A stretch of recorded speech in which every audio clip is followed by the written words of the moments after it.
Hello! Did you miss me? I did. I missed myself very much. Honkai! How long has it been? Honestly, it's been quite a while, I think. I think so. Can't remember. I have a smooth brain. I can't remember much. Hello! Hello! Hello! It's Honkai time. You guys don't believe. You guys don't believe how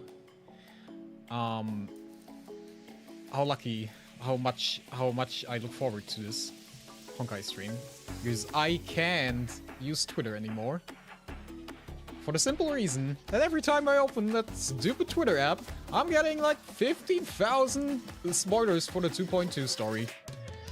Sure, they gladly all type Honkai Star Rail 2.2 spoilers, and then they put like a massive, big, giant picture of whatever screenshot in there. It is still a spoiler. Guys, it is time. It is time. And I think we're gonna see Firefly again. My beloved Firefly. I don't know. Since it's been a while, let me just run you through what I've been doing. We also need to do like the daily stuff. Honestly, I haven't been doing much. I've built up Aventurine to like the point where I'm happy with him, with like all his traces. Why exactly I did all of his traces, I can't tell you either. I am not sure about that. Kafka's also complete, Black Swan still needs work, and we're currently trying to get the rest for Acheron. And then the main team is basically complete. So that's fun, that's fine. That is what I'm looking for. Other than that, I didn't really do much, and I didn't really have anything else to do. I saved up my Stellar Jades. For anyone curious, probably will skip Robin. I know she's good. I know we all love Robin, and she's wonderful. But I'm a Firefly guy, so nah, she's not in there yet. Yeah, so we're just gonna quickly do like the general thing of using our fuel, and then we're gonna start with the wonderful 2.2 story. I heard a lot. I heard a lot of good stuff about it. It should be good. But to be fair, last time people said it was good, and it was basically like 10 hours of lore dump, which kinda was too much for my brain. It is a bit too much for my brain. I had no idea what was going on at the end. Also, I'm not entirely sure where did we end. We had to fight with Aventurine, right? We had to fight with Aventurine, and he went into Nihility or some stuff? I think that's where we ended. I believe. So, let's quickly just do the things we need for Acheron. Few Echoes of War, few materials, and then we're gonna be fine.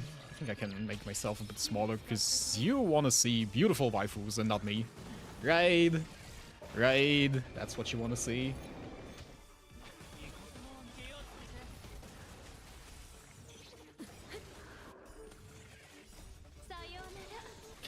I'm just happy to be back in Honkai. You know, I've been playing like Dark Souls a lot over the last days, weeks. Dark Souls 2 to be specific. And although it's fun, it is stressful and it is painful, and sometimes it fries my brain in ways I didn't want it to be fried. So I'm happy to be back in a game that doesn't do that as much, where I can just sit back a bit and just enjoy watching animations go by, letting my TikTok brain get excitement. You know, it has its benefits.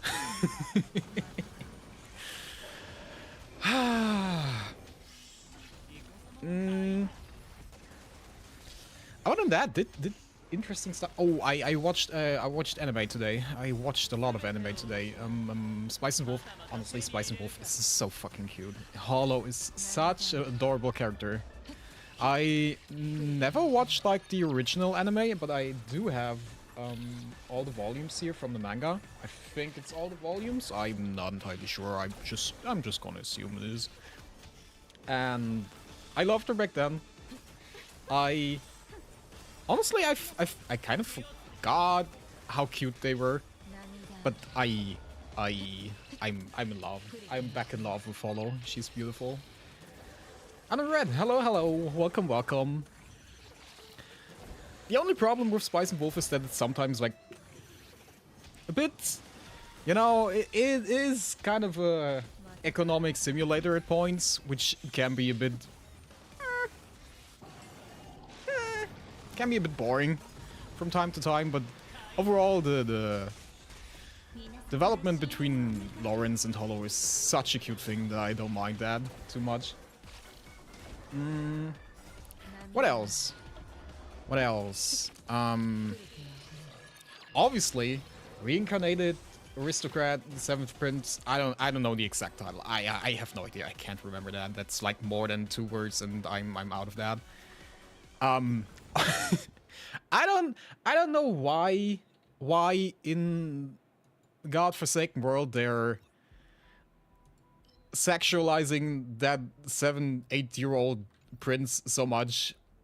That's kind of weird, but other than that, this show is really good. Other than that, it is really, really good. Like, the last episode was so much fun. I laughed pretty hard. So I can honestly just recommend that. Wonderful. I didn't have much expectation for it going into that, because obviously reincarnated into something and yada yada yada. It is, at the end of the day, isekai, and those are generally, you know, not always peak. But always, honestly, it is one of the best shows this season. Especially, like, newer stuff. Like, not continuations of stuff, so that's really good. I like it very much. What else? Remonster. Also something on Monday, right? Remonster. I thought the beginning was pretty good from Remonster. I think it loses a bit right now. It's not that exciting anymore, because honestly it's just like he's buff as hell and he can one-shot everything. So,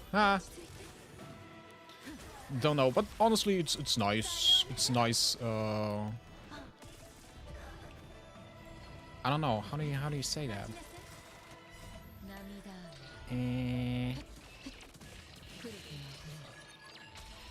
It's a nice way of spending your time. Let's just say it like that. It's not that bad.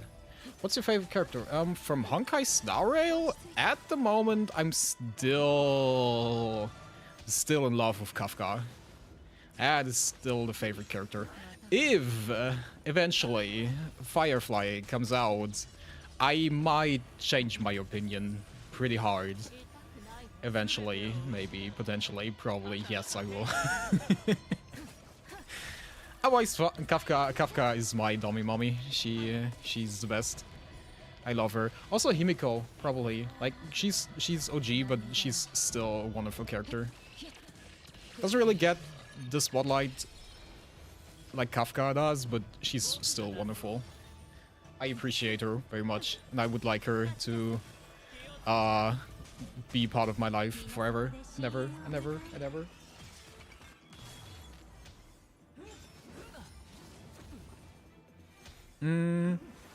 Other than that, there are no real characters that are really bad, I think. I like all of them. They're all beautiful. But I just can't spend so much time on them. Like, also March 7, even though she's not that personally not that useful in the teams I want to run. As a character, she's still really lovely. I won a Kafka, but I lost by 50-50. Ah, that sucks. That sucks. That's the good thing if you're whaling. Doesn't matter if you lose 50-50s. You just cry more about the bill at the end of the month. But I get you. What was the last banner? The last banner Aventurine, I think? Yeah. The last banner Aventurine cost me quite a bit of my nerves. It took me so long. Like, I went into hard pity 3 times.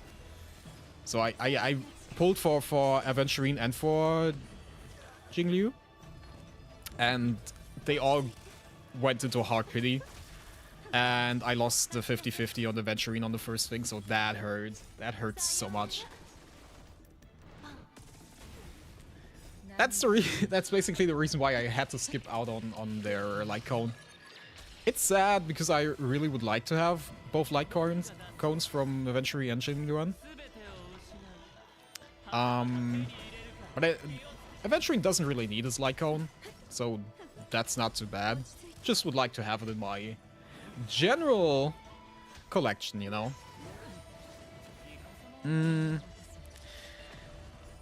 The only thing that I hate is that that 2.3 with Firefly and Jade will be annoying. Like I'm normally like not some guy who E6s things because I have the mental stability not to do stuff like that.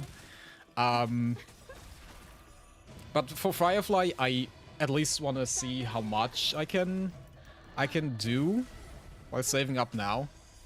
And I also would like to pull for Jade, but that could be a problem. That could be a problem. I mean, she's in the next banner. She's probably the second banner after Firefly.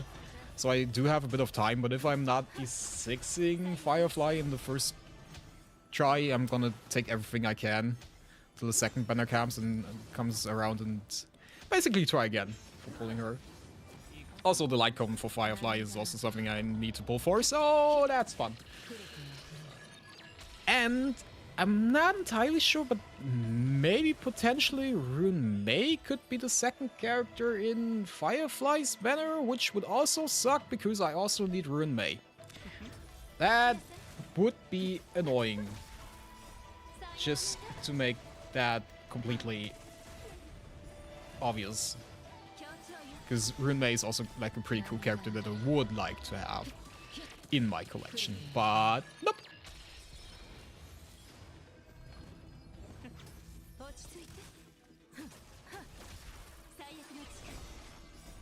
When did you start playing Honkai Star Rail? I started when it released. I played for like, I would say 3 or 4 months. And then I did a long break. And I came back when 2.0 came around. I think like a week or 2 before 2.0. So I had to build up quite a bit to get to the point where I was like comfortable doing stuff. And I'm still like not far with my team building. I have like my first team ever on a point where it's okay. And this Acheron, I don't know what it's supposed to be. Acheron debuff dot team. It's basically the second team I built. I'm pretty happy with how it's going so far. Like, Aventurine is a really good character. I had Bailu for the most time. And Bailu's fun. Bailu did pretty good. Especially, like, I have to give MVP to Bailu in, like, the Aventurine fight. She pulled out such good numbers. There, like, she saved herself, like, so many times.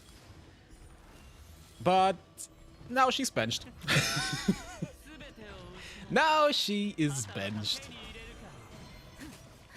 But she deserves some rest. Like, there was like this weird thing that you could do for Honkai Star Rail with Hoyoverse, where they showed you like for the anniversary which characters he used the most, and Belu was on top of all of them. Like, I thought I was like Kafka or Seele or something. There's Lobster! Hello, hello! Welcome, welcome! I hope you're doing fine. I hope you're still having fun with your Abitur.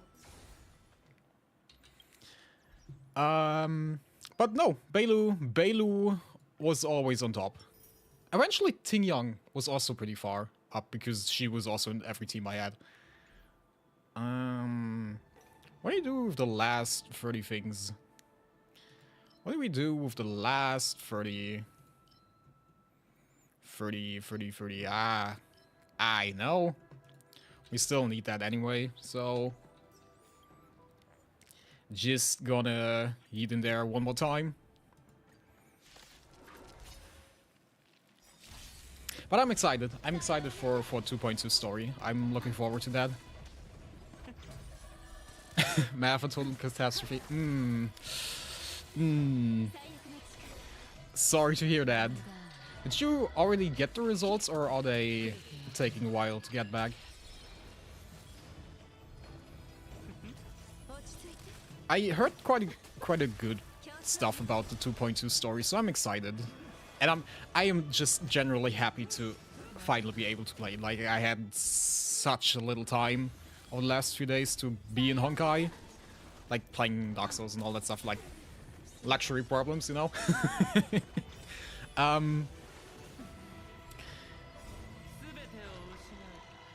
No results yet, I'm hoping for 2...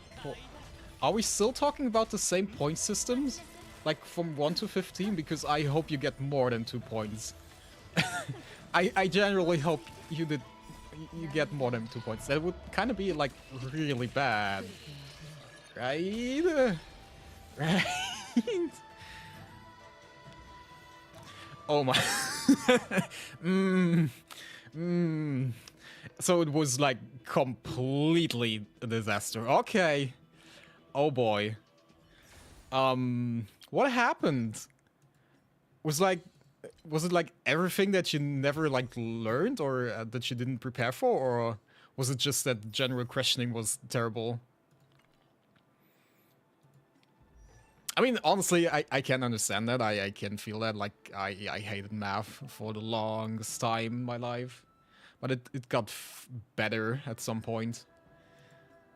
Honestly, math really depends on the teacher you have. It really depended on the teacher I had. Like, I had this weird teacher that nobody liked. Nobody. And this guy was a maniac. Honestly, he was a maniac. We had like one girl in class that struggled with math a lot, and he made it a point to every class he would take her up front and gave her a quick test. And she always had like horrendous results in that. I have no idea what that dude was. He also said that I had to wait outside the door for once because I rolled my eyes on him, which is obvious because he was a dumbass and I hated him. And actually everyone hated him. He was terrible. We complained so much about him. And yeah, nothing happened. Luckily, at some point, we didn't have him anymore. Why did I choose that license course? No idea. Well, I mean, you have to choose between German or math, right? At least, if I remember correctly. Like, this has to be one of them. Right? Am I mistaken? It's been so long. I think so. So I guess if German's also not your strong suit, then math would be fine. When was the last time we spoke, by the way? Before or after my Adventure Impulse? You're asking me a question. I'm an old man. I don't have that brain capacity. I think before. I'm not entirely sure. I think we had something before that. Because the Adventure Impulse were probably like one of the last Honkai streams I did. I think. There was probably like one more or so, and then I switched to Dark Souls for a while. Where do I go now? So actually, how were your adventuring pools? Did you get your husbando? I got adventuring. I'm glad. I hope it didn't hurt as much as your pulls usually do. Where do you want me to go? The Great Train Robbery. Okay. That didn't tell me anything, but that's fine. I'm gonna guess I need to go to Penacody. Wait, actually, before we go there, let me just get my level rewards. Or not. How's the audio for you guys? Is it too quiet?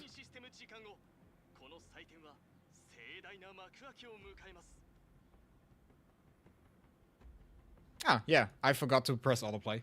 Sorry. A little quiet.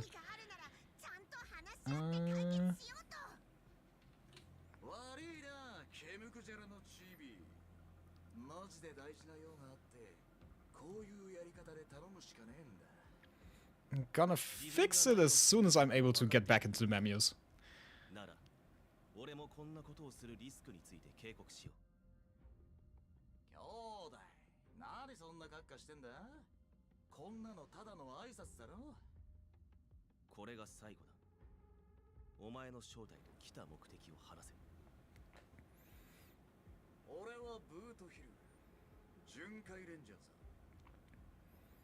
Honestly, kind of crazy that Bootil gets like a banner even though he's like introduced for the first time here. It's gonna take a while, like 20 minutes. Wait. Wait, can I get into menus like here, from here? I can't. Wonderful. Love it.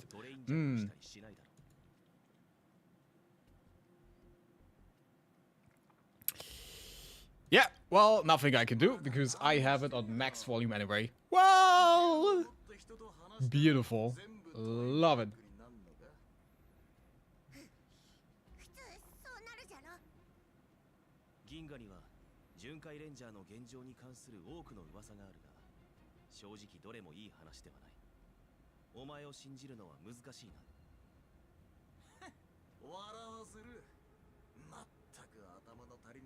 It's not too bad. Okay, okay. I'm gonna have to live with that for now.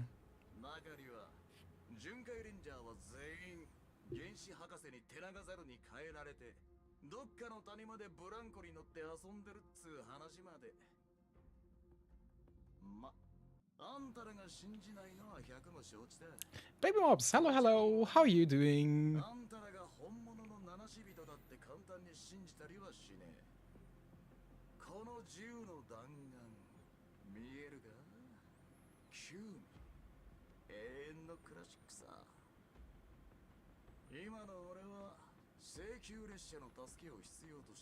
Honestly, more characters should use guns. Most characters use like bows, swords, spears. Isn't that kind of weird?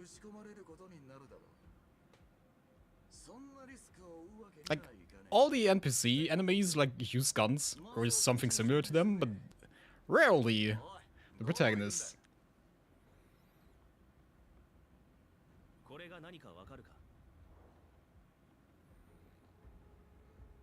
And Kafka just used all. That's true. She hoarded them all.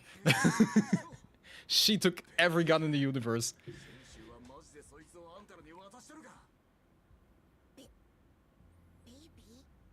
Muddle fudger.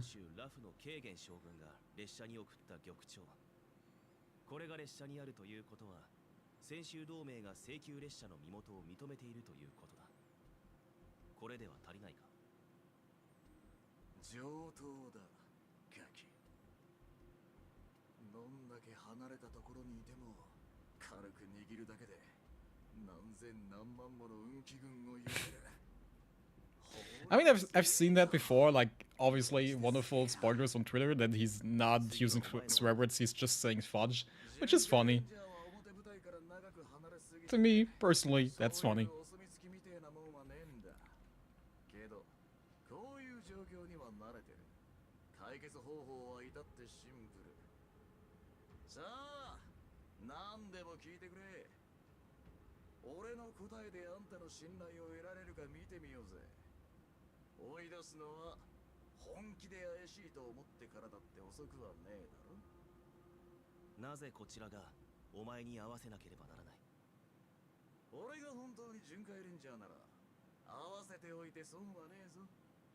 It's a good thing that Dan Heng was back in the train.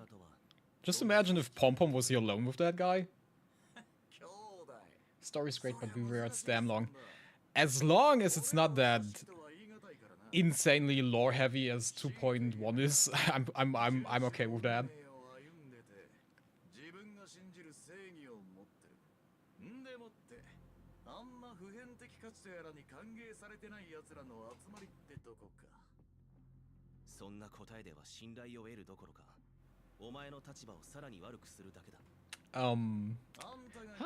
You're getting my hopes up. We're gonna be fine. Gonna be fine. As long as Firefly is there, we're gonna be fine.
But I couldn't enter the Penacony either, even though I was part of the Nameless.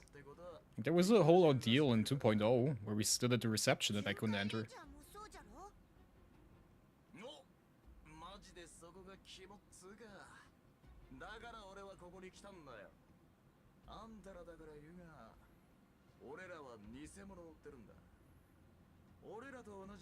Son of a nice lady.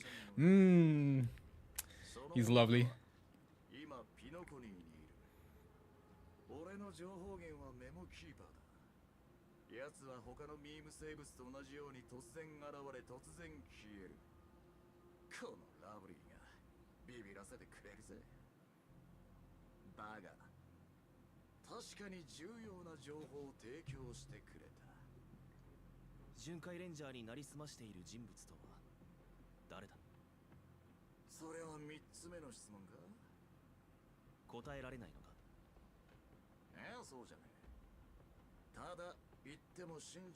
Acheron, really? She's the imposter. Kinda sus. Ha!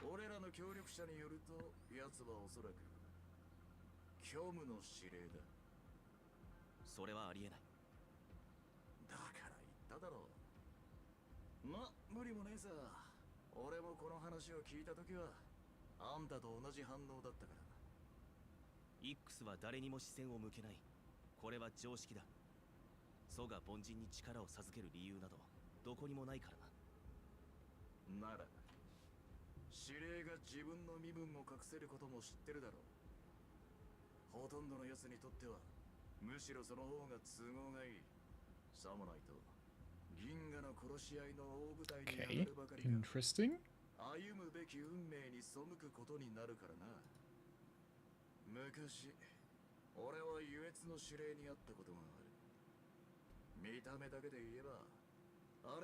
Ah, that's the guy that... Ah, okay. Ah. That's the guy that was on the phone. Interesting.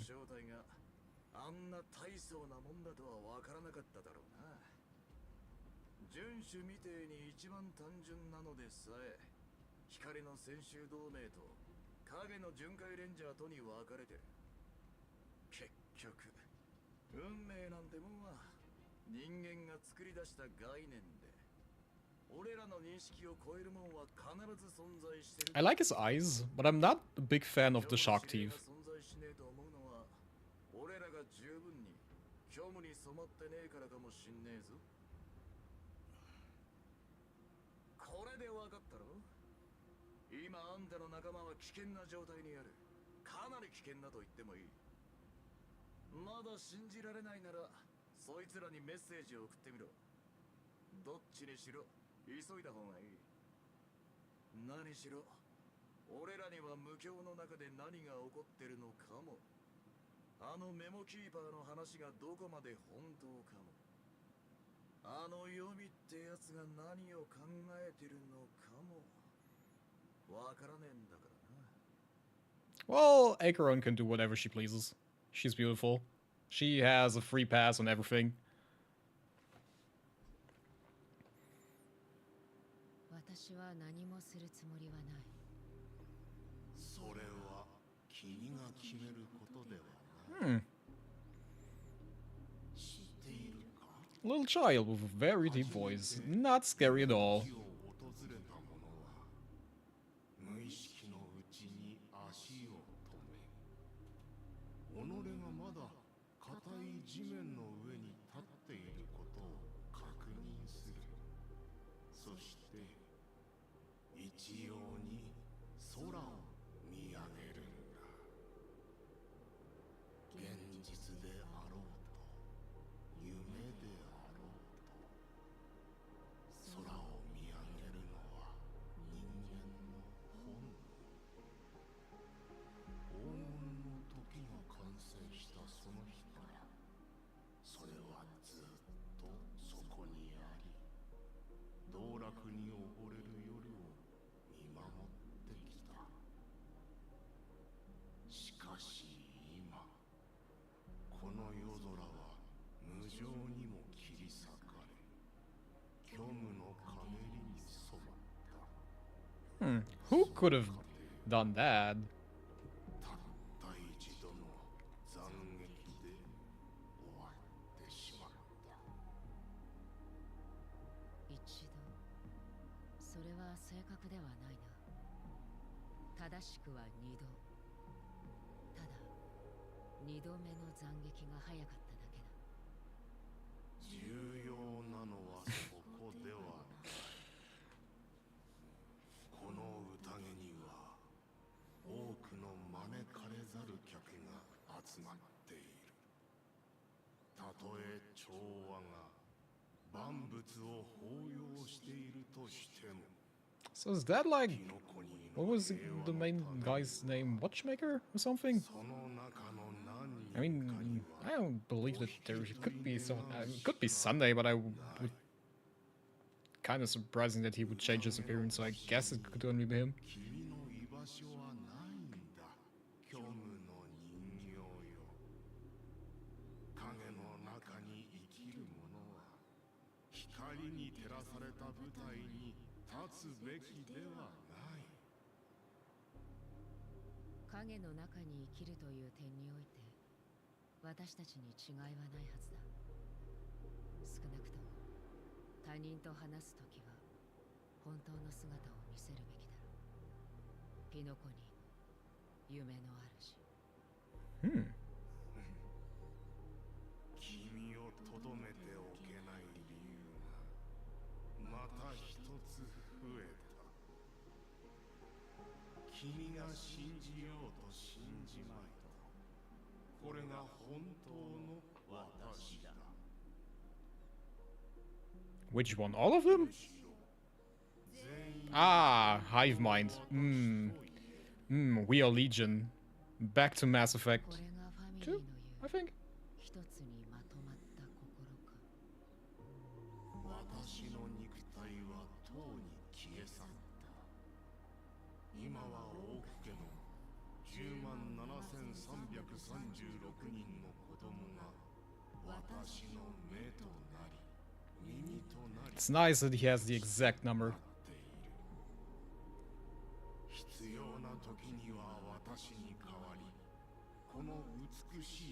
You know, some people would just round it up or down, and he just gives me the exact number. Good to know. If I made a list, I could cross off everyone then. 私の代わりにこの楽園から悪を追放する。それは私にピノコニーを離れるよう頼んでいるんだな。身の程をわきまえているようで何よりだ。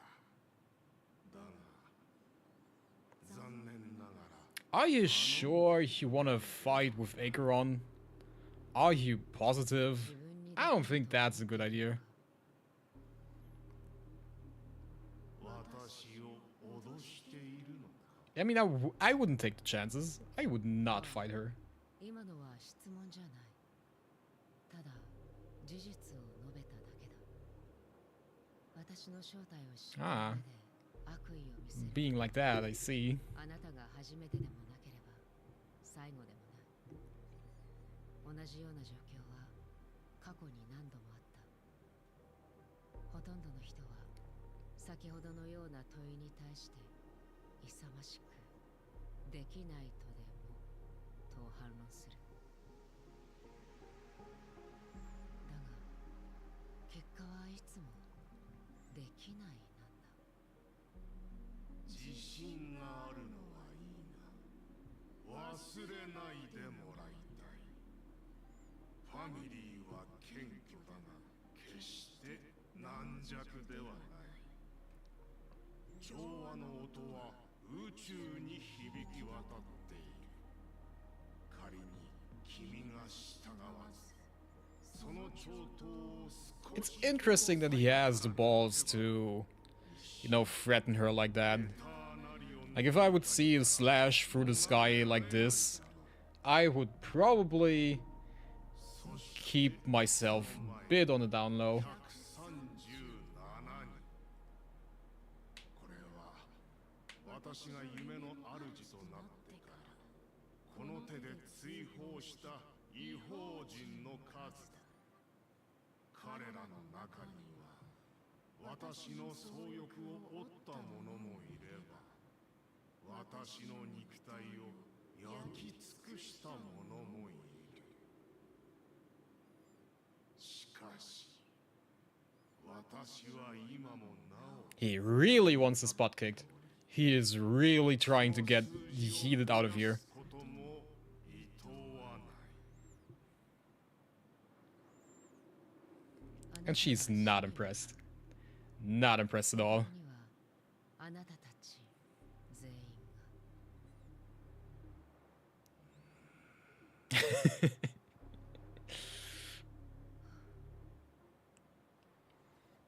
だがそんなことにはならない。あなたの言う通り What? ここから立ち去ろう。 Don't leave. とても賢明な選択だ。 You can't just leave. 他に選択肢はなさそうだからな。確かに君にとってはそれが唯一の道だろう。忘れるな。君とピノコニーは異なる世界に属している。悲願に生まれた者は死願に居場所を見つけることはないのだ。立ち去れ。そして You do realize that she's been walking away ever since you started talking, right? It's probably kind of hard for her to hear what you're saying, but that's fine. あまりにも眩しく多くの偽り者悪人罪人を引きつけてきた。 The Self-Annihilator of Nihility. That's a nice name. I would like to have that as title. 虚無の自滅者を歓迎することは絶対にない。その自滅者が周囲のあらゆるものを道連れに滅ぼそうとしているのならなおのことだ。君の力は明らかに眠る無双者の贈り物。そこが見えずまるで深淵から It's weird that he still talks even though she left the vicinity like 3 minutes ago. 罪をもたらす黄泉まさにその名の通りだこれは彼岸から来たものの忠告だと思ってくれ。ピノコニーは調和の道から外れている。それは私よりもあなたの方がよくわかっているはずだ。あなたたちの目的が何であれ、私には And Black Swan just quietly spying on everyone. それは果てしない虚。その影の中で溺れ死んだすべての世界と同じようにな。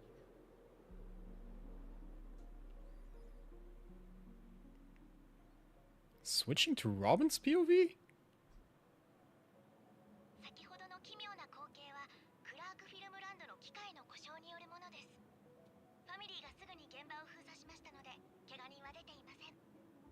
皆さんどうかご安心ください。あれは絶対に映画の撮影なんかじゃないよ。たくさんのチップが空から降ってきて1枚拾ったんだけど、あっという間に跡形もなく消えちゃったんだ。それってクラークフィルムランドの事故のこと？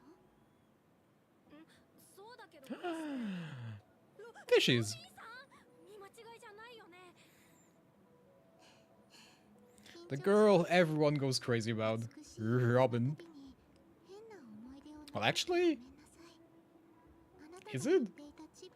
Wasn't there, you know, an incident with her? そのよく見るチップだよ。カラフルでジャラジャラって雨みたいに降ってきたんだ。そしてそのチップはそのまま消えてしまったのね。 Not gonna pull for her though. Yeah, me neither. I have to save up for Firefly. I would love to because she enhances like follow-up teams pretty decently, but Firefly best girl. Firefly needs all the funds she gets. これはまだ公開されていない技術なの。本当は調和セレモニーでお披露目するはずだったのだけれど、思わぬ形で外に漏れてしまったみたい。秘密にしておいてくれないかしら。その幻のチップの Same for Jade? Yeah, that's understandable too. She seems nice. There was like a leak of her ultimate and damn, that looks nice. 全力で協力するね。ありがとう。お返しにちょっとしたプレゼントをあげるわ。このボタンは調和セレモニーの特定のタイミングでそれを押せばサプライズがあるかもしれないよ。 Surprise! さて、他のゲストも困っているみたいだから私はこれで失礼するわ。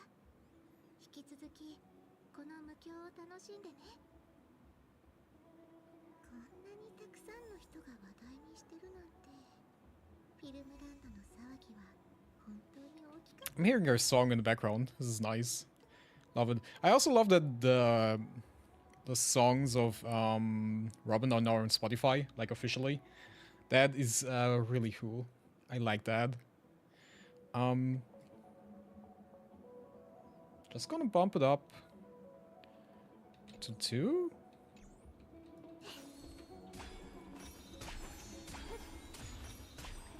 It should be fine, right?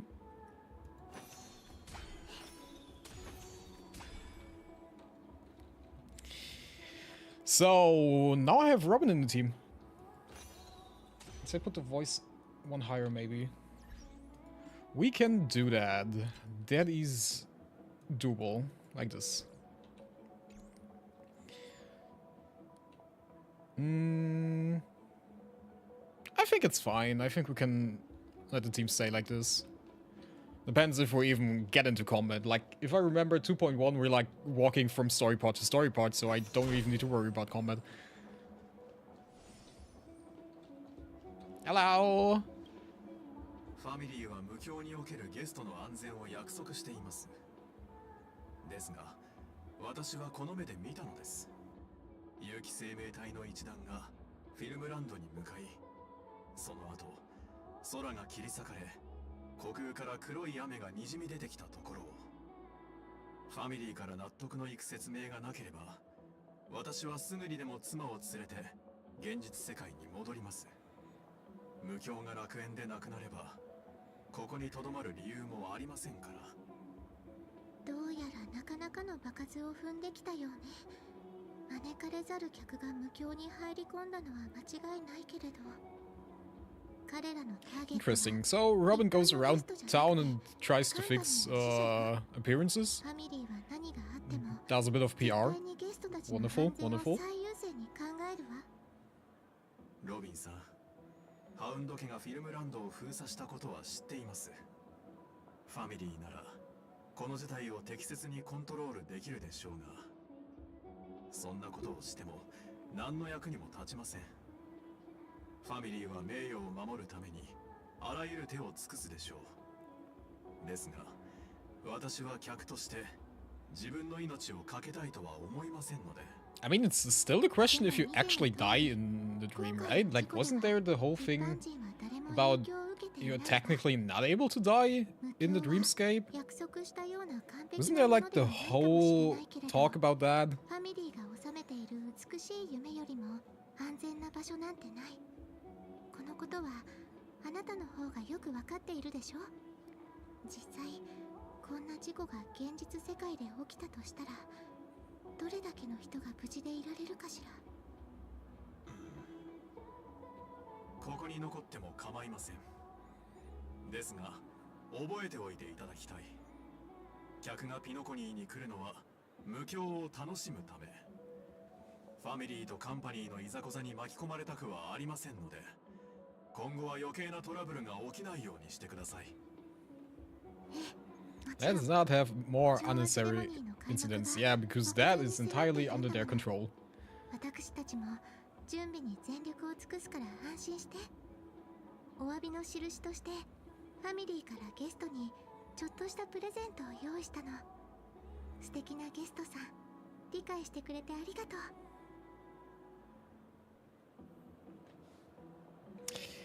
コンサートスタート。 That was not the right button.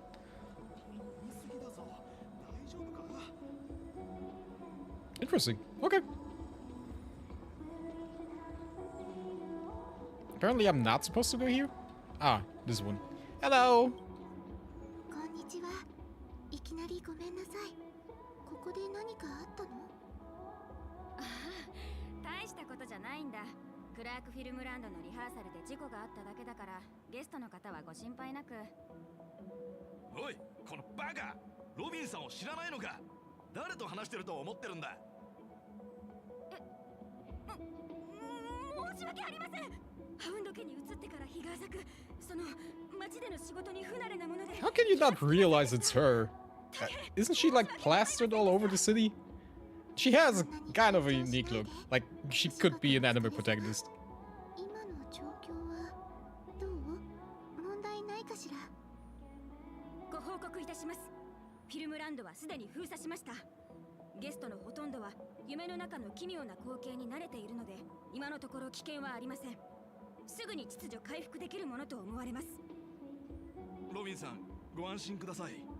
我々も巡回を強化して何も問題が起こらないようにいたしますので。あなたたちのことは信じているわ。でもフィルムランドで起きたことについてハウンドの皆さんはどう思っているのかしら？大丈夫だから本心を教えてちょうだい。 Probably not the best thing to talk in the middle of the street about, but who am I? 事件が起きる Security expert? Definitely not. カンパニーの死者がよからぬことを企んでいるというのは本当なのですか？それにあの巡回レンジャー、いとも簡単に空を切り裂きました。ロビンさん、I like how people call Brutal a cowboy and always say みんな心配して噂 the しています howdy as a joke. これほど多くの派閥がピノコニーに集まるだけでも人々を I mean, he has the cowboy あな appearance, たたちのファ like ミリ an ーへの edgy 忠誠に goth 感謝するわ cowboy, but the cowboy 私 nonetheless. は今確かにちょっとしたトラブルに見舞われている。あのカンパニーの代表はピノコニーの所有権を取り戻そうと強硬手段を取る準備までしていたの。もちろんファミリーは同意してないわ。交渉が決裂した結果はあなたたちの見ての通りよ。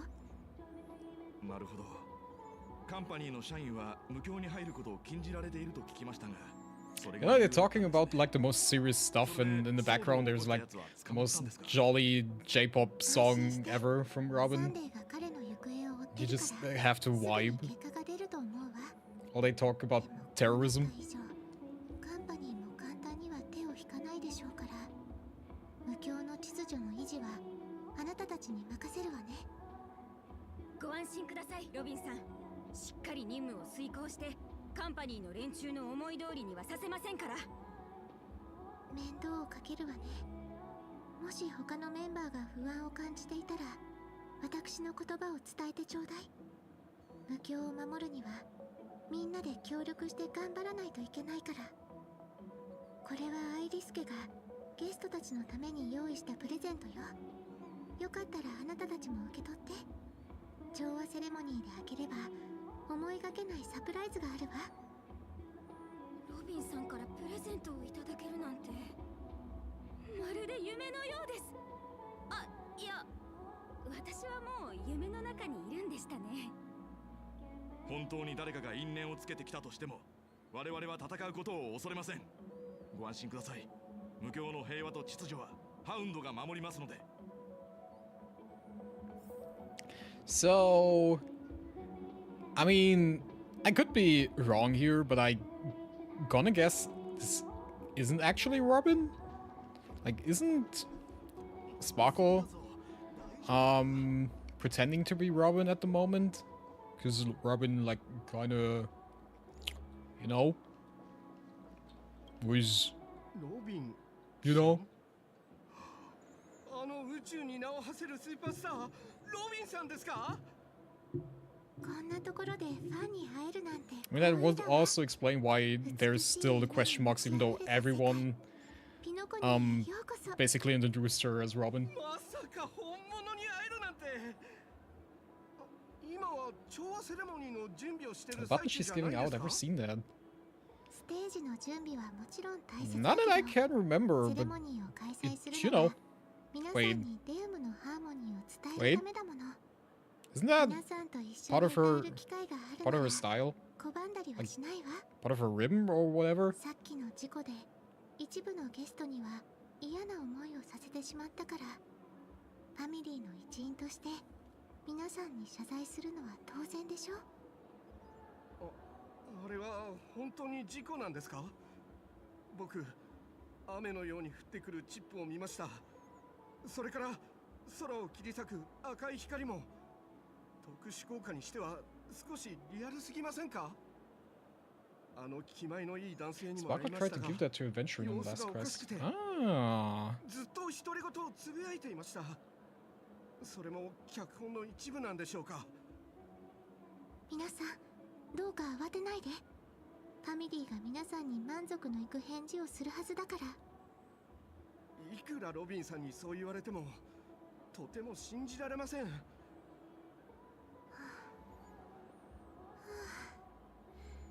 どうしても忠告を聞き入れない人が多いよね。The facade is crumbling a bit. 私も疲れちゃうわ。ロビンさん？でも乗りかかった船だし仕方ないか。私、いい日。Ah. 有名だもんね。あれ Getting Yandere girl back. 何をしてたんだっけ？あなたは？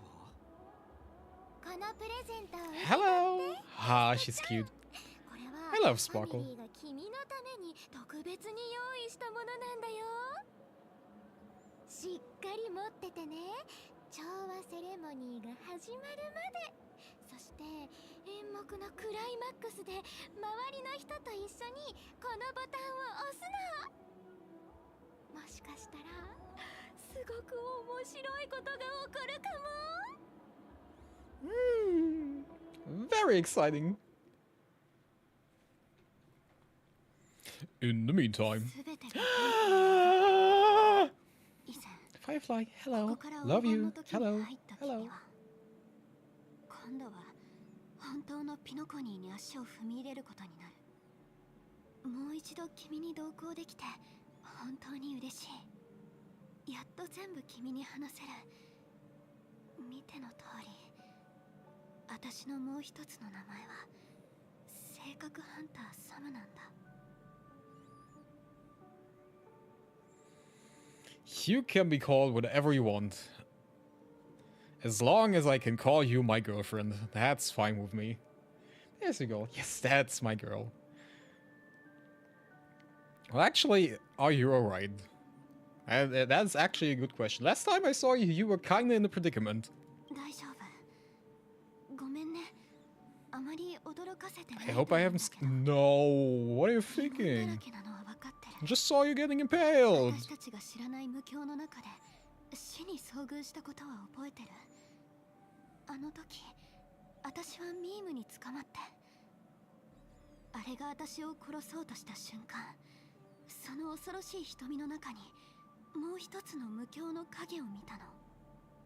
私は脚本のヒントをもとにそのミームについていくつか推測した。そこで銀狼に招待状を出してもらって、みんなを夢の中のホテルへ誘い込んだんだ。本当は君たちの前で死を呼び出して、もっと直接的な方法で真実を伝えようと思ってたの。でもそんな考えとは裏腹に、私は脚本に背くことができないばかりか、君に説明する時間すらなかった。君が見た通り、私は死の刃に貫かれた。濃い浴室の重圧、それが頭の中で弾けて、まるで現実みたいだった。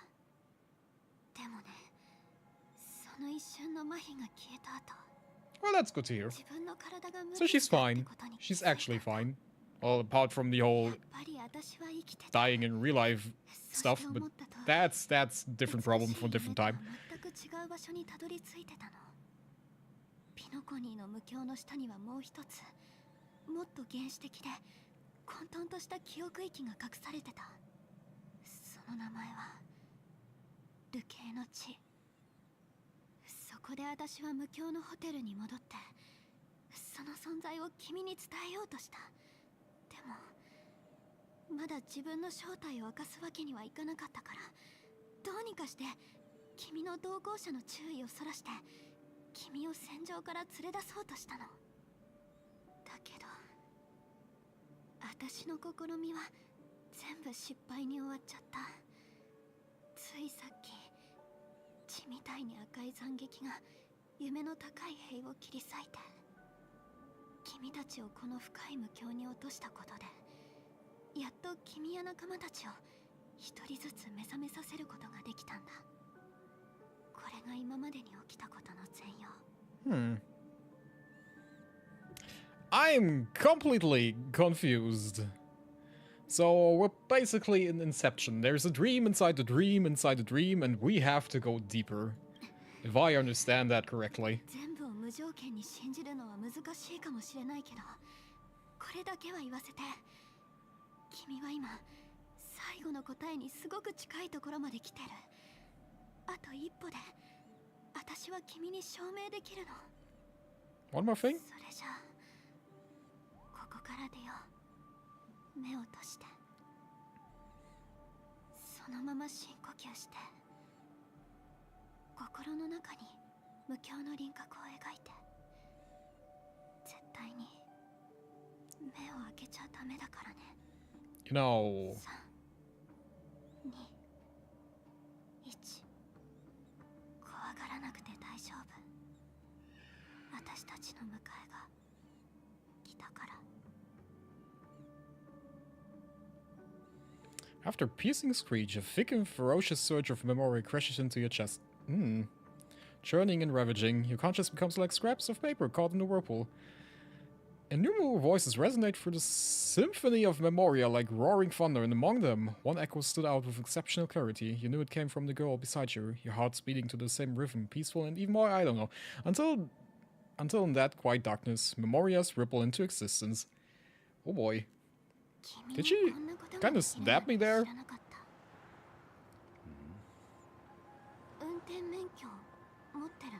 Do you have a driver's license? Glad we killed dad. なぜだ。ここが罪悪の都市ヤペラーだからか。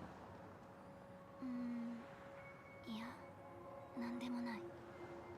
ただ、もう君は二重システム時間も寝てないなって思って。大丈夫？ Stop being concerned about Lady. Be concerned about me. 死ぬことはない。俺もお前も同じだ。私はどうかな。あ、やっぱりスピード落として。潜入成功だ。God, she's a backseat driver. サムを起動していいぞ。脚本の次のシーンまでまだ時間がある。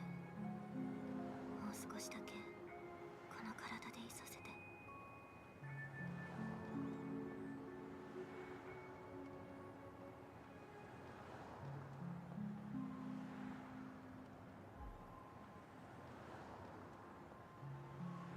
長いトンネルだね。出発した時はこんなに長いと思わなかった。半システム時間後、このトンネルが俺たちをカフカのところまで導いてくれる。その後、ヤペラーブラザーフットが滅亡する。I mean, Blade looks really cool in the suit. That you have to give him that. He looks insanely cool. ごめん、気づいてなかった。お前が恋に無視しようと、あいつらの運命は変わらない。言ったはずだ。悪い癖だと。じゃあ君は今度こそ君が望む死を手に入れられるの？いつも通り空白だ。俺が求めるものはこの星にはない。なぜ急にそんなことを聞く？疲れた運転手の車に乗ってるからだよ。私は無事に目的地にたどり着きたいの。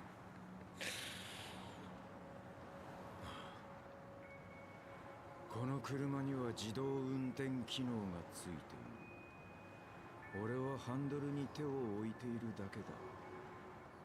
これでいいか？冗談なのに。エリオはいつも運命は一つだけで誰もそれを避けることはできないって言ってるよね。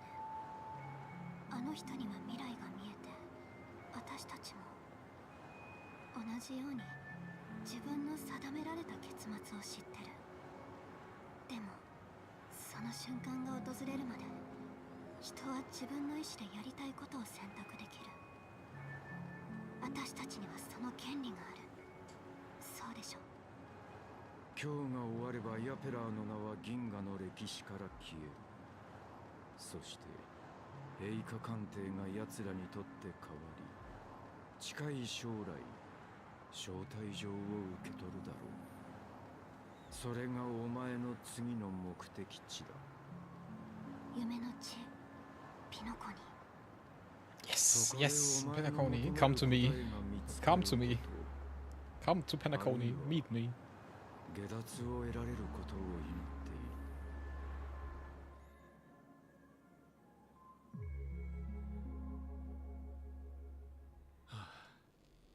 君が無事で本当に良かった。What are you doing here? 目を閉じる。それが答えなんだ。不思議だよね。私たちがずっと死と思ってた怪物は本当は流刑の地の番人なの。あれはある特定の法則に従って美しい夢に浸っている人を連れ去り、ここへ連れてくるんだよ。俺たちが悩んでいた無境の中に本当の死は存在するのかという問題は、どうやら黒幕が仕掛けた思考の罠だったらしい。人々の失踪の真実、そしてこのドリームリーフと呼ばれる城塞を隠すためのものだった。 Dream Flux Reef, あの okay. ビームの出現は全て時計屋に関係している。ドリームリーフが人々を連れ去る目的地なら、俺たちを悩ませ続けてきた多くの疑問についてもここで解決の糸口を見つけられるに違いない。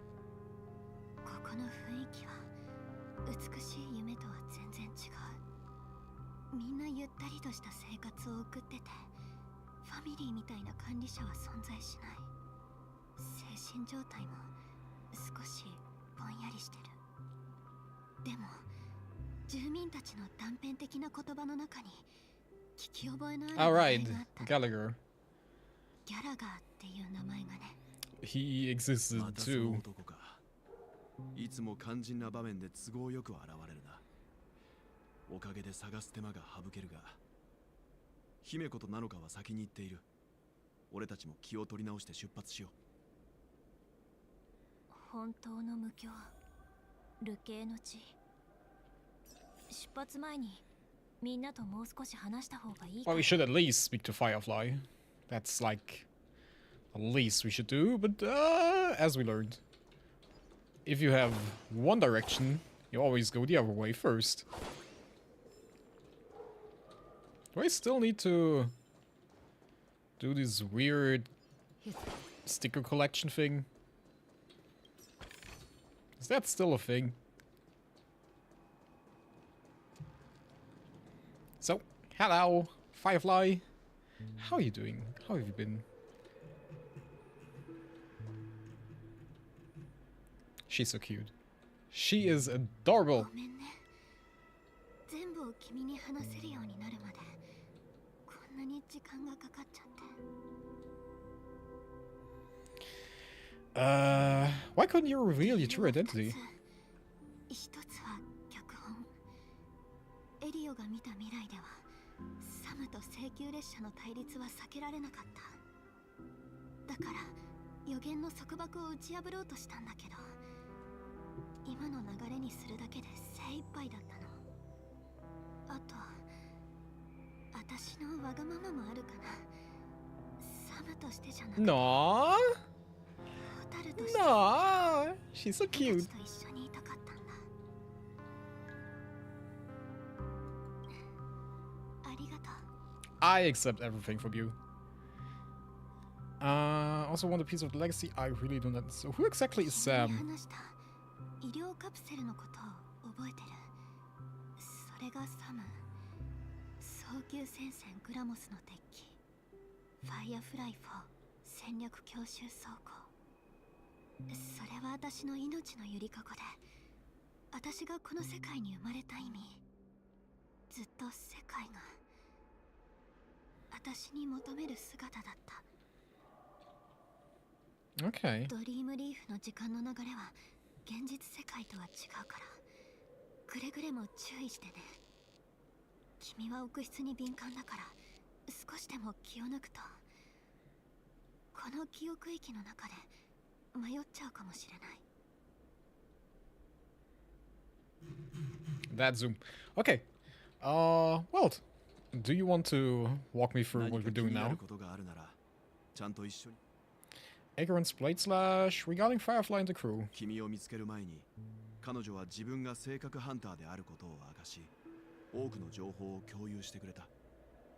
まさかあの妖怪騎士の正体が少女だったとはな。彼女にとってこれは決して軽々しく他人に話せる秘密じゃない。 Honestly, kind of reminds me of それを考えると、 what was last season's anime called? The wrong way to use healing magic? 彼女が全ての秘密を It was like Dark Knight in the big giant armor, and in that armor was actually a cute あ little の girl. 少女の状態 Cute は little demon girl. 夢の中にいる普通の人とは違う気がする。危険がなければいいんだが、 Eh, 君の気持ちが落ち着いたならそれでいい。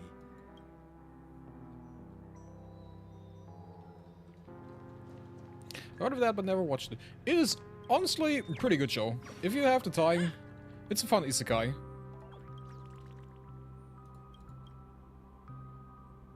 This trash bag is mine! Just take my trash! How dare you! It's not like peak isekai anime stuff, but it's fine. It keeps you occupied. 路地を進むとエレベーターが見えてくる。それで流刑の地の中心まで行けるから。I see you. I see you, origami bird. Hello? I see you. Please, let me yank you. Currently watching 5 different simulcasts, anime plus 1 more. I can totally understand that. This season is pretty goated. The only thing that annoys me this season is that I had to subscribe to some weird other anime streaming site again to watch like Jellyfish Can Swim in the Night and Whisper Me a Love Song. So for that I had to subscribe to ADN or something, because apparently it's not licensed on Crunchyroll again. Fun. There's one show that I can't watch anywhere in Germany. Girls Band Cry? It looks really funny, but it's not licensed anywhere. Like technically it's licensed at the site where I'm watching Whisper Me a Love Song and stuff, like the thing I had to subscribe this season. But just in French. That is not helpful to me.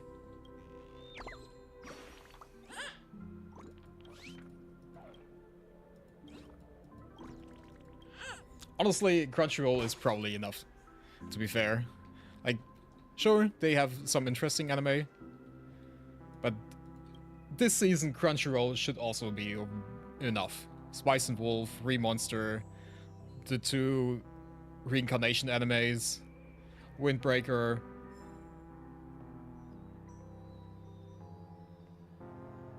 One thing that is really frustrating though, Crunchyroll doesn't have One Piece with English sub here. They don't have the... wait. Really? They don't have the English sub? That's kind of weird.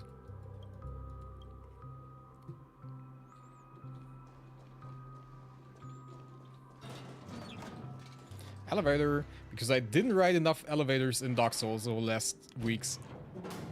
Only has German subs. That is weird. Because they have the license for the US too, so they need to have the English subs. That's weird.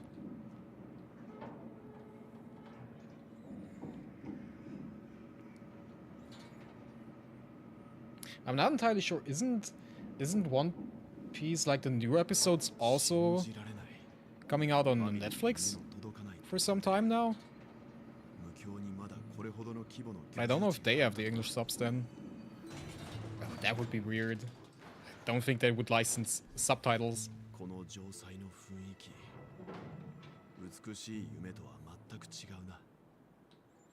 初めて見たときは私も驚いた。ここの空ってまるで12の無境が反射した影みたい。 Not that far yet. もっと不思議なのはここも貿易エリアと居住エリアに分かれていて質素だけど何もかも揃ってるってところかな。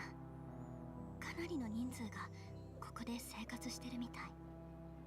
2つの無境は雰囲気こそ異なるが建物のスタイルに大きな違いはない。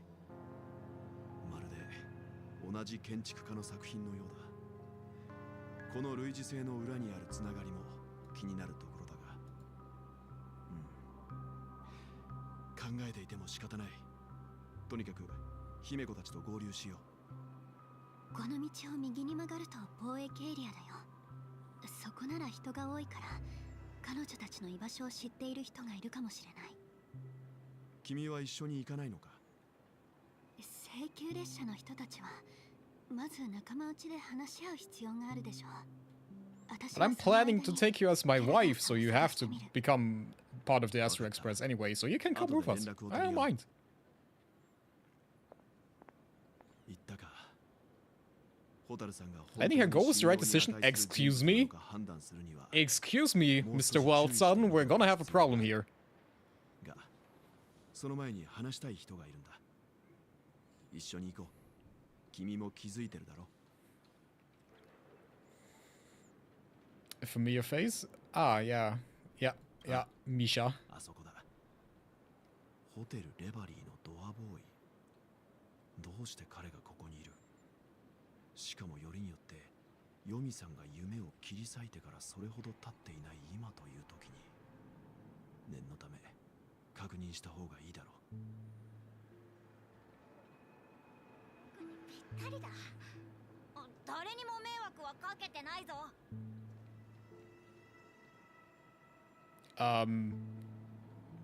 Okay. Why are you in the trash can exactly? Would you like me to help you get out of there, or are you fine?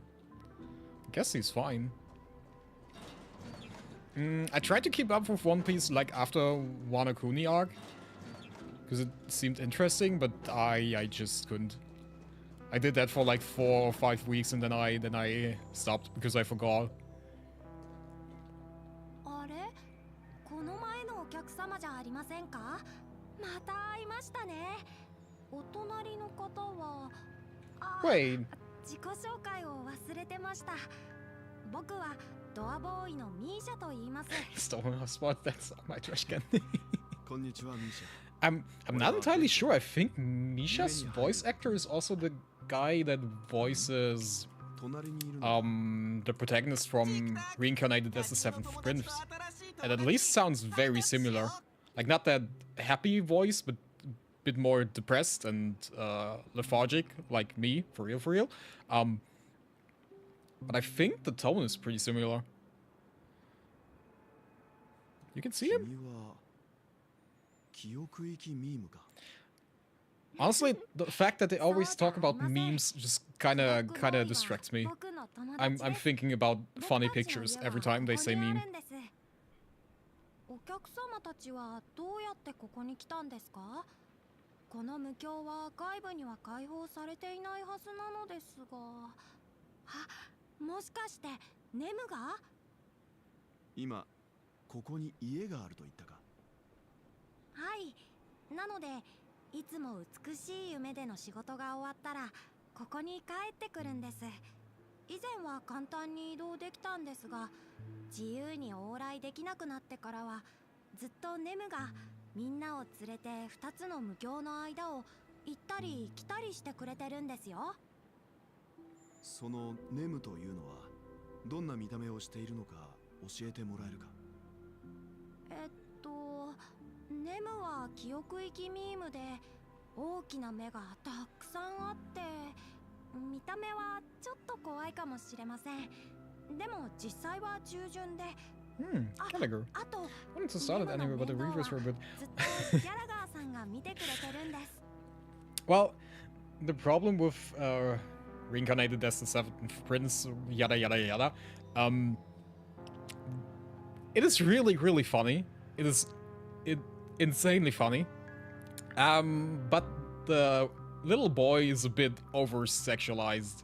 That's the main issue I have. Other than that, this show is fire. Gallagher, again? そのミームが死であることは間違いない。ファミリーは悪夢とみなしているが、こちらの住民にとっては事実は全く異なるようだ。死って言いました？夢の中に死なんてあるわけないじゃないですか。確かにネムは凶暴で、たまに罪のない旅行者を間違って連れてくることもありますけど、絶対に危害を加えることはありません。それならこの数日でそいつがゲストを連れて帰ってきたかどうか教えてくれないか？実は俺たちは夢の中で起きた失踪事件について調べてるんだ。そうだったんですか。それならギャラガーさんと話した方がいいと思うんですが、ギャラガーさんは今オーク家からの訪問者の相手をしているそうで、邪魔しないようにという指示が出ているんですよね。ベルトさん、あなたたちが探してる人って、もしかしてロビンさんですか？やっぱりか。ホタルさんの霊があるから、これも予想の範囲内だな。ロビンさんを探してるなら僕が案内しましょうか？外からのお客 Wait, 様 Robin に is 会っても here? 構わない Down と here? ロビンさ I ん thought she が was 言わ like れていますので。 off in the real world. はぐれた仲間を探 But して apparently she was off in the dream too. Okay, then she's apparently here now. ピンクの髪の女の子が一緒にいるはずなんだが、何か心当たりはないか？それはわかりませんね。でも安心してください。ドリームリーフは美しい夢のように大きくも Yeah, this definitely 賑やかでも looks like ありま a せんが、 safe 治安は place. とってもいい Definitely. ですから。 Mm-hmm. こう Not いうのは sketchy at どう all. ですか？お客様たちがドリームリーフを訪れるのは初めてのことですから、僕がガイド役になってまずはお連れの方を探しましょう。それから一緒にロビンさんに会いに行くんです。ロビンさんは子供たちに会うためグリッサさんのところに行きました。しばらくはそこにいるでしょうから、時間的にも間に合うかと。わかった。それで行こう。これでピノコニーを騒がせていた2件の殺人事件の答えが出たな。だが黒幕の意図はさらにわからなくなってしまった。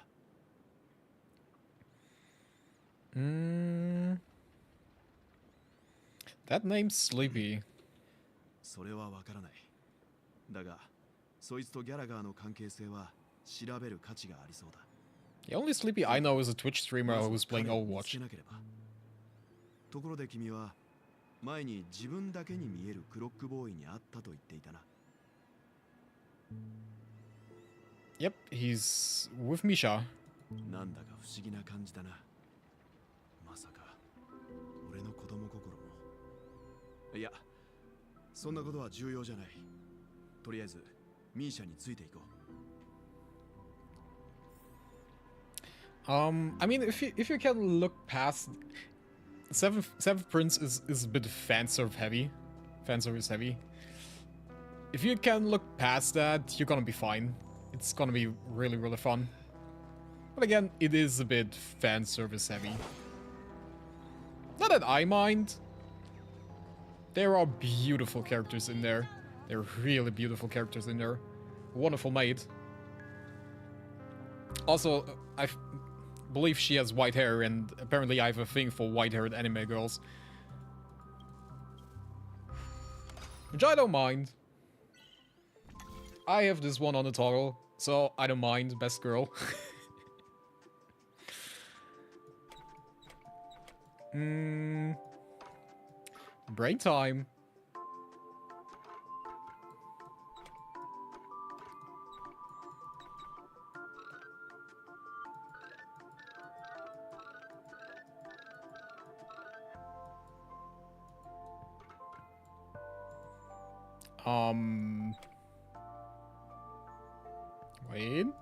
Wait. I can do this. It's been so long. I'm gonna get there eventually. Don't you worry. I'm like 65% sure I can get there. Trust, believe. Can I? Yeah. Wait.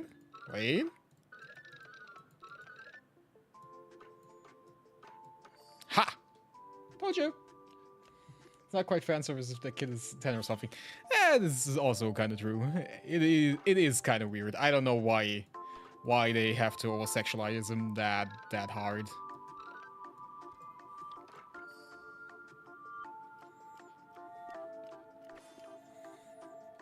But at least they kept it consistent, and there's like a 10-year-old girl who also is very sexualized, which is also weird, but okay.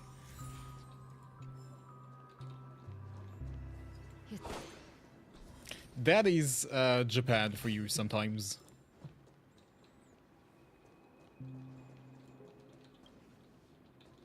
Loot. I take every stellar jade I can find.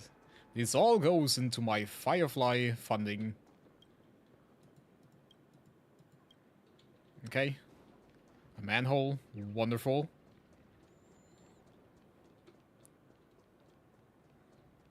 I just hope that this is like an entirely open area where I can go into different directions that I'm not supposed to go in yet, because I would like to just explore it right now and find stuff. Then I don't have to deal with that later, because I keep forgetting that. I still have to go through Penacony by itself, and there are still like chests I haven't found yet. At least I believe so. I haven't checked. Also, I still need to go through the origami birds stuff. I did not want to talk to you, but okay. Yeah, cool, nice, great. Could I please not talk to you? Jesse. Hello, Jesse. What are you selling? I would like to see what you're selling, please. Not selling recipes. Then I don't care. If you're not selling recipes, I do not care. I mean, honestly, even if she sells recipes, I don't really care, because I don't really use these items. Only if you're like really struggling to fight, then maybe potentially. You know, at the start of Penacony, I was kind of like, oh, these puzzles are kind of easy. I guess that's changing now. Kinda. At least it looks way more confusing.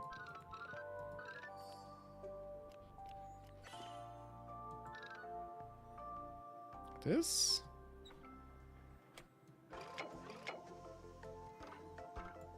That? Then I just need to get back here. Wonderful! Brain is braining.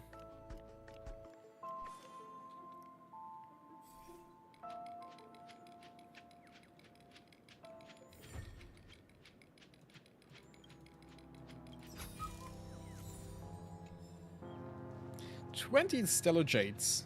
That is wonderful. That almost is one pull. Almost. Not nearly close, but almost.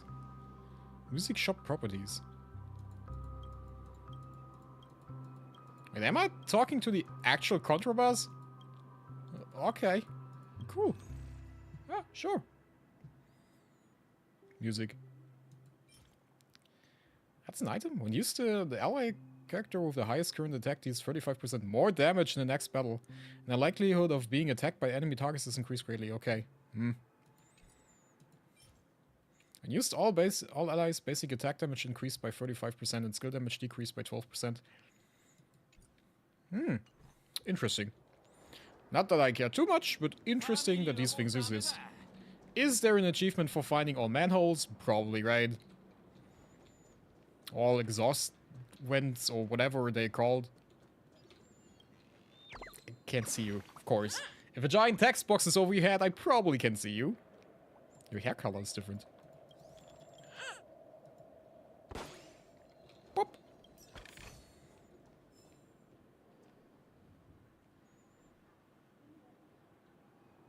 Okay, I think it was just the camera angle that was weird. Because I thought there was like another chest there. But apparently not. Ooh, another bird. Gonna take all of the birds. That's like probably the most birds I found in all of the areas. Nope. Can't go there. Let's look at the sketchy guy with the shop. With the shop icon over its head. Hello. Toy merchant. Are you selling weird toys? This doesn't look like a place that sells children toys. No, do you like toys? I'll have to see what toy it is.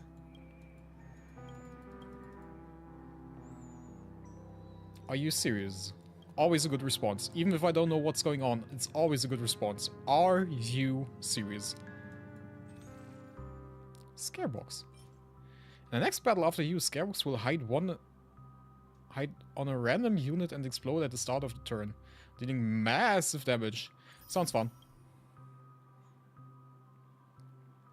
Other than that, don't care.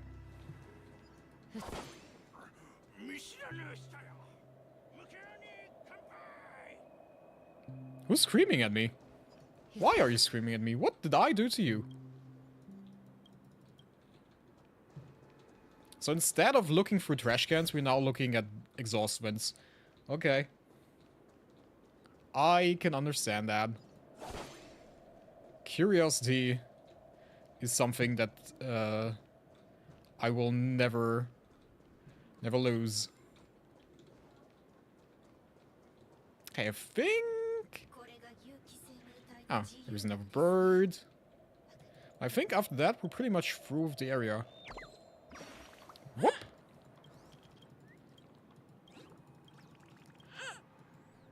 Bye-bye, bird! Basic. I've seen your chest. I'm smelling the loot. Can't hide. It's mine. Also, I didn't pick up the level rewards.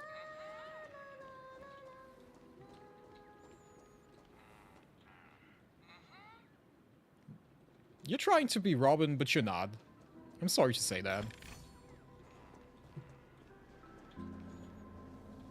Memory black hole.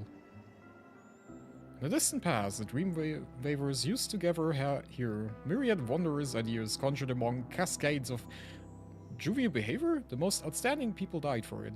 The most brilliant of souls were born because of it.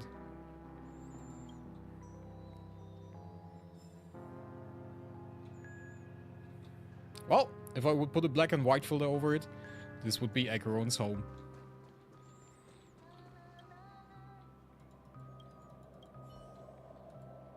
You have collected the blessing of the sacred 7 manhole covers. Now your great name is known by all throughout the world of the manhole cover. If you want to know what the blessing of the manhole covers do, you're hitting the nail on the head. They're cool, and they're very cool.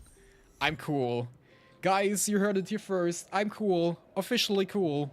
Approved by Hoyoverse. I would like that printed on the shirt. 見てください。ここではドリームリーフの一番素晴らしい景色を眺めることができるんです。ブラックホール。いや。 Officially cool. Yes, yes. I will add that to all of my socials now. ドリームリーフはこんな不安定な屋室の上に作られているんだな。え、ベルトさんも屋室動力学がわかるんですか？実は僕、この大きな空洞をどうやって紹介したらいいか悩んでたんです。屋室動力学を知っているなら、お二人はきっとクメイさんと話が合うと思いますよ。I mean, well does. I have no idea. I'm just joining along. I'm just sitting there saying, yeah, yeah, yeah. Cool. That's me. And I let the others do the talking for me. And occasionally I make a joke or two. That is my job. 彼女はあそこにいます。やっと計算できた。あと10システム時間後には上の美しい夢が下の夢を飲み込んでしまう。It doesn't sound good. 私の推測は正しかった。この場所は存在しなくなり、美しい夢が全てを飲み込む。あら、あなたたちは？ここはもう消えてしまうのに、どうしてまだ残ってるの？ Well, it's not like you told me before.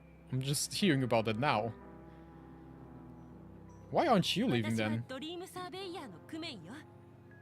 専門は屋室動力学で、今は自分の生涯をかけた研究課題に取り組んでるところなの。あの大きな空洞が見える？何年も前はただの亀裂だったんだけど、今では大きな穴になってる。この付近の屋室はずっと一定の速度で空洞の向こう側へゆっくりと流れていってるのよ。 Well, that is what black holes tend to do. 私の計算だと最近奥室の流れる速度が変化していて前よりも速くなってるの。まるで何かが大きな口の向こう側から吸い込もうとしてるみたいに。 You sound way too excited for being at the end of the world scenario type of thing. 中システム時間後ドリームリーフは消滅する。氷山が溶けてなくなるように全てが崩れ去って空洞の向こうの美しい夢のかけらと一体化するの。心配しないでくださいね。こういうことは今までに何度もあったんです。クメイさんは悪い人ではないんですが、ただちょっと別の世界に浸ってるというか、すぐに自分の計算が間違っていることに気づくと思います。それよりも気になることがある。君が言ったラザリナさんだが。あなたも彼女のことを知ってるの？それとも奥室動力学が好きなのかしら？俺たちはラザリナさんの業績に興味があるんだ。Should I remember who Madame Rosalina is? 彼女は奥室動力学の優秀な学者で、最初に奥室速度測量法を青函旅行に応用した人物よ。でも残念なことにガーデン・オブ・リコレクションの存在のせいで普通の人たちは奥室の性質にあまり関心を持たなかったの。最終的に彼女は無名のまま亡くなった。数冊の薄いノートだけを残して。私が彼女に憧れてピノコニーに来て必死になってドリームリーフを探し出したのは、ここが彼女の亡くなった場所だったからよ。天は才ある者に嫉妬する。ラザリナさんにもう少し時間があれば、きっと奥室の流れを逆転させる方法を見つけられたはずなのに。私感じるの。その源は黄金の時にあるってね。あそこには記憶域の流れをかき乱す何か異常なものが存在してるわ。もっと直感的な証明をしないと。そうすればきっとみんなを説得できる。Well, watch her be right this one time. ラザリナという名前。 All this time she was wrong with her hypothesis, but this time she's gonna be right. Sound familiar to you? Actually, no. Who? ピノコニーに来る前、車掌が俺たちに情報収集を頼んだ数名の七死人の中に彼女の名前があった。彼女は Okay, she was part of the ドリームリー nameless, フで数 apparently. 々の Good to 研究 know. 測量を行っていたが、突然この世を去ってしまったようだ。クメイさんはよく彼女の話をするんですよ。なんでもラザリナさんは監獄戦争の時期に亡くなってしまったんだとか。彼女が今のピノコニーを見たら、みんなが記憶域の中に家を建てているのを見たら、きっとすごく喜ぶでしょうね。そうかもしれないな。僕たちの目的地は貿易エリアです。そこはドリームリーフで一番人が多い場所なので、お二人の仲間も見つかるかもしれませ That ん。 this place even has a commercial district is a miracle in itself. Are you? No, you're not pullable. March! Hello! 幽霊、こっちに来るな。もううちもあんたも生きてる人間じゃん。正気に戻ってってば。あ、幼児ちゃん、それにあんたもずっと待ってたんだからね。 I can't wait for her to get her 5-star ファミリ debut ーの人に会ったんだけど、 to すごく become 怖がっ finally ちゃって useful. なんとか落ち着かせようとしてるんだけど。やめてくれ。ずっと善行を積んできたのに、どうして死んだ後も安らかに眠れないんだ。ほら、この調子なんだ。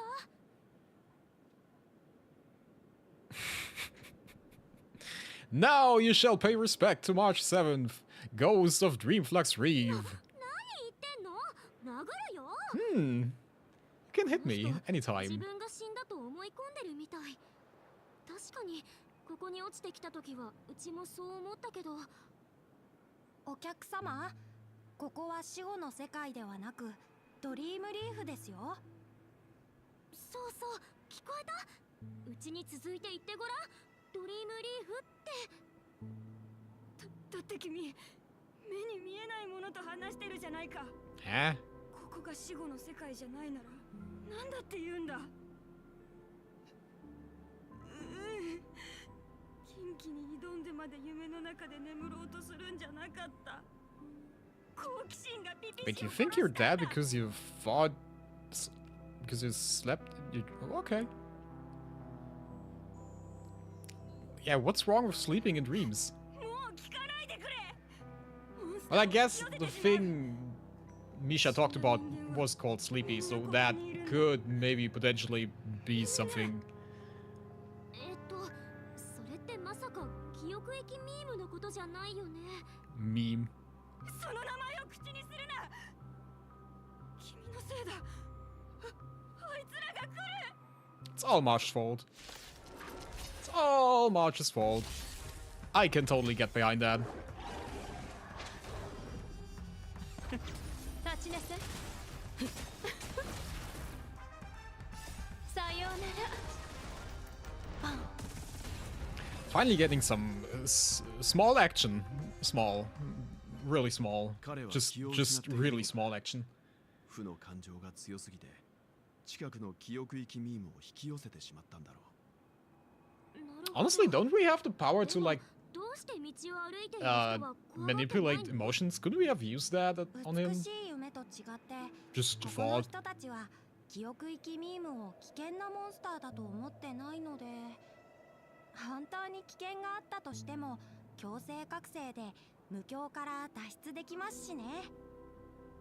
でもこの方をこのまま放っておくわけにはいきません。どこか安全な場所へ運んでもらえませんか？ There's a trash can right there. Just put him in there. じゃあジェシーおばちゃんにお願いしよう。あんたたちを待ってる間、たくさんの Jessie 地元の was 人と知 the り合ったんだ。 bartender girl, right? I ここでは remembered みん her な name. 自給自足の生活を送ってるんだって。なんて言ったらいいのかわからないけど、なんかこっちの方が本当の夢の世界みたいに思えるんだよね。 The real dreamscape. Calling something a real dreamscape is kind of weird. Because it's a ジ dream. ェシーおばちゃん、こんばんは。あれ？今って夜だっけ？なのかちゃんいらっしゃい。そっちの人たちは？この二人はうちの仲間。倒れてる人はビビって気絶しちゃった怖がりさんかな。 You can tell her the truth. わかった You knocked him また out. うっかりここに迷い込んじゃった人ね。ここに置いていきなさい。最近は知らない顔がどんどん増えてきてる。きっと美しい夢でいろいろ起きてるのね。アスデナに残された数少ない自由の力も平穏が消えてしまうのかしら。こういうことはよくあるのか。よくあるってほどじゃないけど、頻度は高くなってるわ。これも美しい夢が崩壊する Wait, which 兆候 dream の is 一つな not のかも。 collapsing? This one or the sweet こ dream? っちの人はかなりショックを受けてるみたいね。なのかちゃん、天観族の女の子を探してきてくれない？彼女の歌声は精神 Her 的な songs 傷を can 癒せ heal るの。 mental wounds. 天観族の Okay. 女の子？おそらくロビンさんのことだろう。今彼女もドリームリーフに来ているんだ。ロビンさん？ロビンさんなら。そっか、ホタルが無事ならロビンさんも同じような体験をしてるはずだもんね。事の経緯を明らかにするため、このミーシャが今から俺たちを彼女のところへ連れて行って Yes, yes, let's meet Himiko. その前に姫子と合流しよう。そういえば君は姫子と一緒 Honestly, だった this ん is じゃないのか？ peak waifu. Peak waifu story. ちょっと前ま Himiko, で Marge, 姫子と一緒のエ Firefly, リアにいたよ。 Acheron. そこで大勢の密航者 I guess も会った Kafka ん is だ。 also on her way here. Probably, maybe, 近くの星 potentially. 系から来てるって言ってた。ドリームリーフみたいな場所はアスデナの記憶駅にいくつかあるんだって。大海原に浮かぶ島みたいにファミリーが来る前から存在してたみたい。それからドリームリーフがまだそんなに大きくなかった頃はここがピノコニーの無境の中心だったって話も聞いたよ。それが本当なら、美しい夢とこの土地に多くの類似点があることにも説明がつくな。姫子はまだそこの人から話を聞いてるはずだから、うちらも急いで出発しよっか。At one day I need to build up Himiko. One day. Actually, I'm pretty close to like finishing Acheron, and then Black Swan is like the next thing on the list, and I think then we can look at Himiko. そうだったの。ここで残りの情報すべて補えるなんて思ってなかったわ。This guy looks way too detailed. He's important. 姫子、みんなを連れてきたよ。みんな揃ったよね。ちょうどよかった。この人はミカ、流刑の地の責任者の一人なの。ミカ、彼らは私の仲間よ。Mika, Misha, are we just collecting M's today? うちらのこと知って March. るの？あんたたちがピノコニーに足を踏み入れた日からずっとその動向に注目していたからな。ドリームリーフと12の無境が隔絶されてさえなければもっとちゃんとした形で会えるはずだったんだが、正式に自己紹介しよう。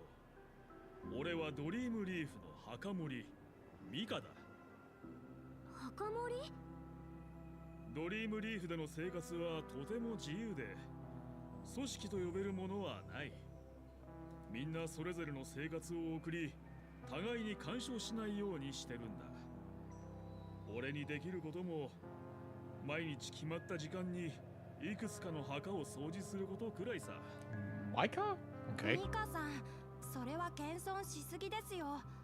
道に迷った夢追い人がここに連れてこられるたび、いつもミカさんが守護者として彼らを美しい夢に送り返した I り、 mean, it is kind of 混沌とした confusing. 無境の中で Misha and 生きる Mika. 方法を教えたりしてるじゃないですか。なるほど。 But maybe they're all the same person. Like, we learned from the Watchmaker or whoever. The Remaster? 今のは Maybe they're all part of the same organism, so... Ah.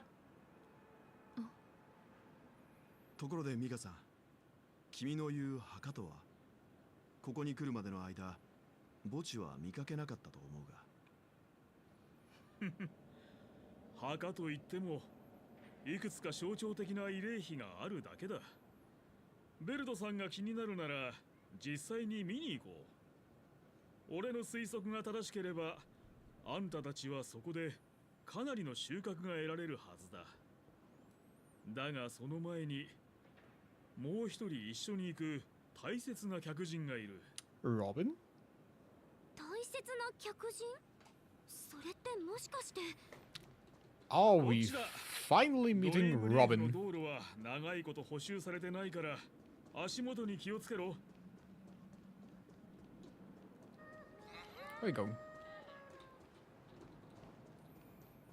To the other side of the map. Hello. Yes, there she is. Robin, hello. The whole world is going wild over you. 本当にみんな素晴らしい歌声ね。こういうスタイルの曲はあんまり歌わないからすごく勉強になったわ。ロビンさん、 I want to hear her sing death metal or something. That would be なんと funny. お礼を言ったらいいのか。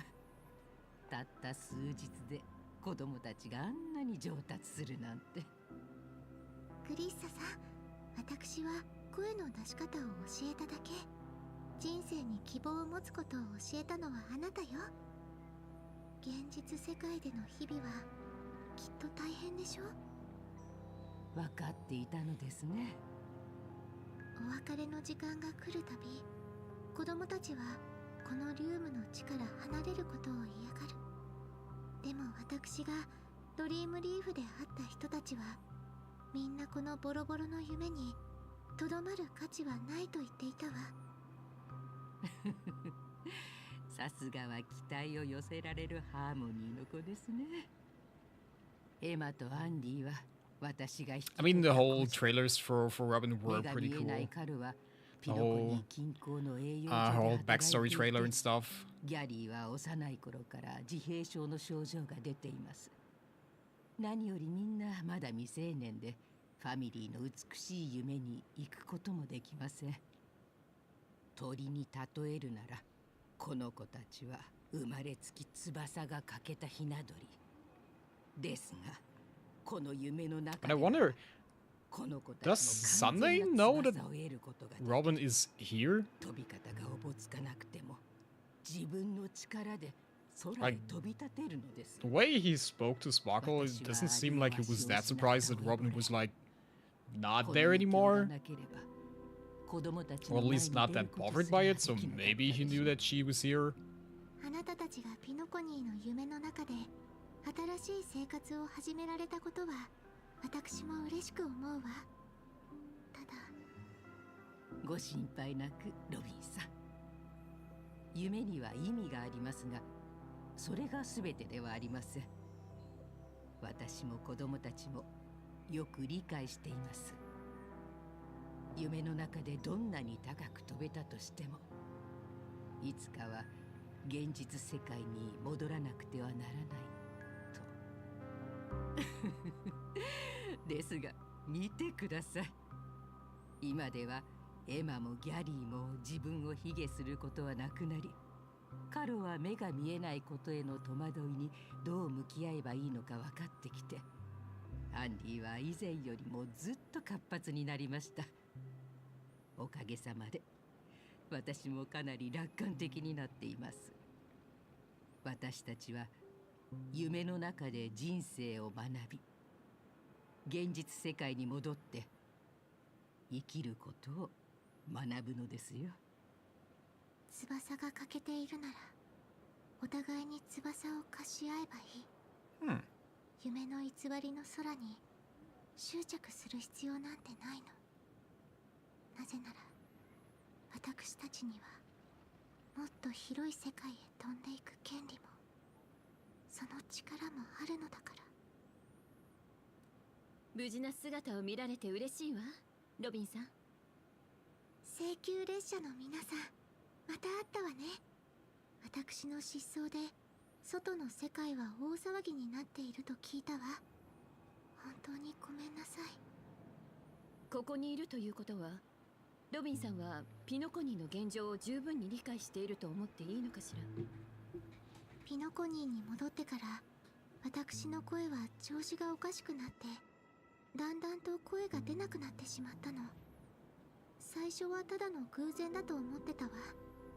長く外で暮らしていたせいでハスデナの高濃度の奥室への耐性がなくなってしまったのかもしれないって。でも今となっては原因は私ではなかったみたい。私の周りには調和と相入れないものが存在していた。Interesting. 声が出なくなったことも美しい夢が I 崩 mean, 壊する予 it 兆の was 一つだ kinda ったのね。 obvious that her voice was not like going away because of her illness. That would be weird. And it's interesting that something can intercept with her powerful harmony and rob her of her voice. 12の無教の教会は広がり続けていた。でも私が夢の異変について触れるたび、クランの当主たちは言葉を慎んでいるような気がしたの。答えてくれたのは兄だけだったわ。その後カンパニーの使者から密かに手紙が送られてきて、ピノコニーの光の下には人に言えない秘密が隠されていることを確信した。最後にオーク家の文章からいくつかの手がかりを得てここを見つけたの。ファミリーに死という名で隠蔽された流刑の地、ピノコニーの過去が封印された夢の中の夢を。Interesting that she would do that on her own. ロビンさんの声の不調は回復してきてるみたいね。ええ、残酷だけれどここの調和は美しい夢の中よりも広く伝わっている。これは紛れもない事実よ。残念なのはファミリーの中から裏切り者が出たことね。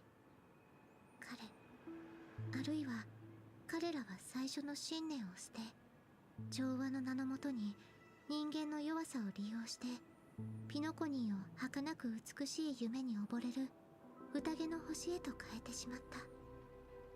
こんなの強きをもって弱きを助けるどころか、強きをもって弱きを支配しているだけよ。平等性を失った世界はもう二度と調和の恩子もその祝福の声も賜れない。歌えなくなるのも当然だわ。ロビンさん、別の可能性は考えられないか？例えばファミリーの理念の変化は別の勢力が関与しているとか。ヨミさんの例から考えても指令以上の力が介入しない限り、調和のテリトリーで全ての人に影響を与えられる別の意志が存在するとは思えない。先週同盟の件は私も聞いているわ。でも私の知る限り、外部勢力によるファミリーへの関与は考えられない。To be fair, didn't we never really talked about the Stellaron in Penacony, right? Or did we ever mention one? Like most stuff in the story was like about finding some Stellarons. I mean, since like Stellaron hunters are here, there should be something. どうして時計屋のミハエルがファミリーと決別したのか、そして誰が裏切りの決断を下したのか。ミカさん、私たちの取引を覚えてる？ついに答えを出す時が来たみたい。私は諦める。もう調和セレモニーの舞台には立たないわ。11 system hours until the Harmony Festival. お兄ちゃん、見て、小鳥がいる。ハーモニーピジョンのヒナみたいだね。でもこの辺はハーモニーピジョンの生息地でもないのに、どうして一人ぼっちでここにいるんだろう。親に捨てられたのかな。なんだか弱ってるみたい。クッションを持ってきて、その上で休ませてあげるのはどうかな。いや、ここは危険すぎる。とりあえず連れて帰って君の部屋にある木の棚で休ませてあげよう。いいかも。きっと綺麗な声で鳴くね。でもこの子が寝るところはどうすればいいの？僕が当主に頼んで鳥かごを作ってもらうよ。かご？それじゃあ自由に飛べないんじゃない？どれどれ、デームの最も優秀な代弁者である君たちが食後のデザートすら忘れてしまうほど夢中になるものが何なのか、私に見せてごらん。おお、哀れな小さき命。あまり楽観できる状態ではないようだが、君たちはこの命を救いたいのかい？でも閉じ込めるのはダメだと思うの。それはなぜかな？この子はまだ小さくて羽も生え揃ってないし、歌も歌えないけど、カゴの中で生きるために殻を破ったわけじゃないと思うから。The background music is really sleep-inducing. It's like the white noise thing you can watch on YouTube. It's like sleep aid. Just misses the rain sounds. では小さな博士、君も妹の意見を認めるかい？僕もロビンの言う通りだと思います。でもこの子を外に置いておいたら、きっと数日もしないうちに死んでしまうでしょう。我らが小さな博士はまだ少し迷っているようだ。では子供たち、君たちのために一つ。 Are they already in Penacony at this point, or are they in like 知っての通 their り own home planet at this ハーモニーピジョ stage. ンは大気圏を飛び越えることのできる鳥だ。高い高度を飛ぶとき、その羽は摩擦による高温で壮麗な光を放つ。まるで流星のようにね。そういう美しい光景を何度も目にしてきた私たちは、それを生まれつきの能力だと思っていた。しかしその流星のような輝きは、彼らが大自然の中で数百琥珀機を戦い抜いた結果なんだ。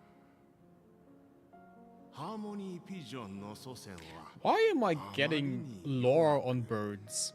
地上の生存競争に勝つことができなかった。 How important can this background information on random birds truly be? 空を見上げ羽ばたき始めた。そうして数千数万世代にもわたる試みを経て、群れの中の一羽がついに翼を正しく羽ばたかせる方法を学んだ。そして空に飛び立ち、大地に別れを告げたんだ。つまり鳥は最初から飛べたんじゃなくて、自分の意志で飛ぶようになったってこと？ Birds aren't born to fly. それも一つの理想主義的な解釈だ。さてサンデー、君はどう思う？僕は空を飛ぶことが鳥の天性だと考えられているのは、人が地面に落ちて死んだ鳥を見たことがないからだと思います。それも面白い考え方だ。Yeah, I have to think about では the 君は今 song the entire time too. この小鳥を Probably is like the inspiration for that. もう分かっているね。はい。まずはカゴに入れます。少なくとも一人で生きていけるようになるまで。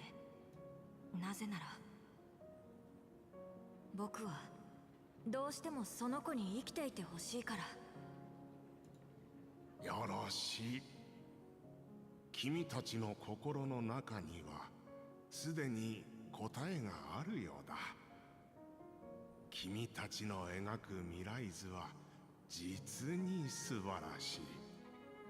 それがそれぞれの方法で実現されることを私も心から願っているよ。この子は私たちがちゃんとお世話するね、お兄ちゃ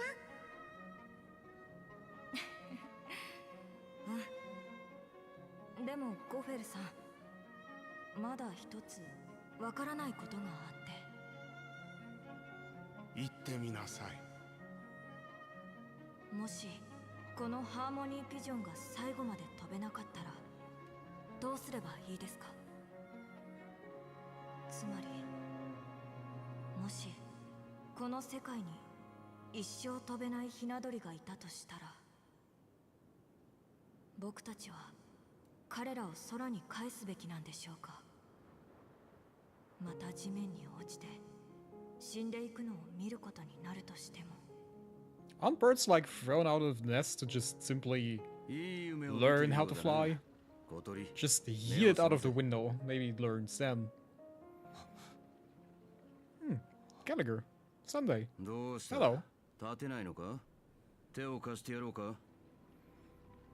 私は死んでいない。嬉しいか？ロビンがどこにいるか教えなさい。今すぐに。どうせ最初に気にするのは妹のことだろうと思ってたさ。安心しろ。お前の妹はここにいる。そして安全だ。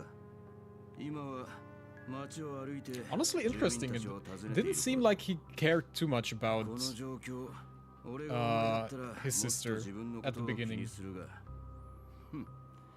But apparently, he's good on each other. さっき自分の胸にナイフを突き立てた野郎が立ってるんだからな。もし本当に私を殺すつもりなら、こうやって会 Or 話 he する needs her for 必要 something もない else. でしょ。 That could also be the case. 目的を言いなさい。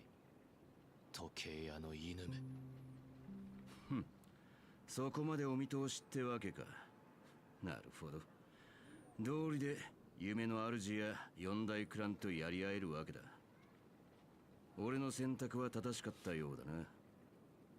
選択？お前なら俺の目的は分かってるだろう。虚構が見抜かれた以上、俺に残された時間は少ない。もう駆け引きをするのはやめだ。俺はお前と手を組みたい。なぜ私と手を組めると思うのです？あの名高いロビンもこっち側につくことを選んだからさ。さらに裏切り者の手がかりとピノコニーの明るい未来。これだけのものを入れたカクテルがあればお前を満足させられるか？嘘にまみれた人間が真実を口にするとは到底思えませんね。大丈夫。俺のことは信じなくてもいい。お前が信じるべきはお前の心の中にある正義だ。The sense of justice. まずはロビンに会わせてください。まあ、お望み通り彼女が来たぞ。Eh? これはどういうペテンですか？冗談だよ。このお嬢さんが俺たちをロビンのところに連れて行ってくれる。そうだよな。私も請求列車も含めてあなたに聞きたいことがある人。 So at the beginning, I thought Sunday would be like the big bad guy, but apparently not. Apparently they're all friendly. 高貴なるオーク家の当主様。これで役者は揃った。Moments later. これがさっき言った慰霊碑だ。書かれてる名前はあんたたちならよく知ってるだろう。ラザリナ。そしてティエルナ。ピノコニーが辺境の監獄と呼ばれていた時代、開拓がここと他の星々とつなげてくれた。彼らはアスデナを救った英雄。その名はこんな小さな石ころじゃなく、もっと歴史のある大きな石碑に刻まれるべきだ。しかし今、宴の星には美しい夢しか残されてない。あの重い歴史と監獄の姿はもう跡形もなくなくなってる。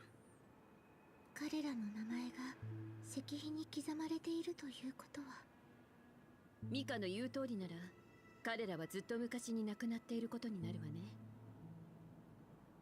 ラザリナは独立戦争で犠牲になった。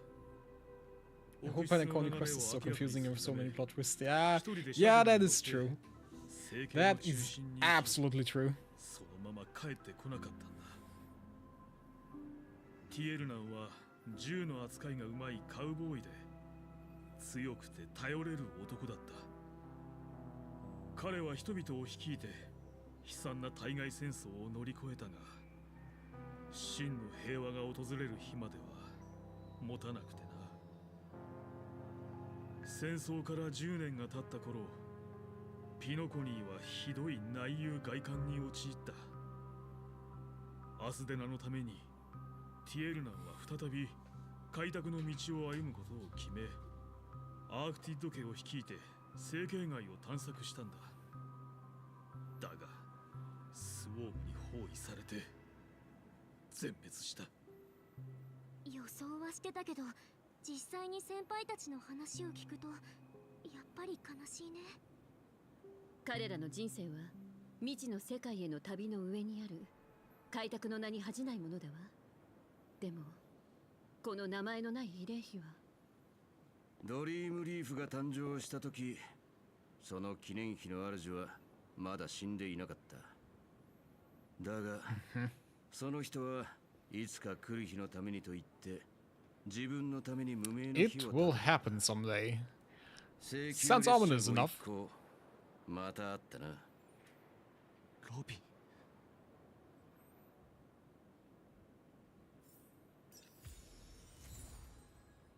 And this is the point where you... Okay.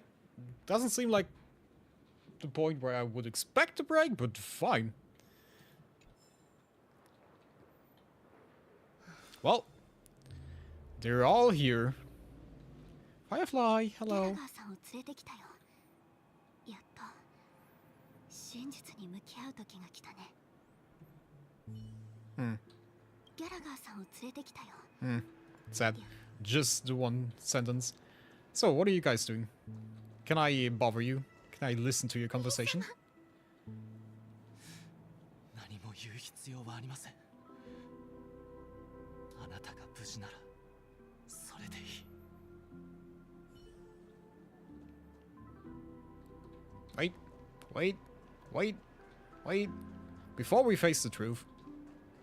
Before we face the truth, can I get to the loot? No, but it's not loot, it's a bird.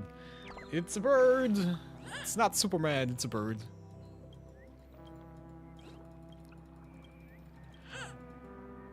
Bye bye, bird. Okay. Let's face the truth. Gallagher, please enlighten me. その兄弟には少しプライベートの時間をやるって約束してるんでな。先に俺たちの話をしよう。それでいいか？ああ。 Do I have the choice? ギャラ Nope. ガーさん。 You're gonna let せっか me く苦労してファミリーの意思決定 know 者 everything anyway. 請求列車性格ハンターを一堂に集めたのは何か重要な話があるからだろ。なんだ、あんたらまでお見通しってわけか。正直もう顔に黒幕って4文字が書かれてるようなもんなんだけど。ベルトさんの言う通り、そろそろ誠意ってもんを見せる時だな。その兄弟は知るべきことは知ってるから、どう選択すればいいかもわかるだろうが、七死人ご一行は到着が遅かったからな。質問の時間を取るのは当然のこと。All I want to know is who do I swing my bat at? That's all I need to ド know. リームリーフの創立者にして時計屋の助手、そして例の招待状を出した張本人でもある虚構歴史学者のギャラガーだ。以後よろしく。虚構歴史学者？じゃあこれまでうちらに話したことは全部デタラメだったってこと？いや、お前らに話したことは全部本当だ。まあほとんど。ファミリーが再び俺を受け入れたって点を除いてだが。ミカに確認したから、ファミリーと時計屋、それとミハイルの功績については嘘じゃないってことは分かってるわ。ご理解いただいたところで早速話を進めよう。みんな知りたいだろう？どうして俺がこんな大変な思いをしてまで遺産争奪戦を仕掛け、こんなに多くの派閥を招待してピノコニーを大混乱に陥れたのか。答えは至ってシンプルだ。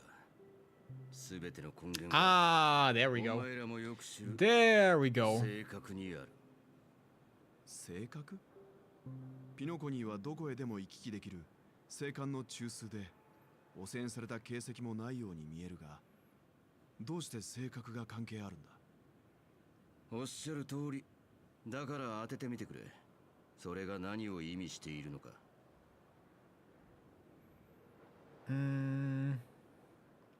Stellaron has been completely sealed. Someone is manipulating the Stellaron. You're pulling our leg again. It has been completely sealed, maybe? そいつはなかなか面白い答えだな。Sad. もしそうなら、俺もお前らを招待する必要はなかっただろう。美しい夢は無から作り出されたものじゃない。記憶域を海に例えるなら、夢の地を築くってのは荒れ狂う海を土で埋め立て陸地を作るようなものだ。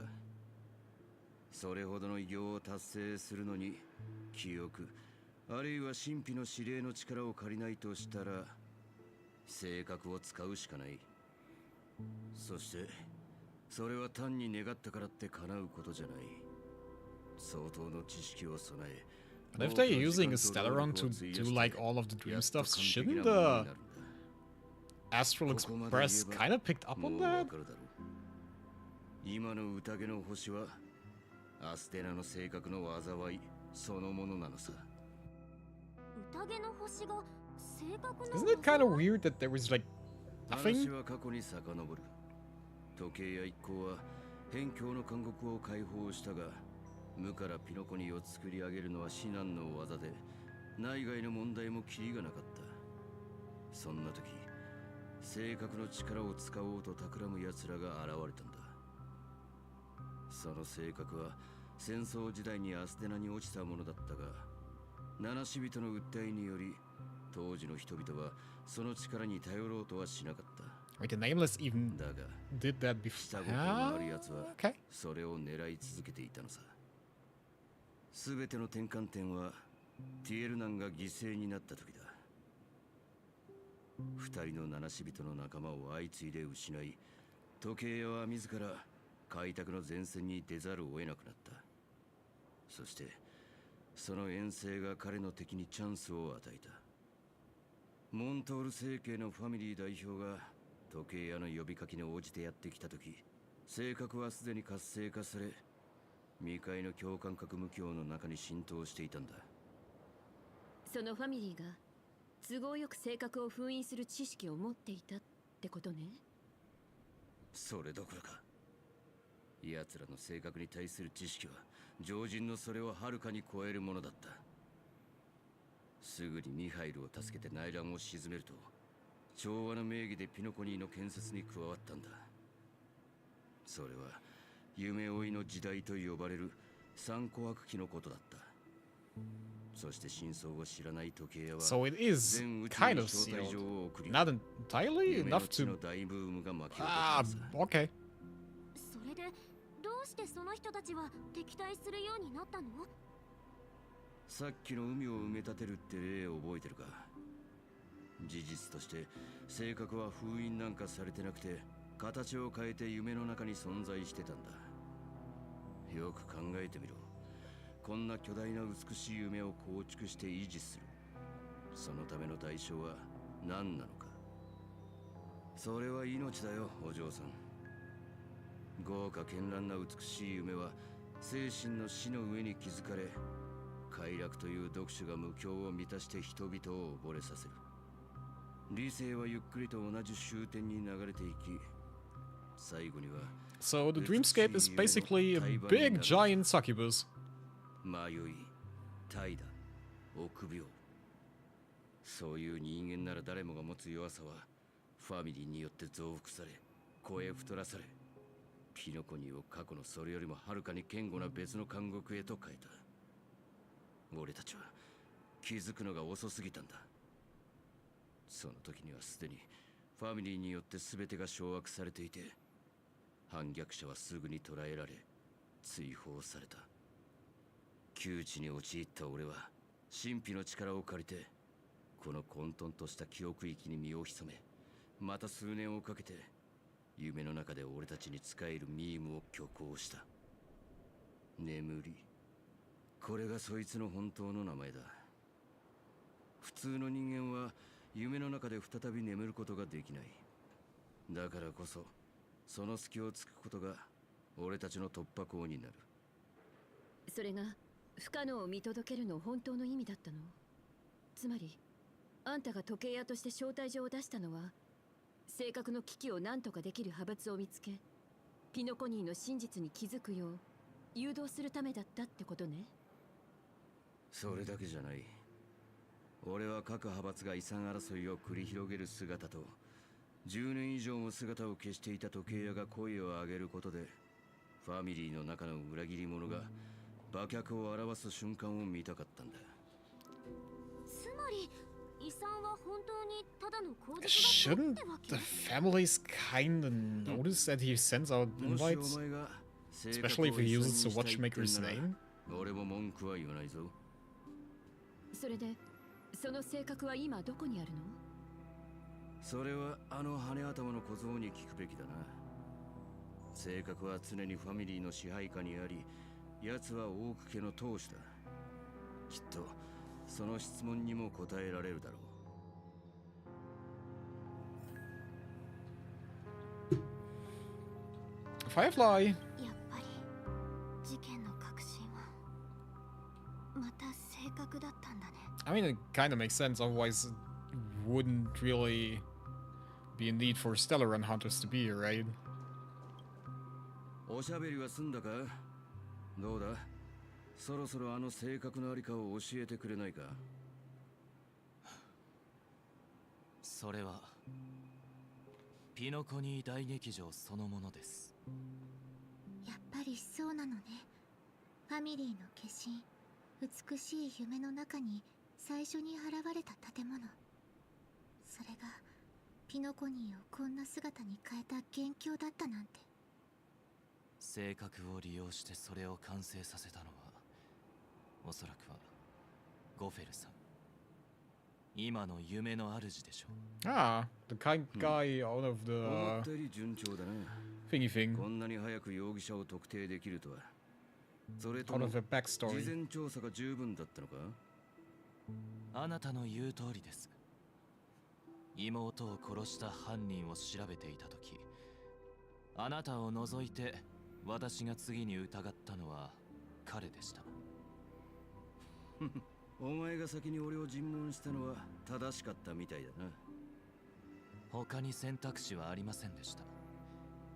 夢の主の形跡を捉えるのは難しく、当主たちですら彼に会うのは困難ですから。しかしゴフェルさんは私と妹にとって恩のある方。 I see a chest. こんな I see 結果を loot. 知りたくありません Loot in で the した。 background. オンってどういうこと？実は私たち兄弟も挽回の癌の被害者なの。孤児だった私たちは救済に来たファミリーに引き取られて育った。そしてゴフェルさんは私たちの資質を見抜きピノコニーに連れてきたのよ。でもだからといってゴフェルさんが調和の対局に向かっていくのを黙って見ていることはできない。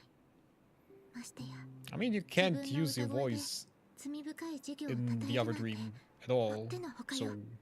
hmm. ファミリーの裏切り者が誰であろうと、彼がどんな命令を下そうと、私が舞台で歌うことはないわ。私たちは絶対に調和セレモニーを調和を破壊する儀式に変えさせたりはしない。私たちの理想の楽園のために。ええ、私たちの理想の楽園のために。オーク家の当主としてピノコニーの明るい未来のため、 ominous again. 私は絶対に引くわけにはいきません。私とロビンはすぐに美しい夢に向かい、なんとか夢の主に会って今回のことを問いただします。もしファミリーが本当に調和から外れているのなら、私は皆さんと同じ戦線に立ち、調和セレモニーを中止して自らゴフェルさんの犯した罪を償いましょう。お前らが立ち向かおうとしている敵、あるいは敵たちは俺みたいな弱っちい老犬とは違って少し手を出しただけでくたばるような相手じゃないぞ。共通の目標がある以上、力を合わせた方が勝機をつかめる確率も上がると思うんだが、どうだ？私たちは先輩七死人の足跡をたどってここまで来たの。今さら彼を追うのを諦めたりしないわ。七死人は困難にぶつかったぐらいでひるんだりしないもんね。あんたもそう思うでしょ？ As long as I can stick with Firefly, I am going to do whatever.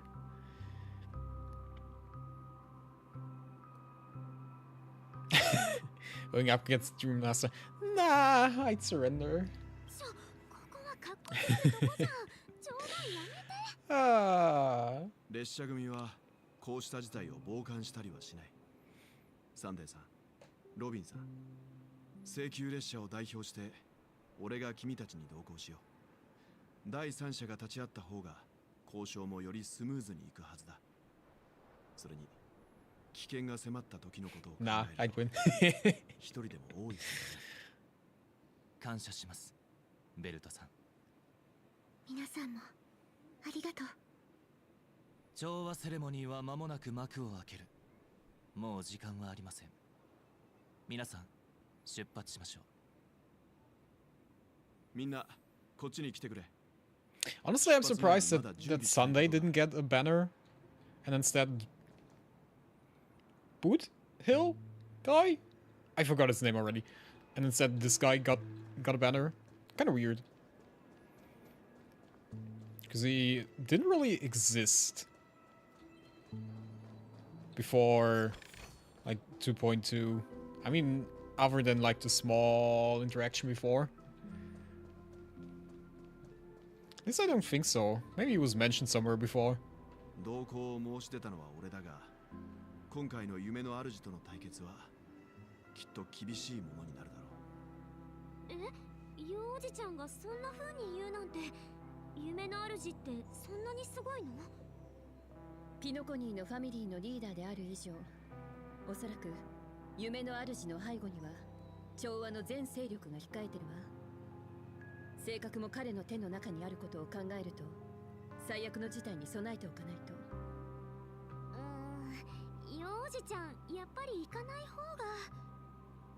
そういうわけにもいかない。ロビンさんはともかく、さっきのサンデー。 And he has the entire power of the harmony behind him. Didn't we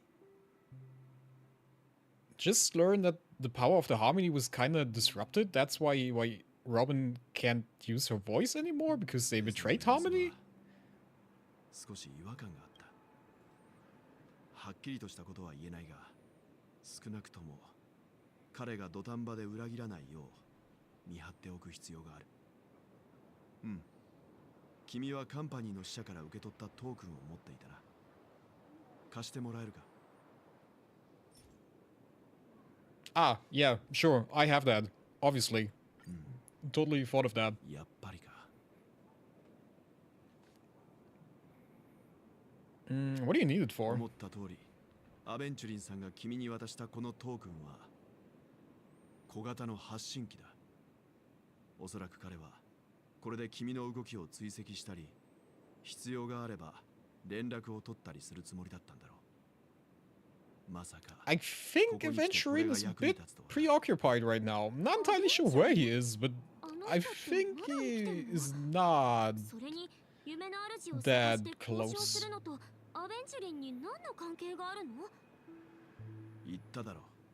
カンパニーと協力するのはファミリーとのバランスを保つためにも悪くないと。交渉に問題があればファミリーが正確に手をつけた意図が明らかになる。これがあの死者が夢見ていた突破口だ。その時が来たら俺はこの発信機を使ってカンパニーにメッセージを送る。唯一の賭けはアベンチュリンさんが無事かどうかだが、カンパニーの回線ならきっと誰かしらが傍受しているはずだ。戦略投資部の重要な幹部とくればなおさらな。それを考えるとメッセージを送るだけで十分だろう。幸運を祈ってるわ、ベルト。ああ、君たちも慎重にな。I'm so glad that Welt is here. I don't have to worry about plans. He's got that. He's taking care of this. He's our mastermind. I don't have to think. I just have to use my baseball bat. たとえ夢の主が潔白であってもファミリーの腐敗は根深い。ミハイルが犯した過ちは二度と繰り返さない。彼の幸運を祈ろう。ギャラがまだ何か言いたいことがあるんじゃない？なぜそう思う？出発前、車掌は私たちにピノコニーで3人の七死人の消息を追うように言った。ラザリナとティエルナンのことはもう分かったわ。残っているのはラグウォークだけよ。私が間違っていなければ、私たちはもうとっくに彼に会っている。そうよね。合っているとまでは言えないが、答えは確かに簡単だ。何しろあれだけ明確なヒントを出したんだからな。請求列車から返事を受け取ってから、俺はあんたらに関する情報に注目してきた。様々な世界を結びつけるために相当な労力を払ったことも含めて。Wait. そして今、あんたらは無事にここにたどり着き、自分たちの力を証明した。姫子さん、列車を修理して再び銀河に旅立たせたのはあんただな。ええ。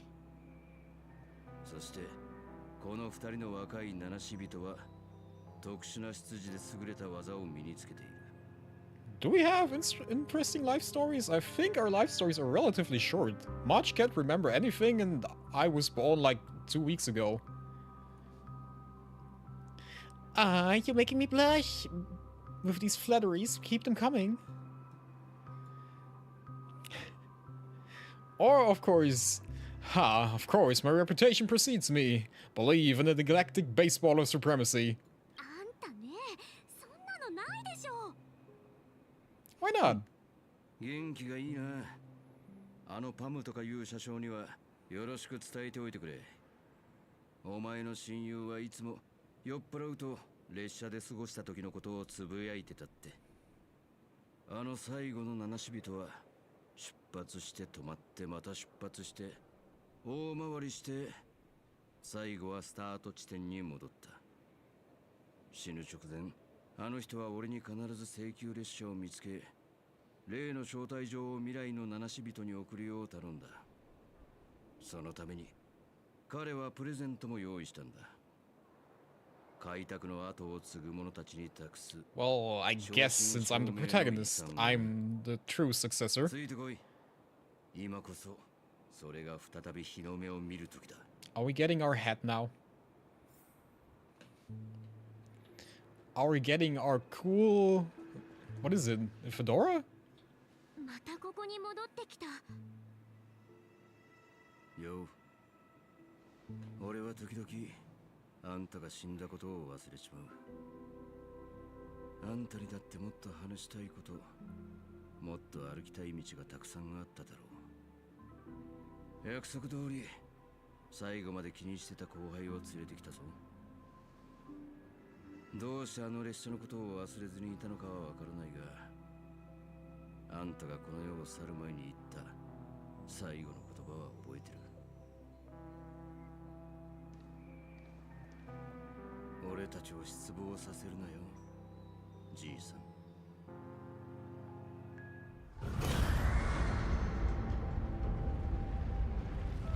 Aw. Ah! Cutscene!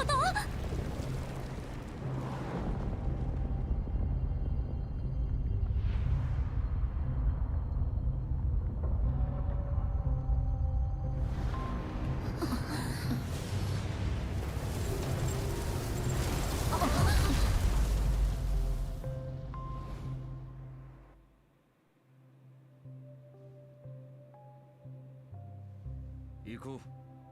彼の終点はすぐ目の前の花園にある。ピノコニーの最初で最後の七死人、時計やラグウォークシャール・ミハイル。 The watchmaker was... Okay. Okay. I mean, makes sense. Honestly. Kinda makes sense. Bonk. It's nice that there's also balloons up here. Don't know who scattered them around here, but sure. As long as it's loot. 11 credits is all I need in life. Pays for basically nothing, but fine.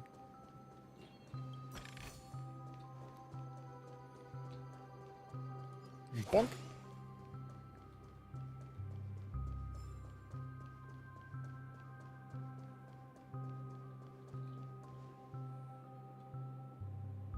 I mean, it looks impressive. Can't deny that. If there's an origami bird here, I'm doubting everything in my life. Because how the hell would that thing get here?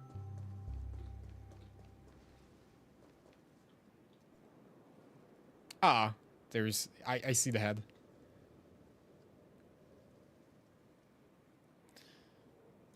Beneath the surface of Memory Zone, in the garden closest to the full moon in the water, an elderly man rests on a recliner enveloped in utter silence. The watchmaker, Michael Char Legberg, has passed into that endless, timeless dream, where no sound could ever awaken him. 時計屋が3人目の七死人だったんだ。なんとなく分かってはいたけど。彼が残した遺産は一つの夢の泡だ。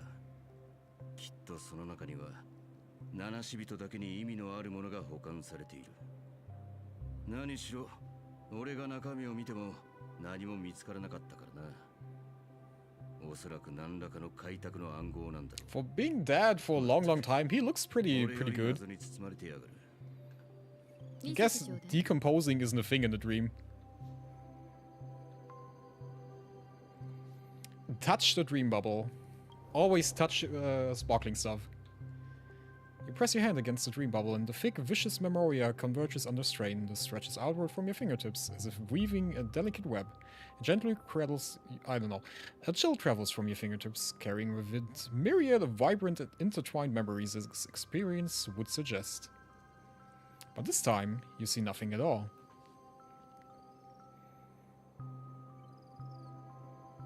And take a deep breath and try to read the dream bubble again. The dream bubble is clearly extraordinary. Perhaps the approach was wrong, you think, holding your breath and closing your eyes. With one knee on the ground, you press your forehead against a thin film coated in memoria. Yet before you, there remains an abyss of darkness. No crimson sun descending upon snow-capped mountains, no gentle laughter, no twinkling stars, no echoes of swords clashing. There is nothing, and nothing is there. Undoubtedly, this is but an empty dream. Nihility? Acheron, are you here?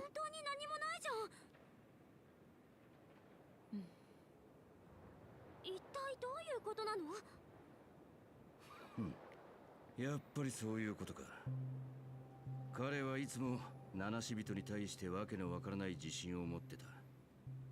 その計画の中には常に開拓が組み込まれていたが、俺にはその自信がどこから来るのかわからなかった。Maybe I need to put on his head before I can look into his dream. が成功したことは一度もなかったしな。俺はずっとこのじいさんが何を考えているのかわからなかったが、この空っぽの夢の泡はわけのわからない幻想と理解しがたいロマンチシズムに満ちていて、実に彼らしい。いたずらじじいめ。まあこの人が何か手札を隠し持ってるなんて俺も期待しちゃいなかったが。いいえ、ギャラガー。ミハイルはきっと。There's an origami bird. I'm going crazy. How the hell? なんだ、まさかあんたまで理屈を並べるつもりか。ミハイルが未来の七死人を信じたように、私たちも過去の七死人を無条件に信じてる。彼らは愛する土地のために自分の一生を捧げようとした。それなのに未来への後悔を抱えたまま急に旅立ったりするはずがないわ。この夢の泡にはきっと何かが隠されてる。ただ私たちがまだそれを見つけられてないだけでね。ギャラが時計屋を信じることに関してはあんたも同じでしょ。俺は神秘の運命を歩む人間。人生哲学は何も信じないことだ。だから俺にもわかる。信じることが開拓にとって何を意味しているのか。俺も彼が何を残したのか知りたい。Yeah, we're gonna figure it out, I'm sure. 全ては That's why I have Weld and Timiko there with me. They're gonna think of something. 黄金の時に戻って無教ショップで確かめたいことがあるの。ミハイルのために、そしてピノコニーの未来のために。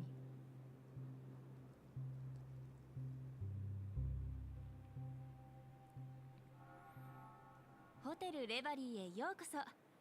ご用件を伺ってもよろしいでしょうか。 Now everyone's joining the party. 俺たちは Even Don Hang. 列車の七死人だ。チェックインしたいんだが。請求列車？ But actually, didn't he actually have an invitation? ああ、仲間たちは先にチェックインを済ませている。俺の名前はタンコ。ホテルのシステムに俺の個人情報があるはずだ。かしこまりました。ですが、お連れの方々はチェックインされる際にお客様の予定が変わって宿泊できなくなったとおっしゃっていましたが。また予定が変わったんだっつーの。こちらのお客様は？俺は請求列車に乗ったばっかの新人七死人。名前はパムだ。こいつは俺の仲間だ。俺たちがファミリーの正体に返事を Sure, したのはこい he's つが Pom 列車 Pom. に乗る前だったから Sure. システムに記録はないと思うんだが、なんとか融通を聞かせられないか。ああ、そういえば先にチェックインされた七死人の方々の中に同じような状況の方がいらっしゃいました。最近は開拓の運命に足を踏み入れる方が増えているようですね。前例がありますので原則的には問題ないかと思います。今お連れの方にご連絡させていただきますね。 Damn, he's lucky. He doesn't have to go through all the pain we had. 申し訳ありません。請求列車の方々と連絡が取れないようです。連絡が取れないというのはどういう意味だ？申し訳ないのですが、私もこのようなことは初めてでして。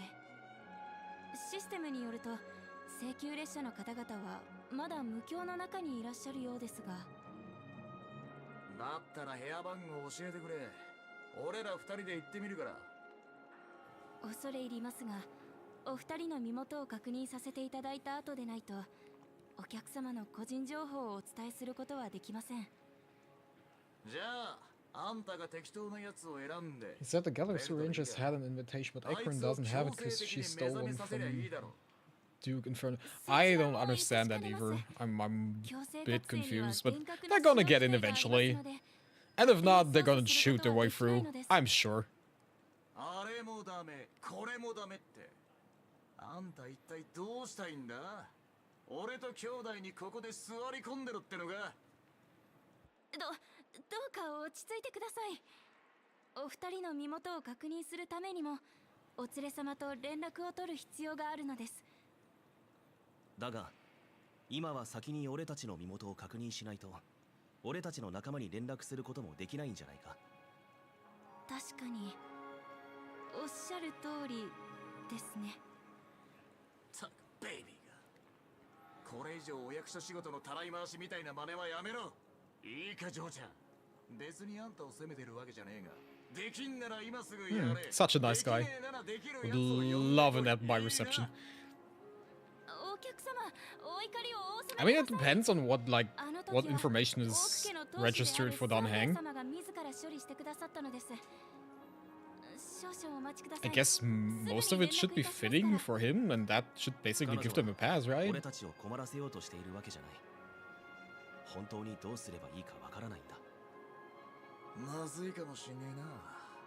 さっき列車の中であんたも試してたが、奴らから一向に返信がねえ。俺は気になることがあるから少しここを離れる。お前はここであの女性を待っていてくれ。The poor receptionist. さっさと済ませて帰ってこい。仲間が行方不明になって炭鉱のやつも焦ってるはずだ。少し時間をやるか。心配は判断を鈍らせるから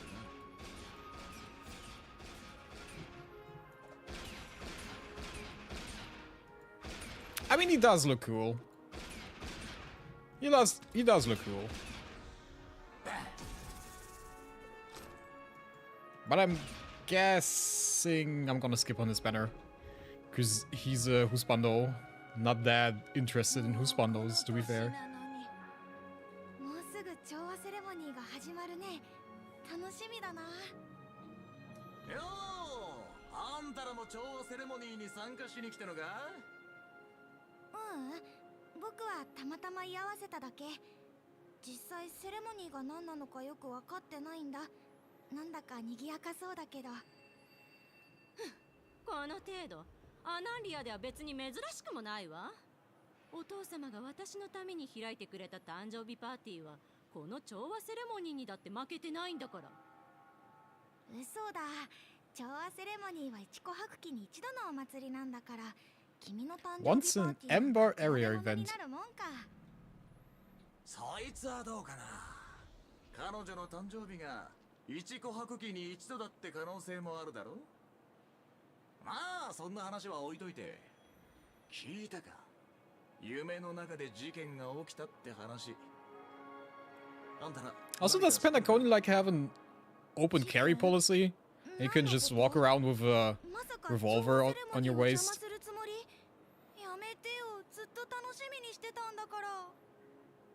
何を慌ててるんだか。いい？こういう大型イベントの前っていうのはね、多少は噂が流れるものなの。心配する I の mean, I guess Acheron is also walking around with her swords. 私たちよりファミリーが焦ってるはずでしょ。 But it's Acheron. She can do whatever she pleases. その通りだな。俺もこの祭りを盛り上げるためにわざわざ駆けつけたんだ。何かあっちゃ困るってもんさ。このベイビーたちは何も知らねえのが。くだらねえ話を続ける必要はねえな。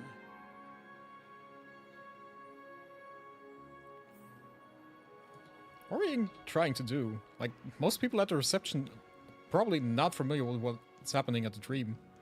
Raid? Raid? Ah. Good thing that she has head of security under her name. That probably helps. 私はホテルのセキュリティを担当してるハウンド家のコティよ。何かお役に立てることはある？よ、ちょっといいが。夢の中で調和セレモニーに影響が出るかもしれない何かが起きたって聞いたんだが。Good thing that the head of security has nothing better to do than just to stand at the reception and ask and taking questions from the guests. Good. That's good for us, apparently. 何も聞いてねえのか？どこで聞いたのか知らないけど、そんな噂は信じないで。ハウンド家の一員として保証するわ。調和セレモニーは全て順調にいってるってね。Everything is going smoothly. That's what I'm trying to tell myself each day. 予定通りに開幕させること。今回は夢の主も第一線に出てくるから安心して。絶対に無駄足を踏ませたりしないわ。そう言ってくれんなら安心だ。嘘をついてる感じじゃねえな。つまりホテルの従業員すら知らねえってことか。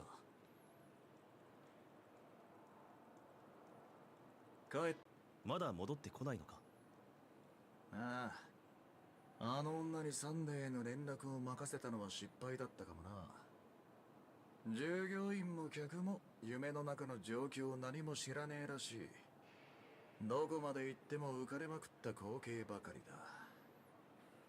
俺に言わせりゃ、これ All we see is people enjoying themselves. Definitely not a good sign. Okay. So we want to see people depressed then. That's understandable. オーク家は議会の主催者であり、夢の内外すべての管理、調整の責任者でもある。だが、ホテルを一回りしてきたが、こんな大事な日だというのに、その重要なクランの人間と一人も会わなかったんだ。ホーリースイート。俺の記憶違いじゃなけりゃ、サンデーはオーク家の当主じゃなかったか？ここに長居しても仕方がない。ひとまず列車に戻ろう。そう焦んなって兄弟。カンパニーとやり合ったことはあるが、いきなり走り出して Have you ever robbed the IPC? すぐに街で一番目立つやつになった。 Sure. Who hasn't? おとなしく待っていろというのか。別におとなしくする必要はないが、とにかく今は待った方がいい。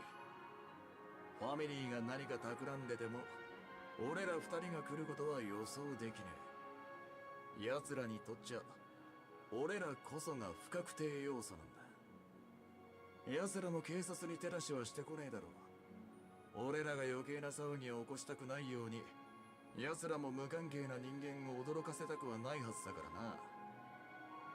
見たか、このホテルもカンパニーの犬が見張ってやがる。俺がファミリーなら手続きを理由に不確定要素をここに留まらせる。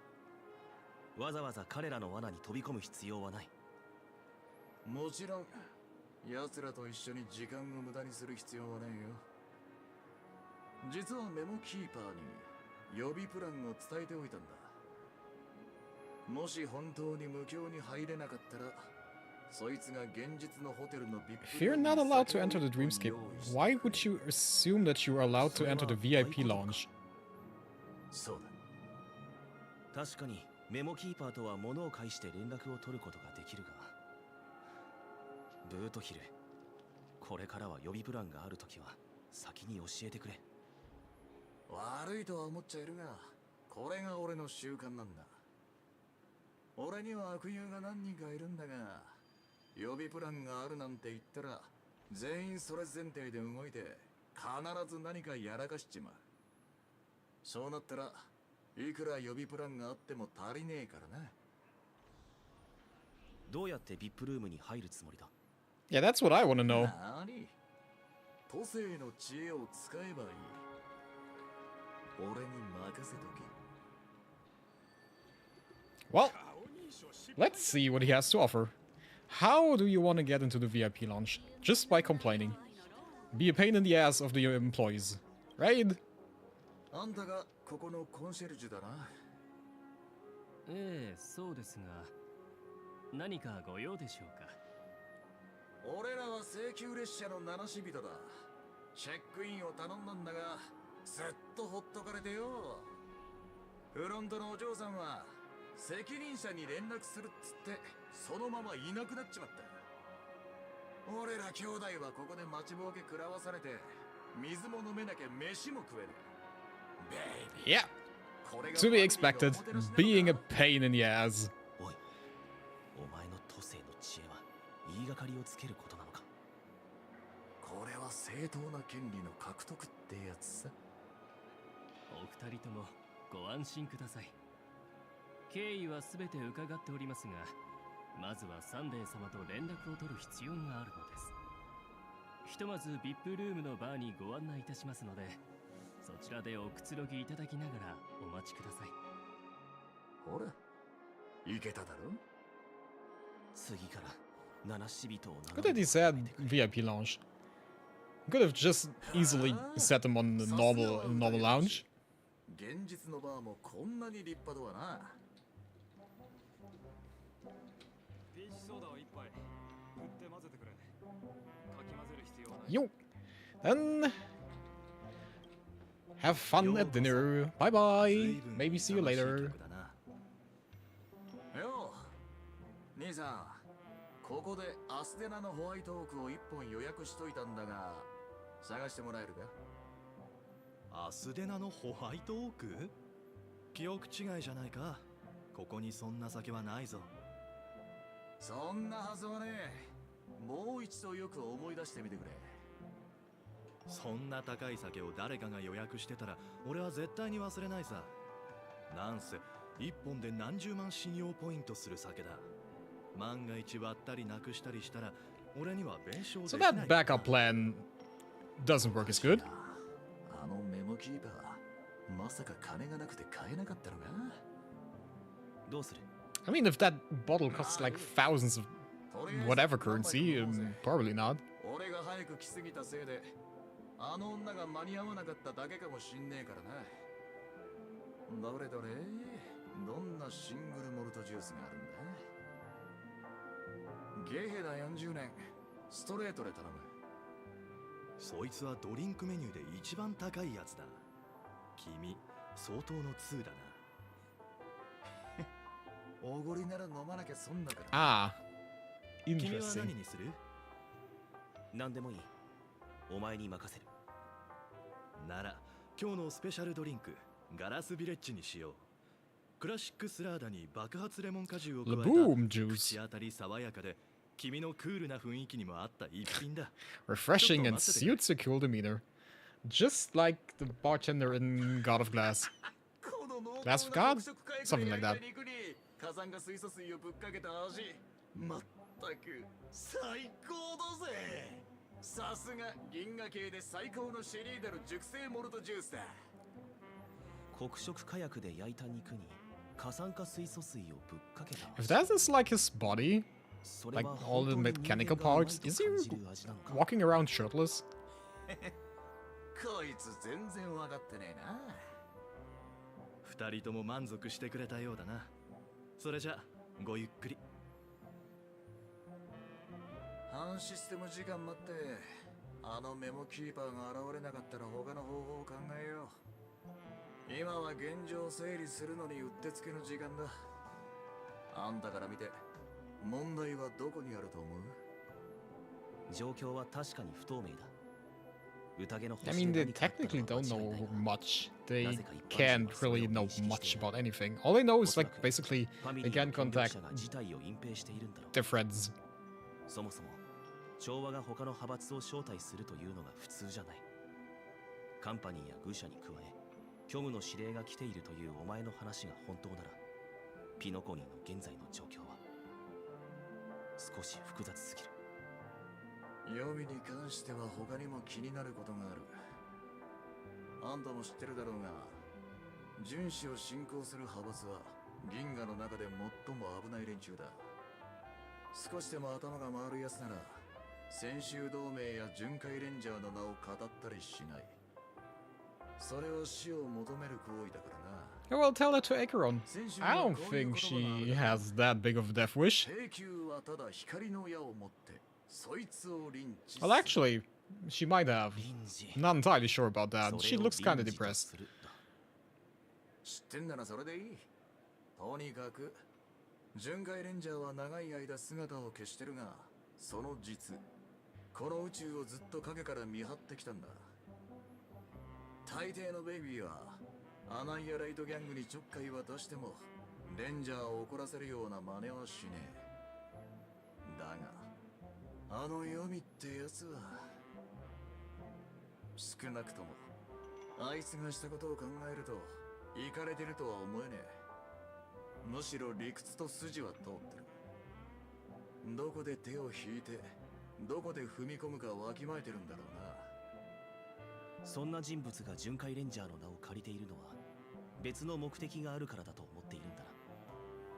I mean, it's probably easier to travel as an Galaxy Ranger than just to say I'm the Emanator of Nihility. Probably have an easier time getting through border controls. 俺はやはりファミリーの異変が気になる。この祭りのために十数種類の運命の後人がピノコニーに集められた。いくらファミリーが寛容だとしても普通ならこんなことはしないだろう。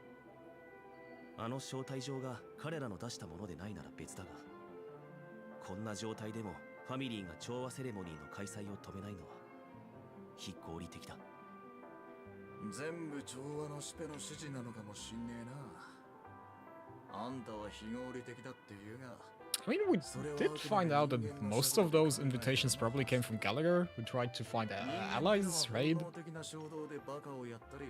自分の利益が関わると原則を捨てたり、信じちゃなんねえもんを信じたりする。それどころか、ベイビー。人間は自分で決めたばっかのルールすら破ったりするもんだぜ。だがアイオンならそんなことはしねえ。ただ最初に決めた道をひたすら突き進む。壁にぶち当たっても方向を変えたりしねえんだ。この事件の背後にはシペの意志が働いていると思うか？そうとは限らねえが、超常的な意志が働いてるのは間違いねえだろうな。だが俺は別に悲観してるわけじゃねえぞ、兄弟。人間の自由意志が信用できるもんなら巡回レンジャーは何のために存在する？全部アイオンと運命のせいだと思えばことはそんなに難しくねえ。ランが永遠に遵守の道を行くのも、アキビリがいなくても列車が快諾の道を走り。 Honestly, Bootil could kind of be related to Acheron. They share a lot of similarities, like the hair, this The one I just opened. You know, could be brother and sister. 絶対的に正しい指導者を失ったことで、七死人たちは自分の選択に責任を負わなきゃいけなくなったからか。ああ、俺の旅の意味は絶対的に正しい道を歩むことではなく、数えきれないほどの道の中から自分の限られた知識と判断でできるだけ自分に合った道を選ぶことだと思うんだ。あんたが何を経験してきたのかは知らねえが、人間は自分に責任を負わなきゃならねえって点には賛成するぜ。誰も代わりになんかなっちゃくれねえからな。だからこそ巡回レンジャーは絶対にあの偽物を探し出して、あいつが何をする気なのか突き止めなきゃなんねえんだ。万が一あのメモキーパーが現れなかったら、俺に予備プランがある。これが最後の一つだ。お前の予備プランは一体いくつあるんだ？俺、本当はあんま回りくどいの得意じゃねえんだよな。いつものやり方ができるならもう少し楽なんだが。タンコ、あんたホテルを一周したって言ってたが、身分の高そうな客とかそういう集団は Any 見かけなかった。 important looking guests? 何を考えている？決まってんだろ。こっそり何人あかあ縛って人質にすりゃ、あうんとはどうとでもなる。 Sure, ファミ hostages. リーとの交渉もそいつらの身分を語って。ダメだ。今すぐ列車に戻るぞ。なんでだよ。ビビってんのか兄弟。その槍は飾りか。今こそ Draw your weapon and make a scene. Good plan, good plan. もう行くのか？じゃあ今さっき注文したアスデナのホワイトオークはキャンセルでいいな。ああ、アスデナのホワイトオーク？あんたさっきはないって。二人とも少し酔ってるみたいだな。たった30秒前にアスデナのホワイトオークを注文した Good ばかり thing じ that ゃないか。 plan B works. どうやら So we don't have to rely on taking hostages and just bursting our way through everything. そうだ。俺、擬態を改造しすぎて忘れっぽくなっちまったんだった。見せてくれ、ベイビー。マジでアステナのホワイトオークじゃねえか。あ？なんか書いてある。請求列車で待ってるわ。彼女からのメッセージで間違いなさそうだな。おそらく俺たちが一緒にいることも、ホテルが安全ではないことも知っていたから、人目を避けられる場所に移動したんだろう。結局大回りして請求列車に逆戻りかよ。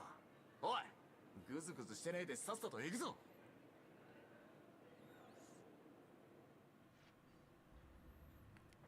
Well, thank you again. ついさっき乗ってきた二人の客がブートヒルを探してると言っておったぞ。 Do you just let random strangers onto the train? Shouldn't you know better than that, Pom Pom? 彼女じゃ。請求列車はどんな乗客も歓迎するが、どいつもこいつもこっそり忍び込んできよって。お前らさすがに堂々としすぎではないか？ごめんなさい、車掌さん。 So that's number one, but who's number two then? ガーデンの人間には慣れていると思ってしまって。今ピノコニーの情勢はとても複雑で、信頼できるのは七死人の皆さんだけ。 Also, I have no idea what Black Swan お前 wants. が例のメモキーパーか。 On which side is she? はじめまして、 Our, タンコ someone else's, her と own. は言っても、私は他の人の記憶の中で会ったことがあるけど。そしてブートヒルさん、あなたとも実際に会うのは初めてね。アスデナのホワイトオークは気に入ってもらえたかしら。まったく、ずいぶん手に入れにくいお酒を注文してくれたわ。そんなことよりよくも探し回らせてくれたな、メモキーパー。 What's with the second person? 早速だが、 You said there were 知ってる two. ことを洗いざらい話しても Who's らう the ぜ。 second? もちろん。 Misha? でもその前に自己紹介させてちょうだい。私はブラックスワン。ガーデンオブリコレクションのメモキーパーよ。Ah.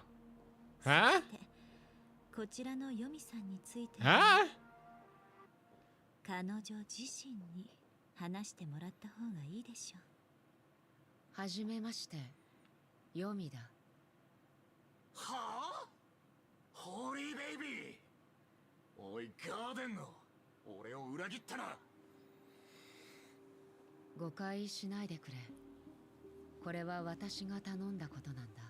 I am confused. They're working together now again or not? Or what? Huh? このメモキーパーが一緒に来てくれたおかげで、密かにファミリーの支配から抜け出すことができた。実際には一緒に来たんじゃなくて。I mean, to be fair, stalking Acheron is probably like a good thing. やり方も決して密かにとは。まあ、そう思っているならそれでいいわ。私は彼女にファミリーの目の届かない場所へ連れて行くこと。Trustworthy individuals, and the first name you came up with was Bootil. つまり、あなたたちだ。信頼Yeah, well, that's basically what I'm thinking too. Like, I get Dunhang and Pom Pom and the Astral Express, but what the hell made you think that Bootil is trustworthy?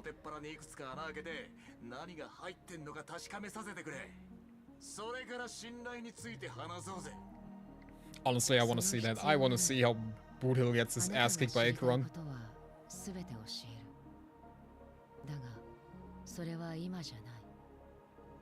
私の正体がバレていなければ、もう少し時間があったかもしれないが、今はこうするしかないんだ。しかない？何がしかないだ？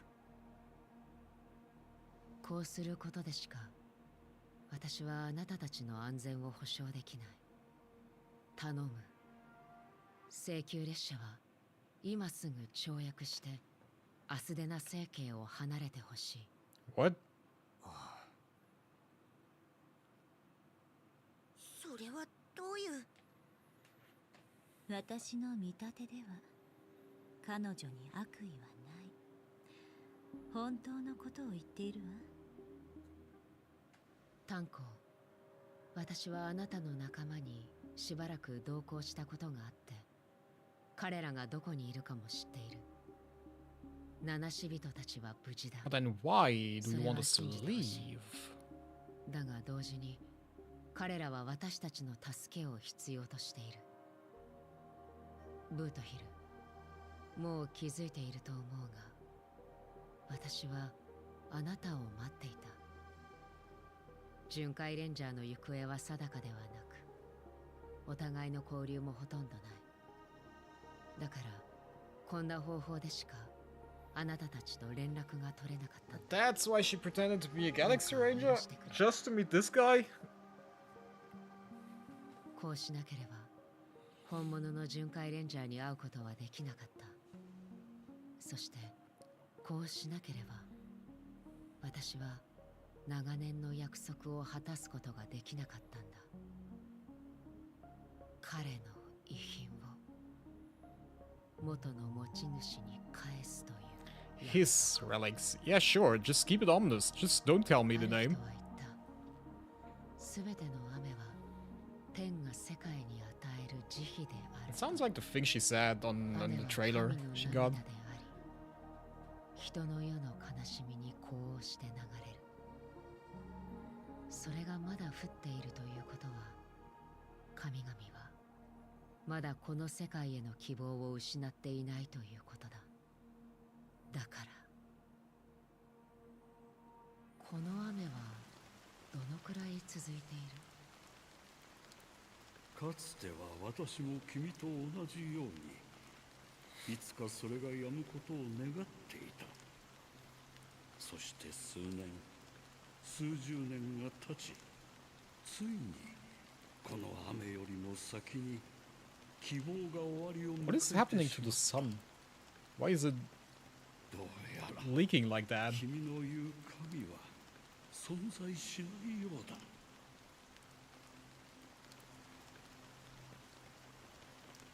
As he spoke, the old man's gaze remained fixed in the distance. Amidst the fine drizzle of black rain, countless shadowy hands emerged from the sea. さて私の方からも Let me share a story. 昔話をさせてもらおう。凡人が運命の道を歩むというのは小舟に乗って水面を渡るようなものだ。曲がりくねった跡を残しながら可能性という名の無数の波紋を広げていく。一瞬にして過ぎ去る人間の一生に比べ、こうした波はいつまでも消えることはない。そして中にはその存在の痕跡が強烈すぎて、その一筋の波に自分の影を残してしまう者もいる。海面の影のよ血在霊、運命の後人の執念。それはイックスの影から生まれ、自らを当事者だと思い込み、無意識に個人の生前の行いを繰り返す。それは虚無から生まれ、虚無へと向かい、無意味な生涯を It's also like the first time I see her using her umbrella.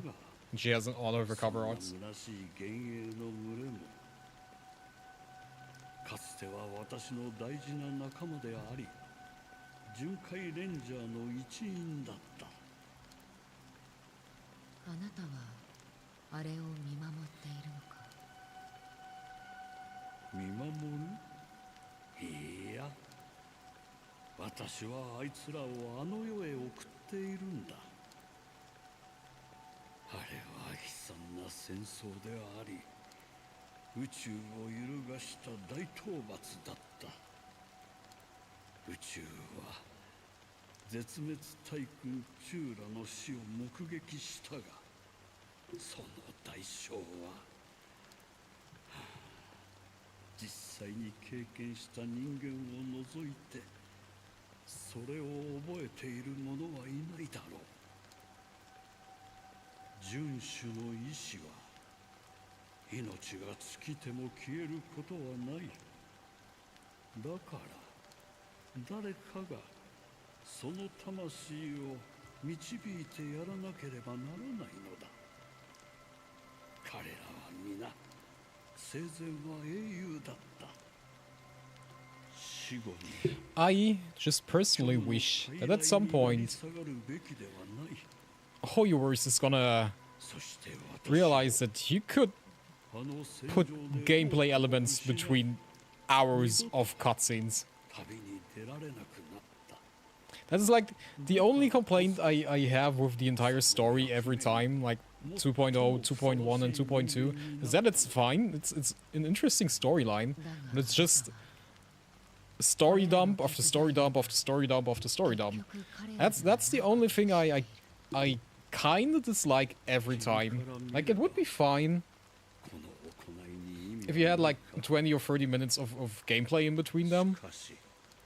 And will make it way less heavier. That's the only issue I mostly have.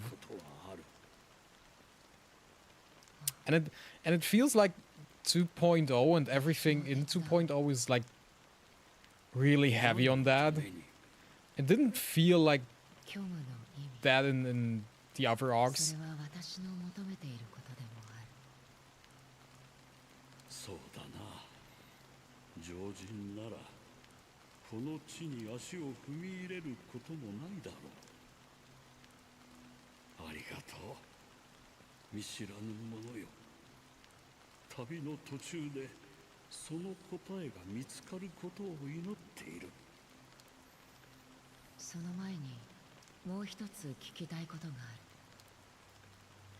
ある。確かに血罪令の行い、そしてその一生は私たちの視点で見れば意味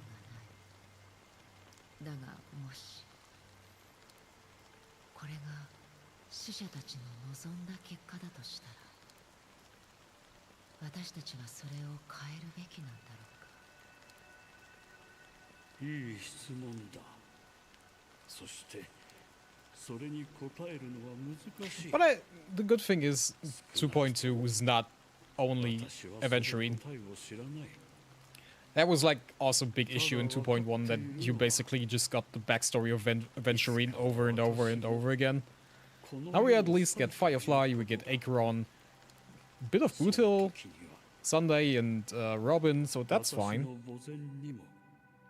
花を手向けてくれる人がいることを心から願う。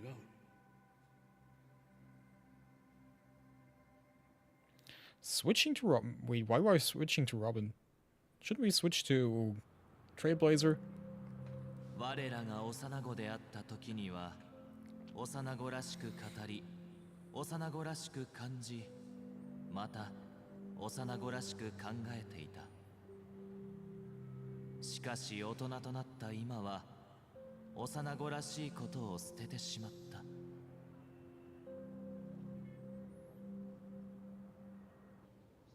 祝福をお授けください。シペの尊き代弁者よ。こちらへ来なさい、家族よ。私はすでに神に我らと共にあるよう祈りました。御意のままに。ルーさん家に仕えて10年。私は勤勉に真面目に怠けることなく人との調和を最善としてきました。しかし昨日私は過ちを犯してしまった。当主のために夜の宴の準備をしていた時、うっかり料理を床に落としてしまったのです。そして私は怠慢から全ての手配は済んだと嘘をつきました。主人は私を解雇することで罰としましたが、未だに悪の種が心に根を張らないか気がかりで、寝食もままなりません。この罪を償うため、私はここであなたに懺悔します。あなたの心はこれを深く悔い、心を鎮め、過ちを改めることを誓いますか？誓います。あなたは心から我が身を顧み、すべての罪を告白することを誓いますか？誓います。あなたは身をもって務め、罰を受けて償うことを誓いますか？ When did Sunday turn into a priest? When did that happen? よろしい。他の家族に熱心で勤勉な姿を見せなさい。そうすればファミリーとの関係を修復することができるでしょう。さあ、心安らかに帰りなさい。シペを称えます。そしてあなたに I wonder how long the story would be if you would just skip every cutscene. It would probably be like half an hour and then you would be through, right? 次の方、前へ。誠心誠意懺悔します。どうかお許しください。安心なさい。私はすでに神に我らと共にあるよう祈りました。あなたの心が誠実かつ善良であれば、必ず許しが与えられるでしょう。実は私はピノ国に密航してきたのです。 Also, I'm not entirely sure how much I should be interested in Sunday's backstory.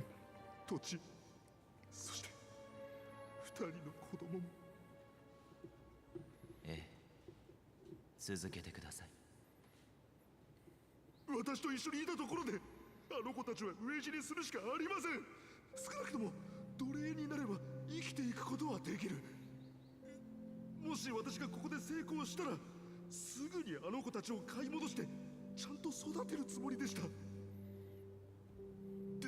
でも結局ハウンド家に見つかってしまって、あちこちで彼らに追われる羽目に。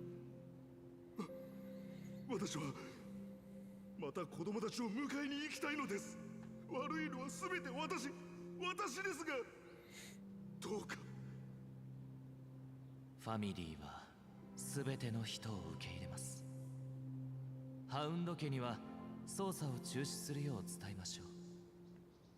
これからは恐怖に怯える日々を過ごす必要はありません。ありがとうございます。ありがとうございます。仕事に励み、一日も早く子供たちを買い戻してファミリーに入れるよう努力します。調和をたたえます。次の方、前へ。お久しぶりですね。ピノコニーで最も注目されている男、オーク家の次期当主のサンデーさん。私はすでに神に我らと共にあるよう祈りました。どうぞ始めてください。いいでしょう。 Why do we listen to the absolution or whatever it's called of people now? 過ちを犯しました。私の罪をお許しください。私は朝食のピザを Wait, you wasted half a pizza? That is unforgivable. You need to burn in hell. 以上、他にはありません。何かお説教はありますか？もしあるなら急いでもらえると助かるんですが、これからモーターボールの試合を見に行かなければならないので。あなたは罪を償うために良き行いを It's する。 crazy that you can take him actually serious. 罪？随分と成人ぶるようになりましたね。いいですか？ファミリーに私を裁く資格なんてないんですよ。 Then why is that guy even here if he's not taking them seriously at all? ファミリーの手口を知らない人がいると思いますか？時計屋のことはお忘れで。羽頭さん、その手は食いません。あの夢追い人たちを騙すように自分まで騙すのはやめてください。今後は聖句を唱える前によく考えた方がいい。オーク家が今の地位にあるのも、あなたがここにいるのも、異色に不自由なく上から目線で人々を見下ろせるのも誰のおかげなのか。今日の国会は調和の楽園に入るのに十分ですか？では私はこれで。あなたが選ばれることを祈っていますよ。はっ、損はさせないでくださいね。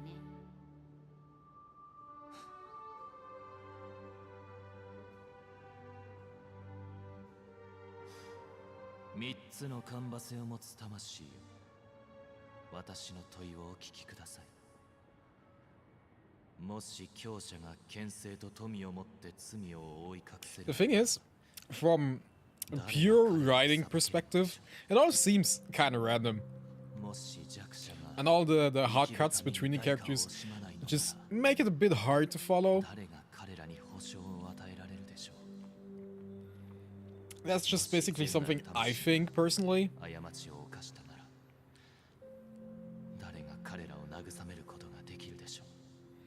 Like 1 second we were with Acheron and she tells me all about her backstory. Before that we were with the Nameless and we learned about the backstory of the Astral Express, and now we're at Sunday's backstory. And before that we had Sunday's backstory and Robin's backstory.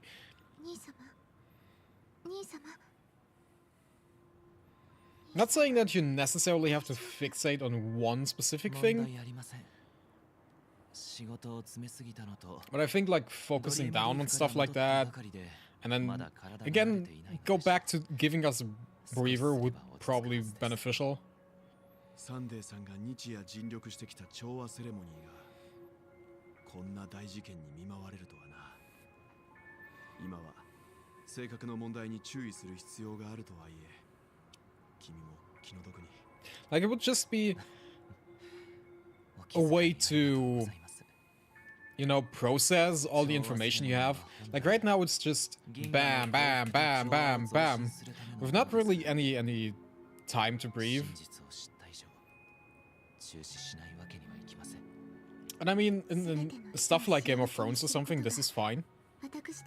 Because it's 1 hour and then you have a week to think about it and process and, you know. And this is just like, what are we now, 3 hours in? And we're getting lore dump after lore dump. I think we had one fight so far.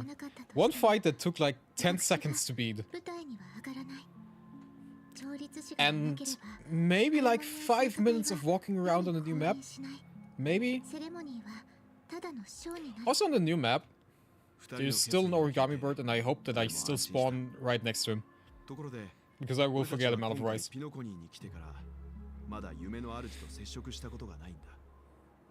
五大クランの話なら少し耳にしたが、夢の主に関する情報はほとんど得られなくてな。夢の主は普段人前に姿を現さないので、私たちもめったに会うことはできません。ですが、今回の件は重大ということもあり、彼は自ら出向いて話し合いをすると約束してくれました。Personally, just a thought, since we're generally having like, what is it, 4 weeks, like a month, between patches, so every banner goes like for 2 weeks. Couldn't you just like cut the story in parts?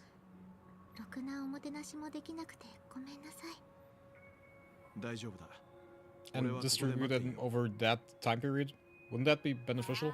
I don't know. We seriously are able to move.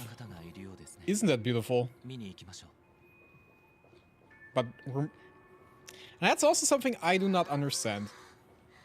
You want me to move from here to there. If you're giving me a 30-minute cutscenes anyway, just, you know, at that point, just do the same thing. Just let me walk in the cutscene.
Yeah, well, this is what happens.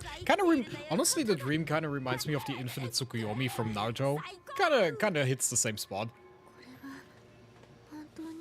At the end of the day, it's all just play pretend. Like, it's fun. It's like an amusement park, sure.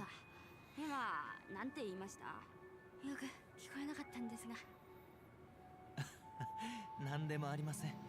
ほら、グラークス通りは車が多くて危険です。ハウンド家の者に近くのエディオンパークまで送らせますから、そこで引き続き美しい夢を楽しんではいかがですか? Also, I wonder what Sparkle's up to. あなたの言う通りですね。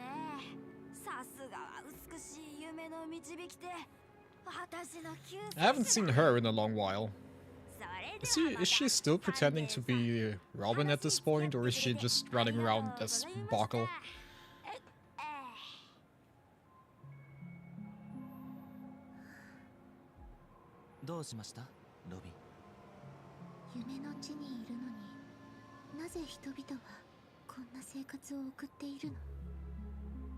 時の人はちっとも幸せじゃないわ。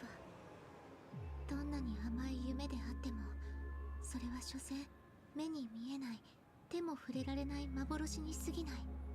Well, sometimes life sucks and it's better to just dream, right? 現実の未来さえ放棄した。そんなの生きているとは言えないでしょ。ああ、なるほど。ですが私としてはそれはむしろ普通の人間のあるべき生き方だと思いますがね。どうして？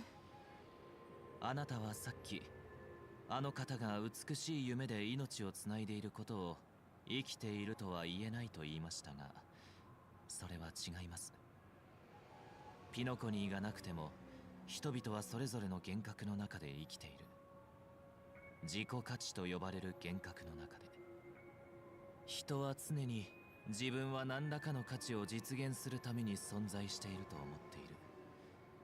自分の価値を高めた者こそが強者であり、逆に価値のない者は弱者に格下げされます。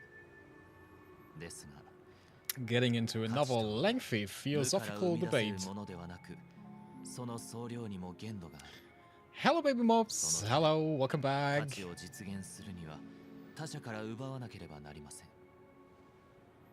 こうして弱者たちは搾取され、抑圧され。兄様はそんなことはあってはならないって言いたいのよね。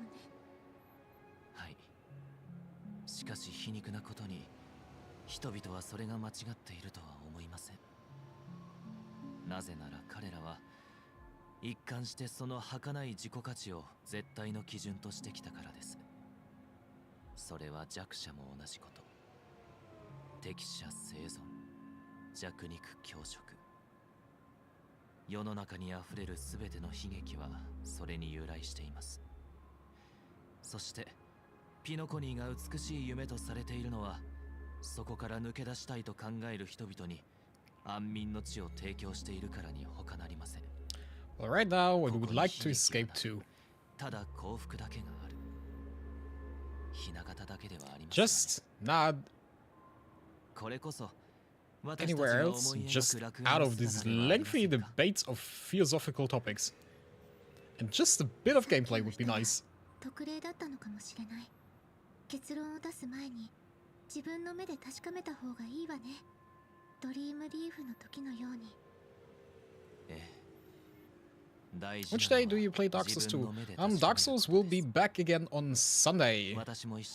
Then there is a stream scheduled. And if I remember correctly, I think I scheduled a stream for Friday and then we'll play Hades 2. If that's more up your alley. It's also a fun game. Well, I can finally move. Isn't that wonderful? I moved like 30 meters. Oh well. Back to story. ロビンさん、また会いましたね。調和セレモニーの準備は順調ですか？みんな楽しみにしていますよ。順調よ。ありがとう。遠路はるばる調和セレモニーに来てくれて嬉しいわ。とんでもない。宇宙各地から来たお客さんと一緒に昼も夜も大騒ぎできるんですから、ちょっとした移動なんて苦じゃありませんよ。私は孤独が嫌いで退屈な生活には耐えられないので、この楽しい無境が肌に合ってるんです。 As much as I love learning about the characters and their backstory, I just find it, every time I find it weird that they just dump the lore like that.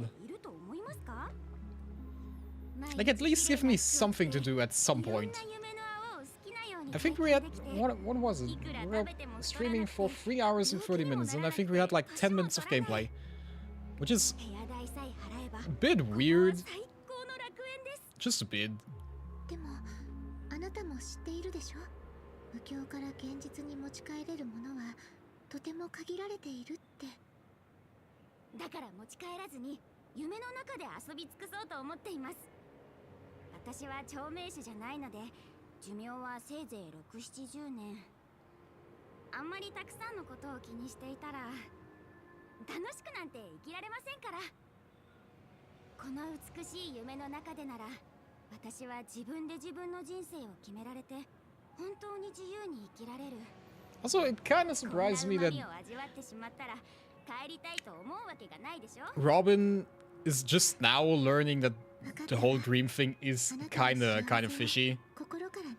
Like, obviously this is escapism for everyone. Like, it's not just a fun amusement ride that they just go in once.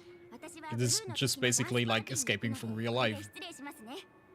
Kind of weird that she never thought about that before. さっきのお客様の言い分もあなたを満足させられなかったようですね。いいえ、彼女の言うことは理にかなっているし、心から幸せを感じていると思うわ。ただ、あなたは彼女は自分で人生をコントロールできるようになったと思っているけれど、それは現実を捨てて夢の中に逃げただけで、escaping from reality. Just ask me. 化けの皮が剥がれてしまう。そう言いたいのですか？ええ、結局彼女も部屋代について言及していた。そうでしょ？しかし私たちの思い描く楽園に終わりなどあるべきではない。私たちの思い描く楽園は儚い夢であっては。 Can you at least just tell me what paradise you yearn for? At least give me a hint. At least tell me. 50 meters, and then we get more story. Sure.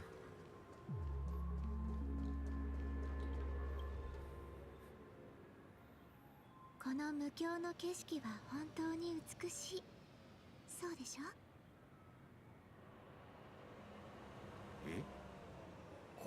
これはロビンさん。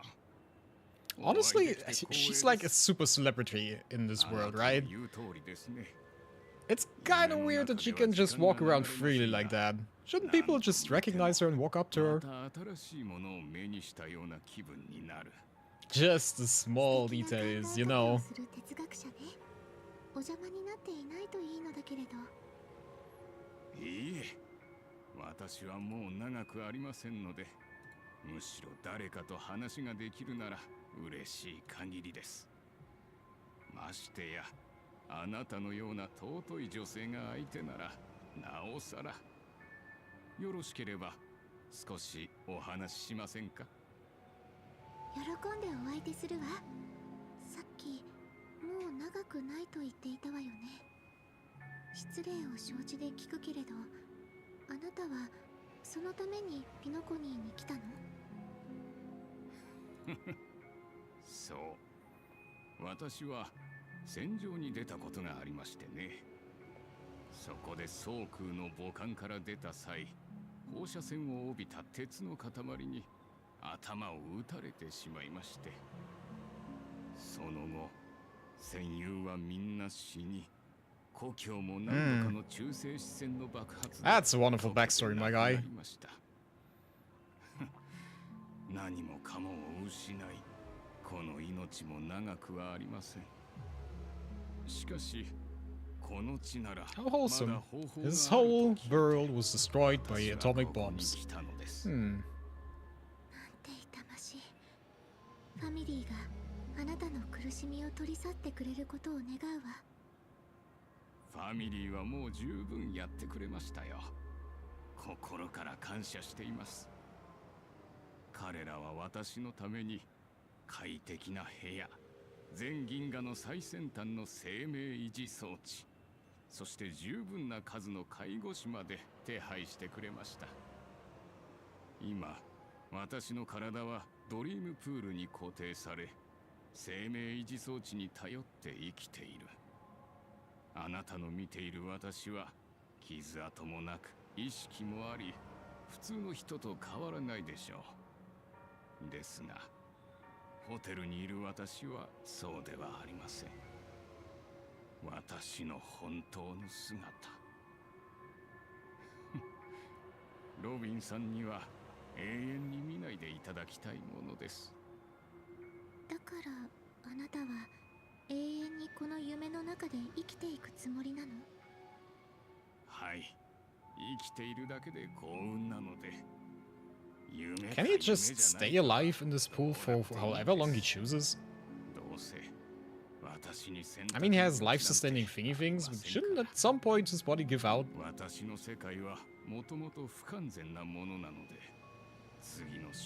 Yeah, that's what I was thinking. Like, he could just fall over any second. Oh, okay.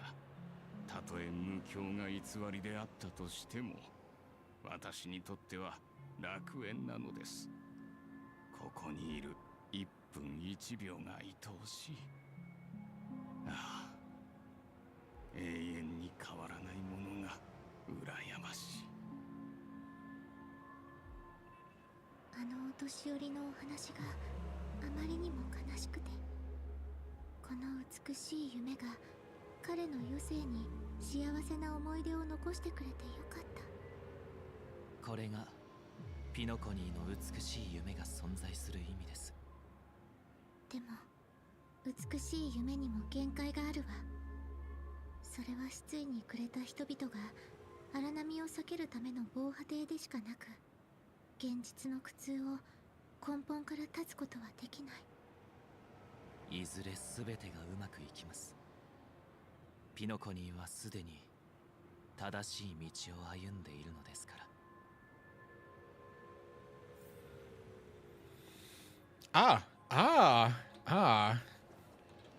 I see another Robin. We're finally getting to a bit more interesting part. この可愛いお嬢 Ala さん ala. は誰でしょう。 Hello, who are you, lovely lady? 偶然また会ったね。正体を表しなさい。あなたのトリックは私たちには通用しません。人を欺くことに長けた仮面の愚者も招待されていると聞いたけど。 Interesting that she's not surprised at all to see like imposter of her. 楽しんでいる Fine. かしら。なんとかね。 Hello, Sparkle. ここの人 Mistia. たちみんな騙されやすすぎ。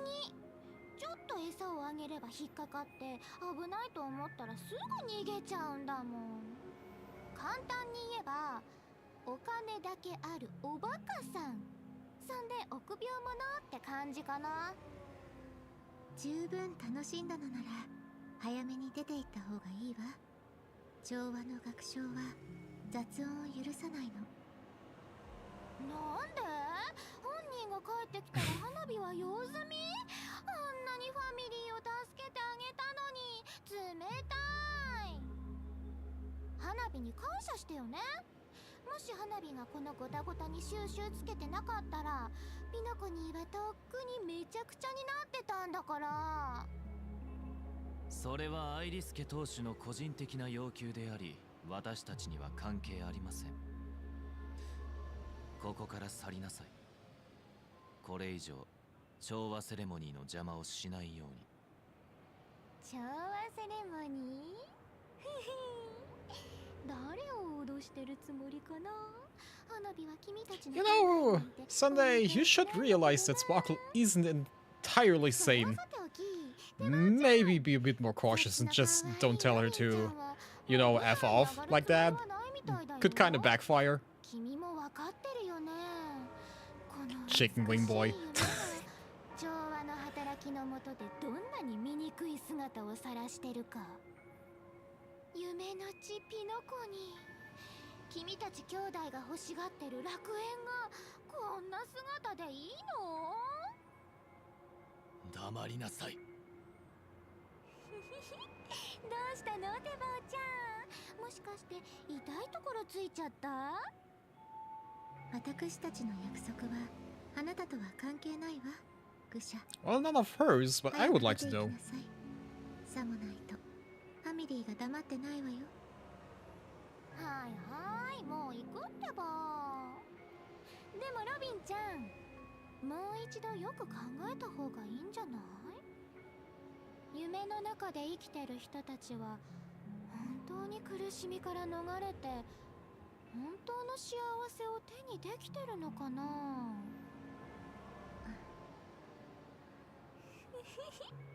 花火のやるべきことは全部終わり。あとは本物の花火を待つだけだね。最後の2つのプレゼントは君たちにあげる。もし運悪く調和セレモニーが開催されちゃったら忘れずに会場で使ってね。絶対になくしちゃダメだよ。Ah, Sparkle. Such a cute little terrorist. 遠くで渡りガラスが鳴いている。もうすぐ夢の主が到着されるようです。What is she shooting? Music notes. Okay, interesting. The thing is, you could have cut all of that short by just having a conversation between Sparkle and Robin and Sunday. You could have cut out all of the stuff before. That's just my opinion, but that obviously doesn't count. このまま夢の主が来るのを待ちましょう。ええ。ところで兄様、もう甘いものは食べなくなったって本当？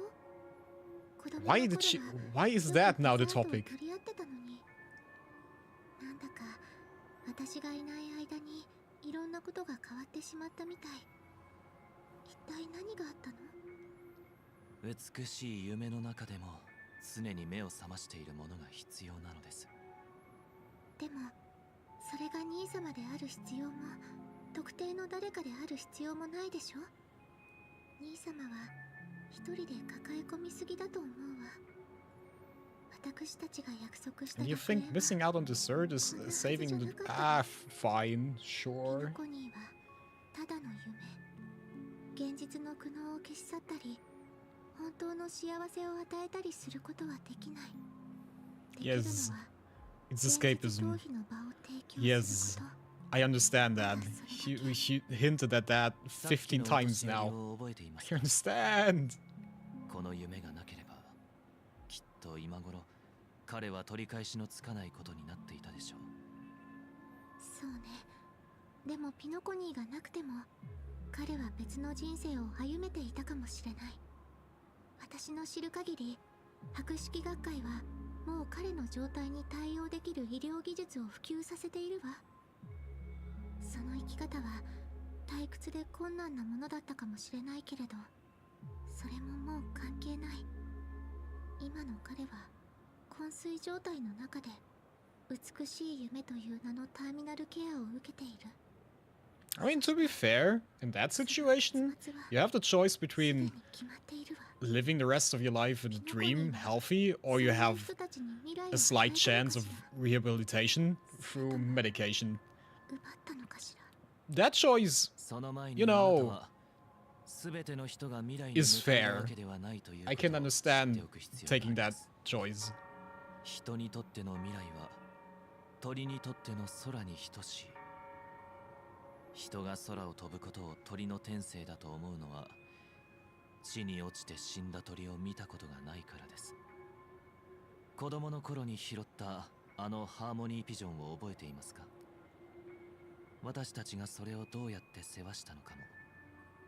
私たちはあの子を大切に鳥かごで育てた。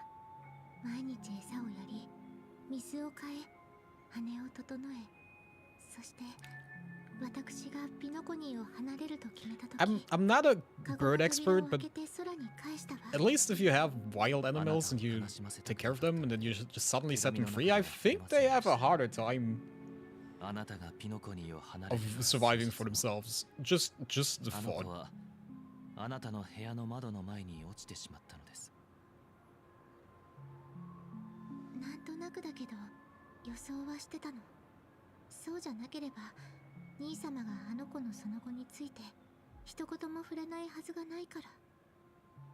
結果は残念だったけれど、私はあの選択は間違ってなかったと思ってる。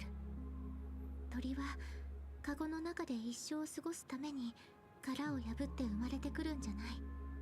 たとえ飛べなくても彼らの居場所は空だもの。ですがそれが問題なのです。もしこの世に一生飛べないヒナ鳥がいたとしたら、私たちは空こそが彼らの居場所だと断言していいのでしょうか。 Can't they just belong where they want to belong? Why are you picking on chickens so much? Just because they can fly.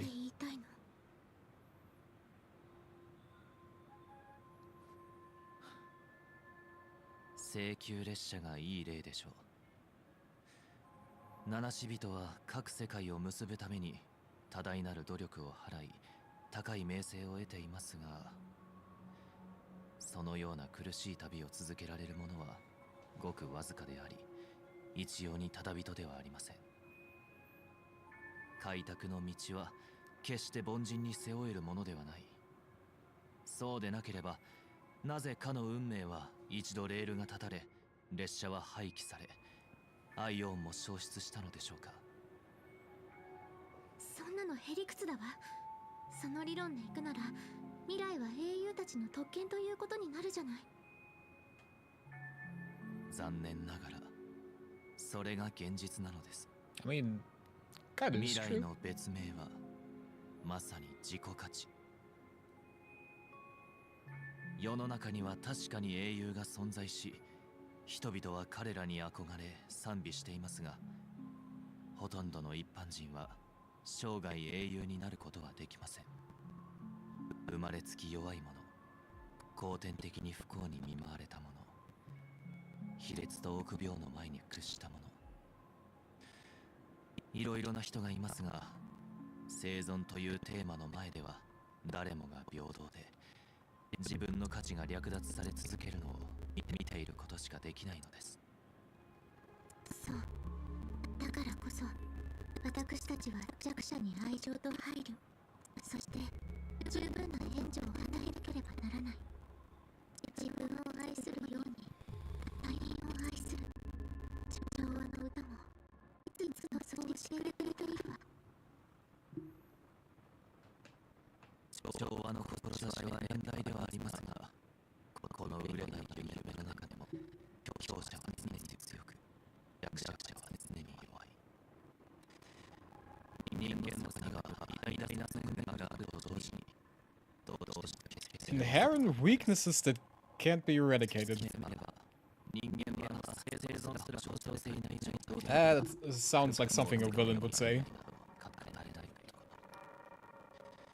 世界が自然と放送とかが限り、必ず信じる人々がいるのですよ。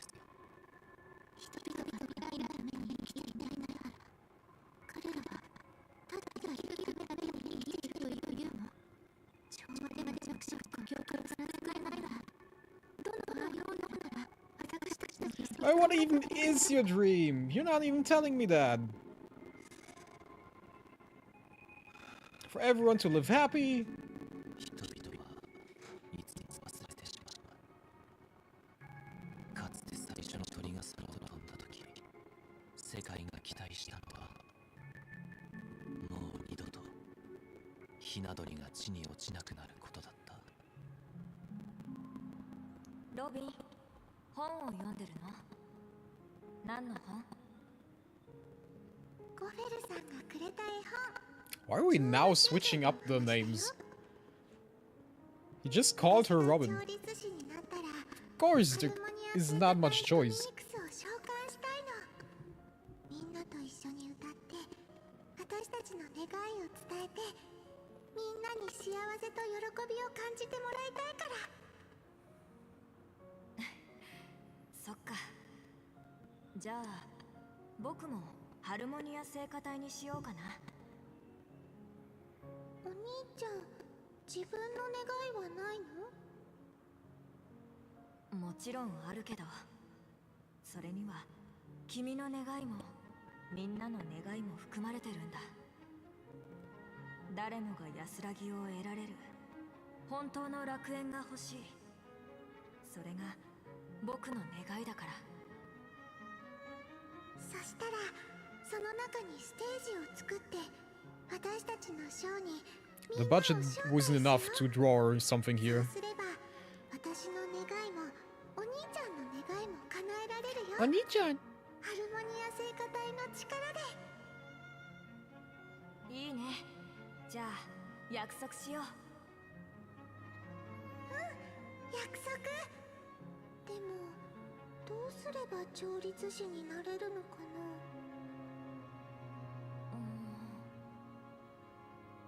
そうですね。まずは星になることでしょうか。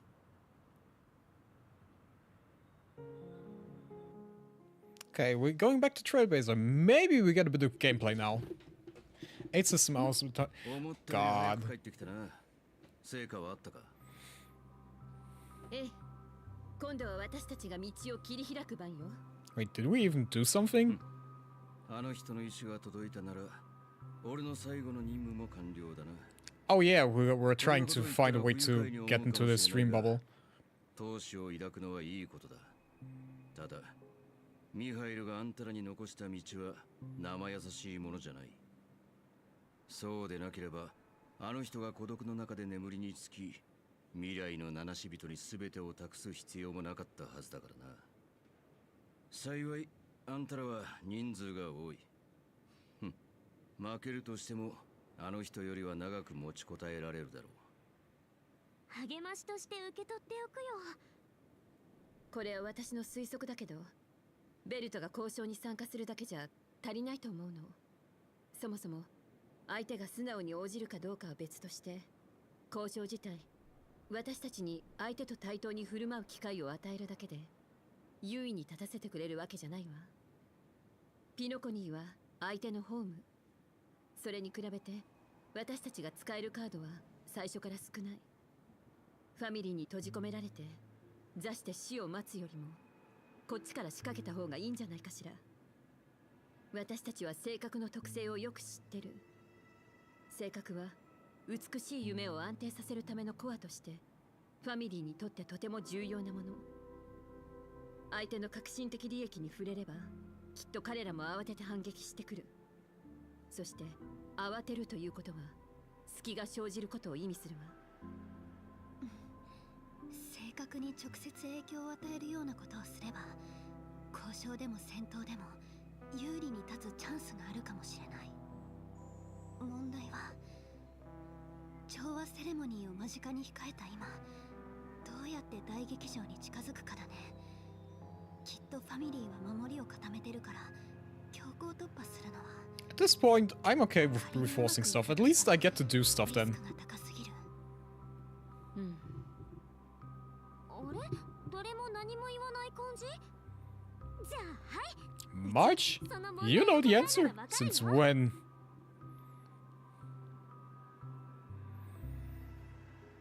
You of all people? 何？疑ってんの？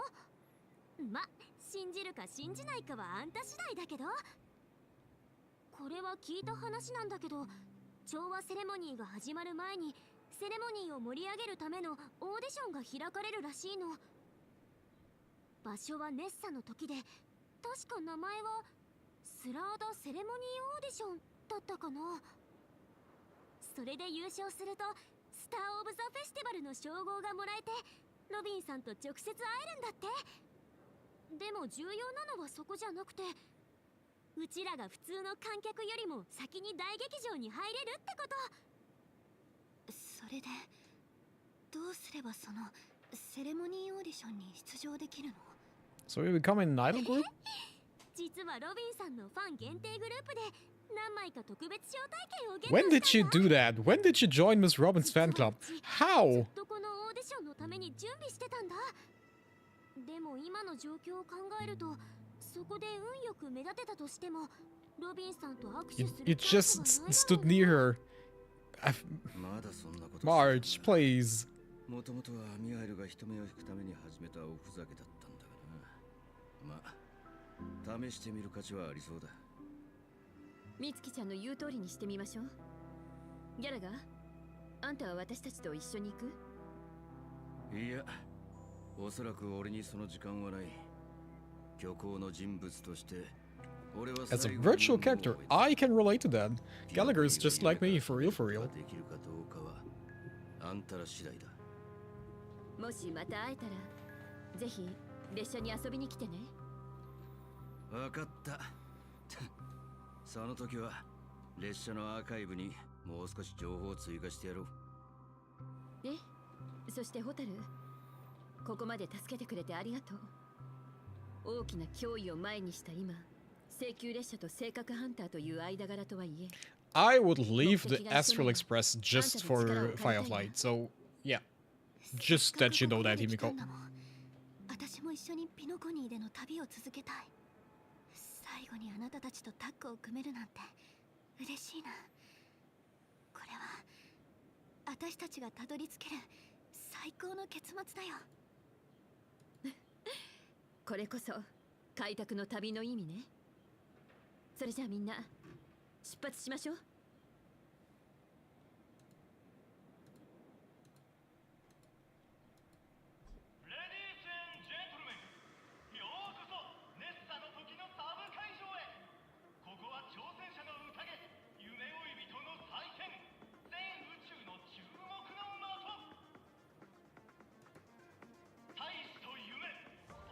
Damn, it looks like we're actually getting gameplay. I didn't think that was possible.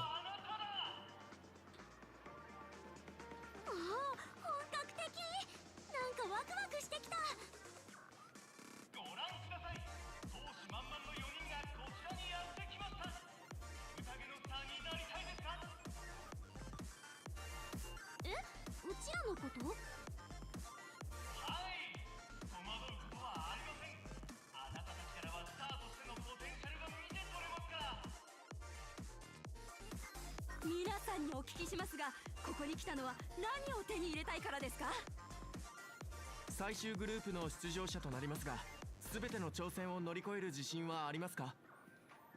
我々の個人インタビューを受けていただけませんか？ちょっとだけですから。We're already stars.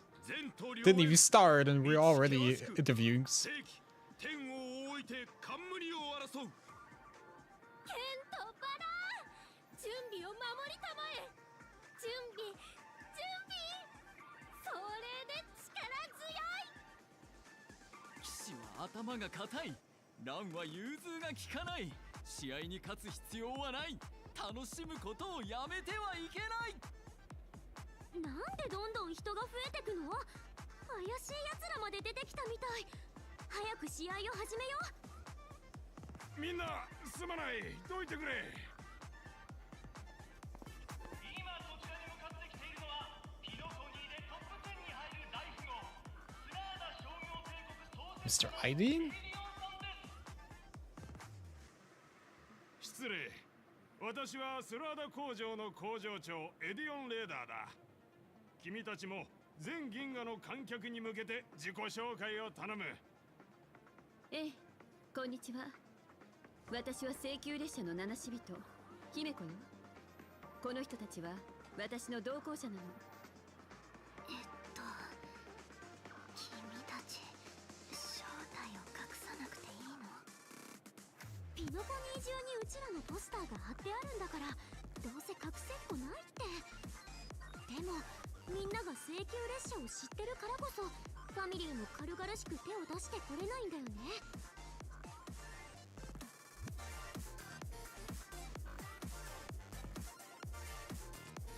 Hello everyone, I'm the Galactic Base Burner, and say cheese.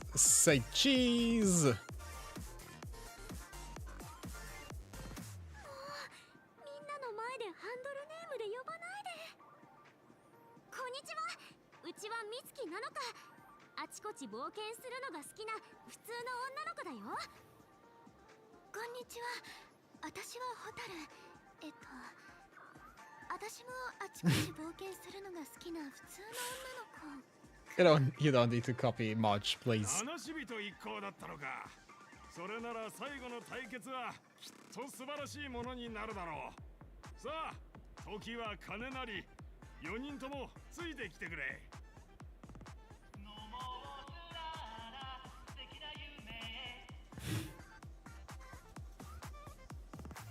Nice, we got this advertisement in anyway.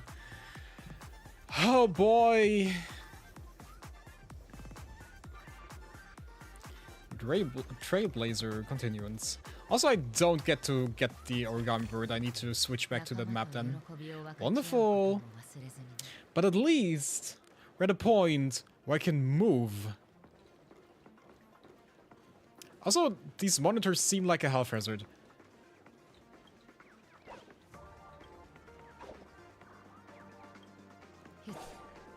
Why am I just yanked the other?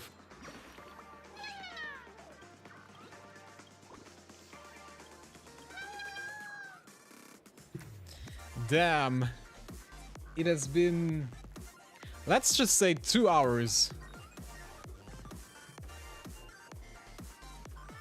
I think it would also be better if we would follow the Trailblazer more, since she has at least like the option to sometimes give me dialogue options.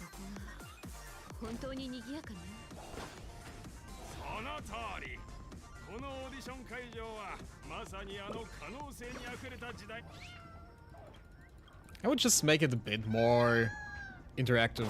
Like, most of the time I'm feeling like I'm playing a visual novel. I don't even have the fun of like voice acting.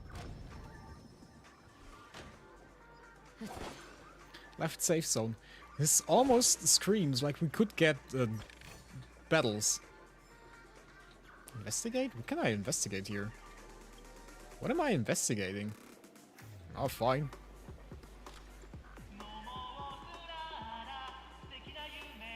Can you stop singing that advertisement, please? 君たちの来訪はピノコニーができた当初の盛況ぶりを思い出させてくれる。あの時の私はまだ若造だったが、時計屋の広告を見て情熱を持って故郷を離れ、ここに来て人生を築くための元手となる金を稼いでいた。そしてある日、過酷な労働によって不覚にも倒れてしまった私は、スーサさんのドリンクによって命を救われた。それ以来、その甘美な味は私の脳裏に深く刻まれ、現在のスラーダを生み出すきっかけとなったのだ。夢を追う時代とはそれほどまでに素晴らしいもの。あの時代も時計屋も懐かしい。この熱佐会場はその可能性に満ちた時代を記念するために作ったのだよ。君たちが最後まで勝ち進み、新時代のピノコニーのスターになることを心から願っている。では、試合を始める前に何か言っておきたいことはあるか？ Let's smash some heads. Rest assured, we're gonna take an L in this. I can feel it.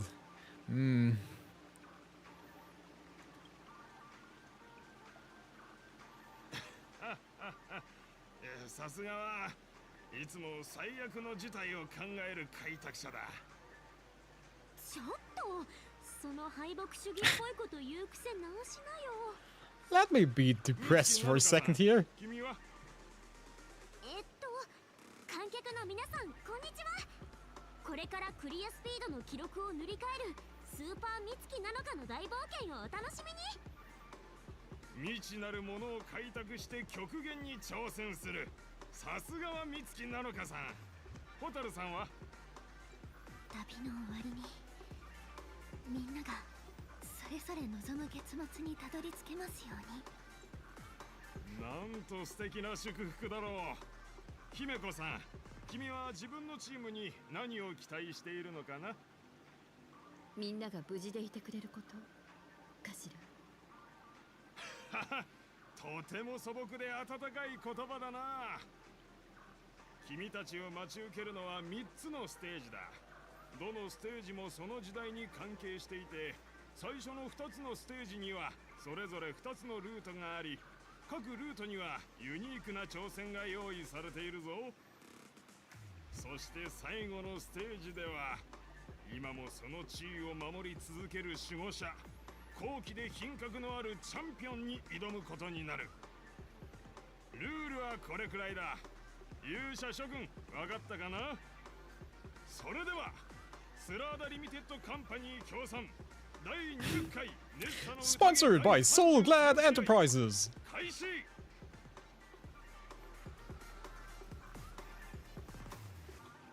みんな、調和セレモニーの時間が迫ってきてるわ。できるだけ早くゴールにたどり着かないと。ここは効率と安全を考えて。You don't want me to actually choose between one of you, right? That would be unfair. 私と美月ちゃんはホタルと知り合ったばかりだし、 Thank you. お互いのことをよく知らないから、あんたが彼女と組んだ方が Firefly!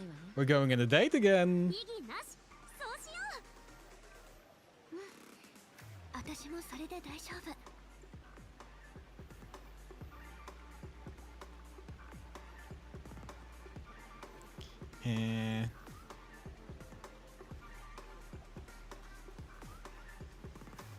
Say what now? I get to pair up with Firefly and there's no catch? それじゃあ二手に分かりましょう。みんな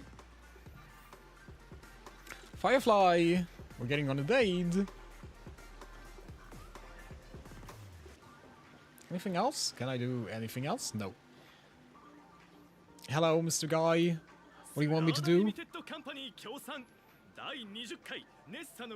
Oh, they're so cute together. ドリームバトルへようこそ。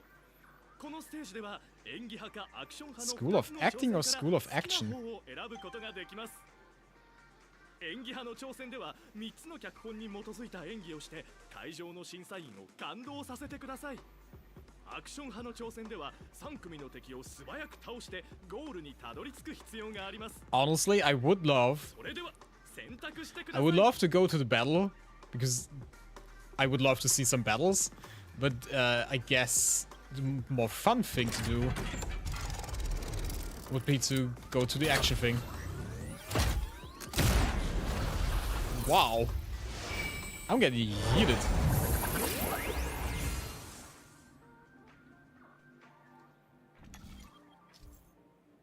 Click the button on the tracks and select the challenge arena to go to. Acting challenge or action challenge? Yeah, we're gonna go to the acting challenge. We have to. We kind of have to, right? I wonder if we can do the other side as well. Hello! お二人とも今から私がこのステージのルールを紹介しますね。この先には全部で3つの舞台があり、それぞれの舞台では脚本のあらすじを1つ手に入れることができます。その3つの脚本はいずれも映画界の大御所時計屋が書いたもので、ピノコニーの開拓時代における様々なエピソードが描かれていますので、当時の状況を想像しながら適切なセリフを言い、ふさわしい演技をして脚本が伝えようとしている感情を審査員に体感させてください。 That sounds like a pain. の健闘を祈っています。 I'm just gonna be a jokester. ちなみにこのステージの最高記録は赤髪の選手が打ち立てたものなんですよ。彼の見事な演技には一番厳しい審査員でさえ涙を流して高い評価を与え、演技じゃないみたいと言っていました。 Fiery red hair. 時間がないから早く終わらせよう。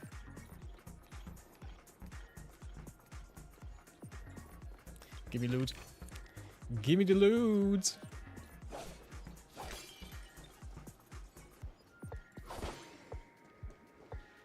あら、この魅力的な二人を見て、スターの顔つきをしているわ。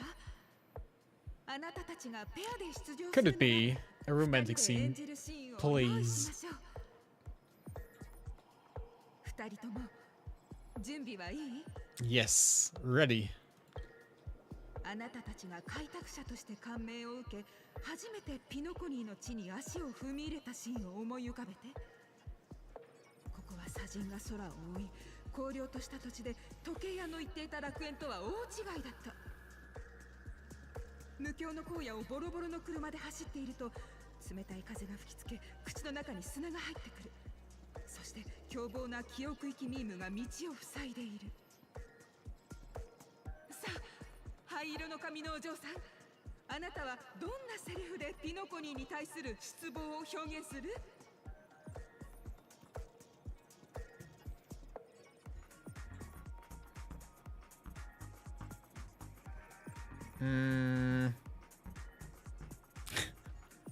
？Let's run it over.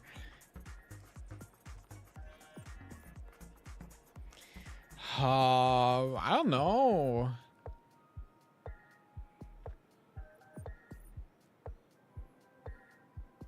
Honestly, what intonation is this hellhole? The watchmaker's a big fat liar. よろしい。次に、あなたは失望しているけどパートナーは逆にとても興奮しているみたい。さあ、そちらのお嬢さん、あなたは何て言うのかしら。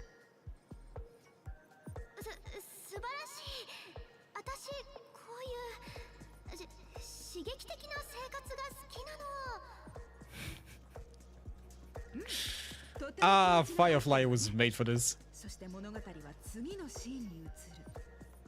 鉄道建設の仕事を見つけたあなたたちは昼も夜も懸命に働いた。でもやがて体力が限界を迎え、砂漠の奥地で倒れてしまった。すると突然、空から降ってきた雨があなたたちの唇を潤して奮起の心を目覚めさせた。さあ、灰色の髪のお嬢さん、この時の驚きと喜びを表現するのに最も適したセリフは？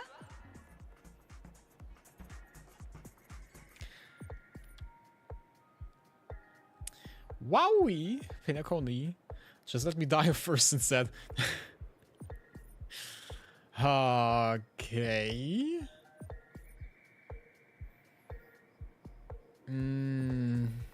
What line will best express your surprise at this moment? Just let me die first instead. Ah, fine. Wowie, Pinaconi. Sounds fun. しかしその時、あなたのパートナーは空を見上げ、両目を閉じた。雨が降り、視界がぼやける中、彼女は悲しそうに言う。やっぱり私たち成功できない運命なのかもしれないね。すごい。あなたたちセリフの遂行能力が本当に高いのね。でもセリフだけが演技のすべてじゃないわ。次の舞台でこの物語を続けてちょうだい。次は身体表現の試練よ。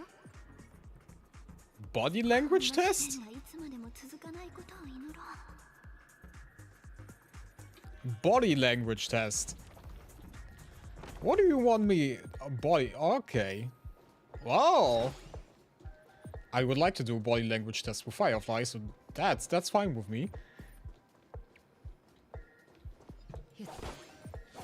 First and foremost, loot. Before we do anything else. ここでは優れた身体言語を用いて私が描く物語の情景を表現してもらう。さあ、前回の続きからだ。大雨は砂漠に倒れた君たちを救い、その心の中にあった怒りをかき消した。君は闘志を完全に失った隣の仲間を見つめ、彼女を慰めようとする。この時彼女を笑わせるためにどんな行動を取るべきか。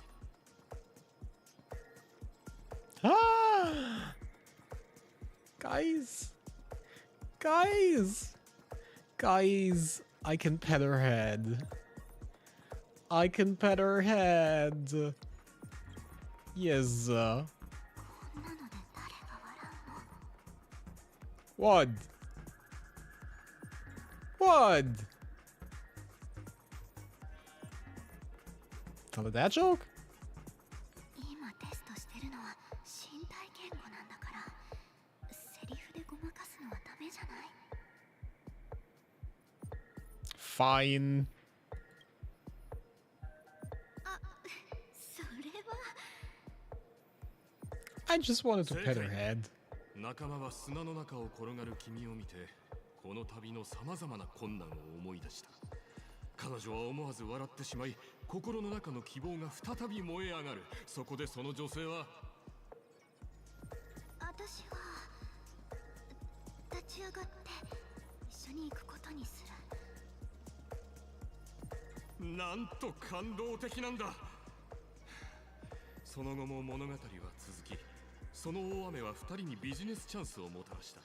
The umbrella industry? Oh, okay. 商売を始めたのだが、商売が軌道に乗り始めたところで、なんと競合相手がダンピングを行い市場に割り込んできた。君たちは高値で仕入れた商品を原価割れで売らざるを得なくなった。これでは読酒で喉の渇きを癒すようなもの、結局君たちは破産寸前まで追い込まれてしまった。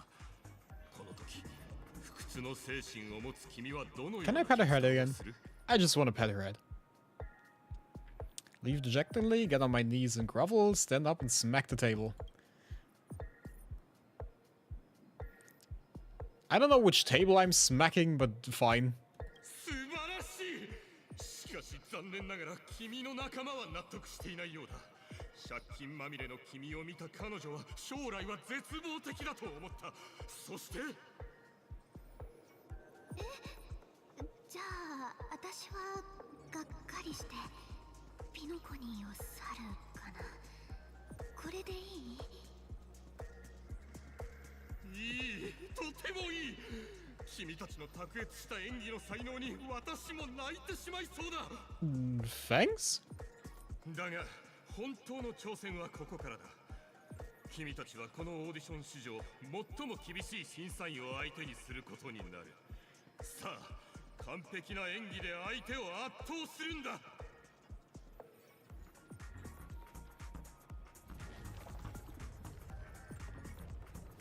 I was not allowed to pet her head again.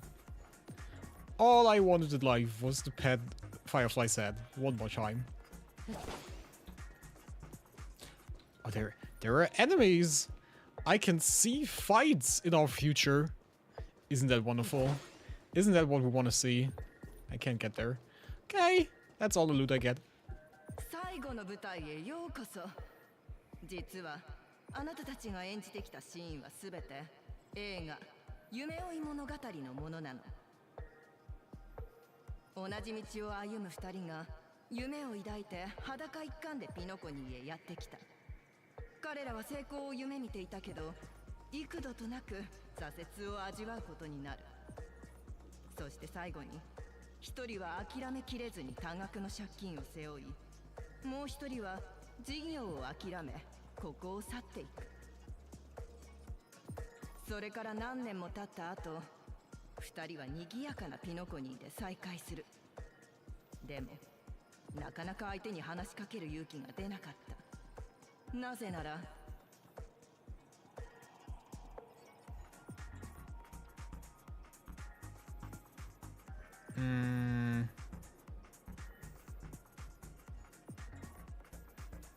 I don't want her to be bad. I want to, if I were ever sacrifice myself. 生まれ変わったピノコニーであなたたちは互いに見つめ合う。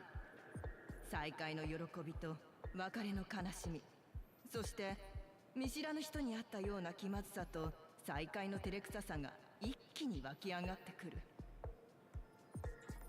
さあ、この喜びと悲しみが交錯する一幕を正確な演技で私に伝えて。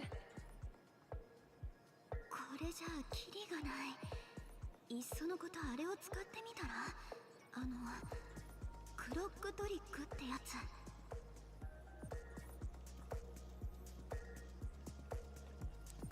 You want me to manipulate the judge? Isn't that cheating? まだ私を満足させられ。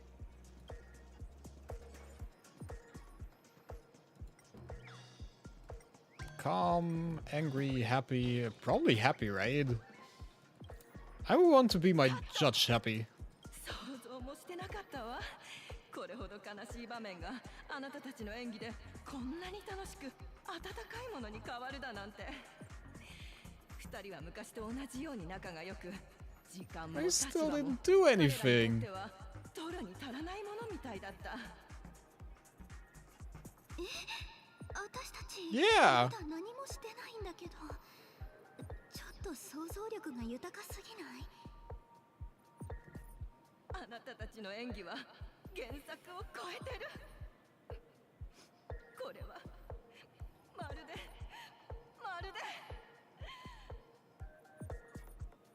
You're getting a bit too excited, lady.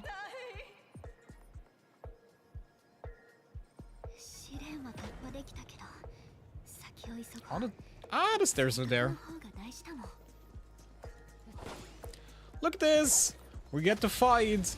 Isn't that beautiful? This game actually has gameplay, if you believe it or not. There is actual gameplay in this game.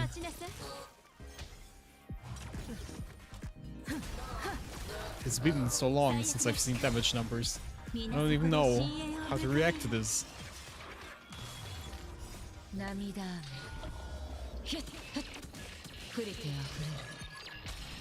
Huh.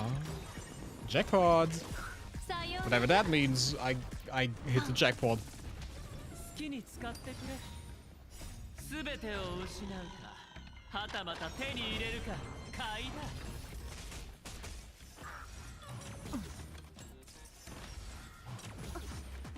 I'm just enjoying seeing stuff happening on screen that is not text.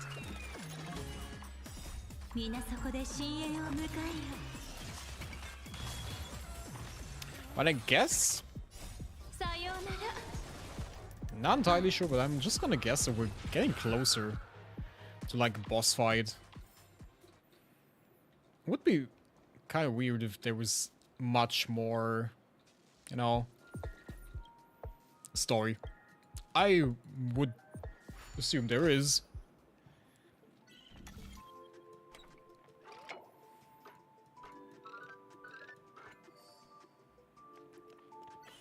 And we're at least at the point where...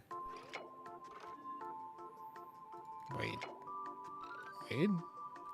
Okay. At least at the point where things happening again, so it might pick up a bit.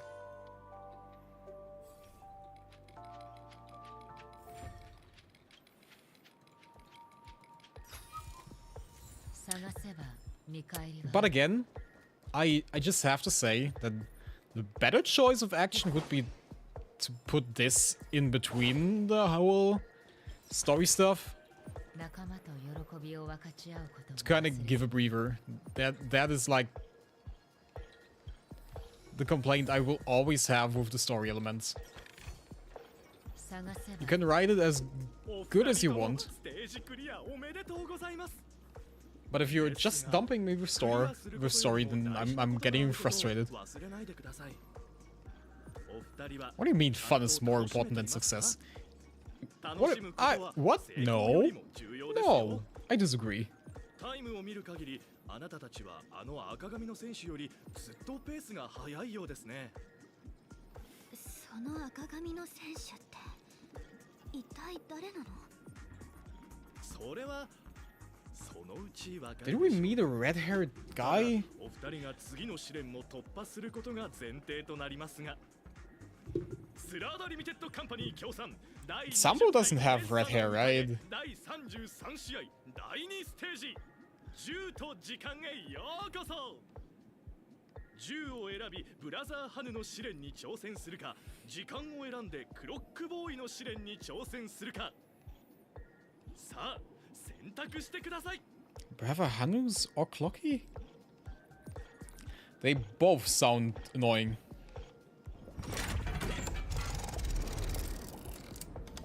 Yeet.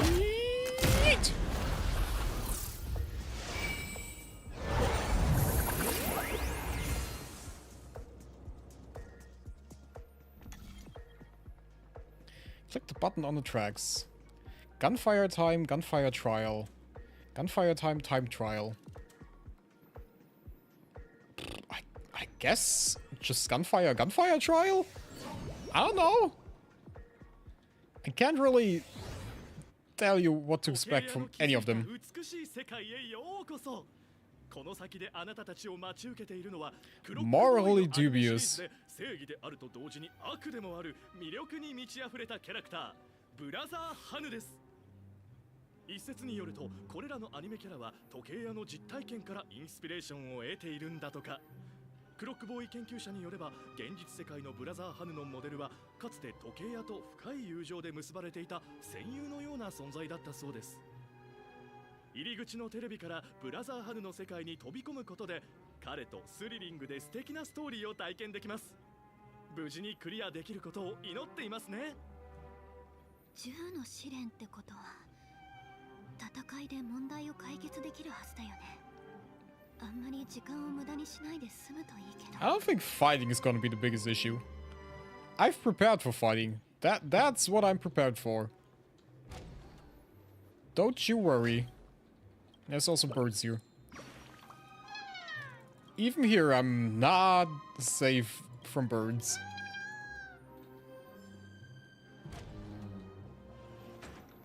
I wonder if I can do the other sides as well.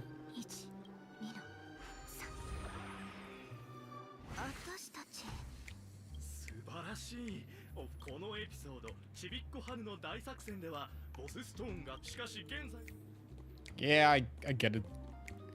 You want me to run around as this weird character. Do I have my rocket launcher? I don't have the rocket launcher. おや、これは勇敢なブラザーハヌ。久しぶりだね、ブラザーハヌ。ずいぶん焦っているようだけど、スリリングなドリームメイクパズルでリフレッシュしたいのかい？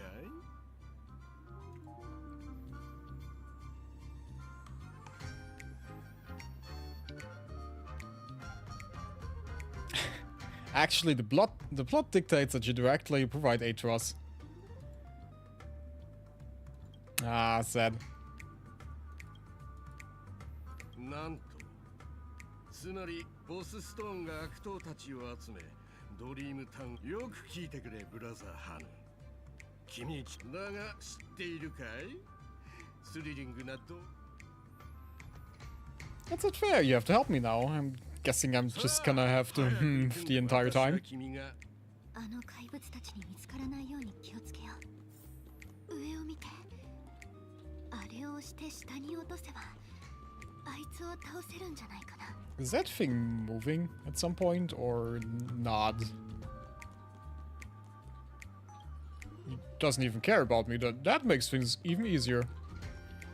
That thing probably cares about me.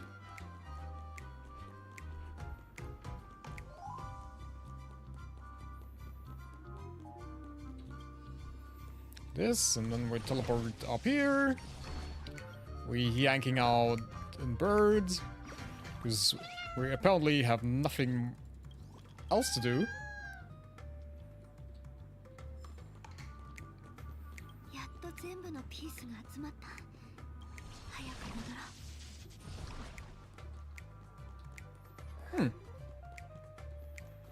Good thing I'm fast on my little feet.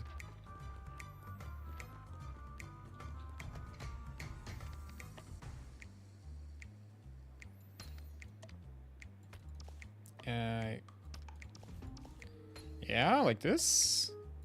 This. I've always been the jigsaw puzzle mastermind. Can't fool me.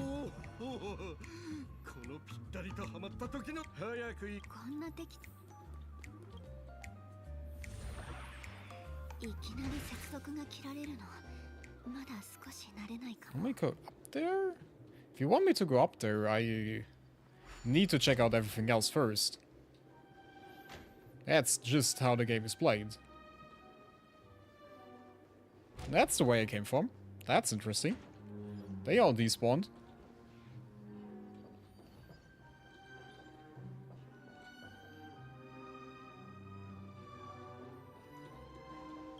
Wait.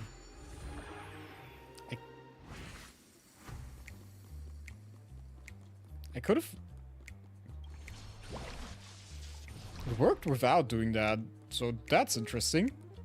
I want the chest, thank you. And well, while we're here. And well, while we're here. Bonk.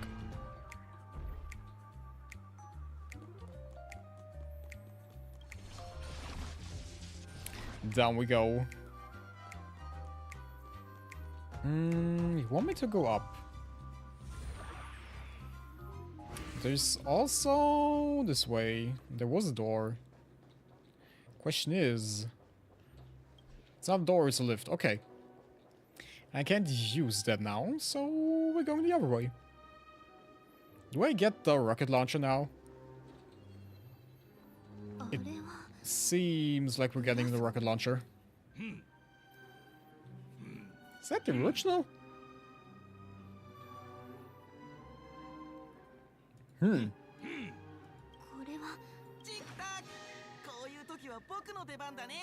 Are you guys seeing them too? The plot thickens. 私ドリームタウンではクロックボーイはどこにでもいて何でもブラザーハヌは敵が家の入り口まで来ている。我々あの怪しいテレビに触るぞ。二人とももう Yeah, are you really asking about logic here? I don't think we need to ask about logic in this scenario.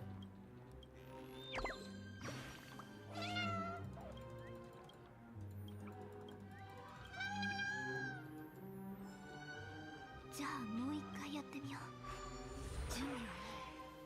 この感覚にもだんだん慣れてきたね。もしかしたらブラザーハヌを操って難しい動きができるかもしれない。今どなたか難しい動きと言いましたか？前回のストーリーで勇敢なでも知っていますか？本当に Some high level moves. What exactly is Hanu doing with high level movement abilities? 倉庫って物置棚の向こう側だよね。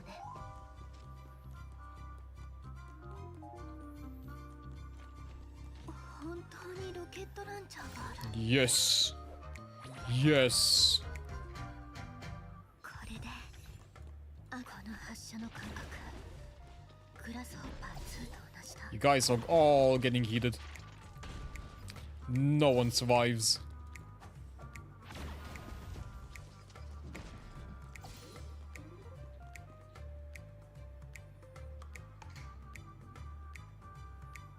Enemies. 気をつけて。まだまだモンス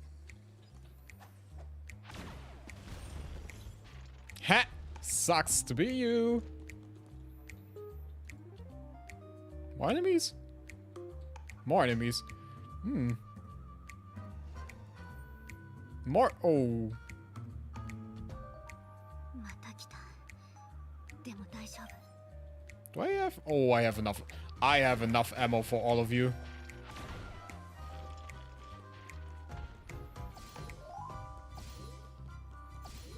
There's also big explosive box.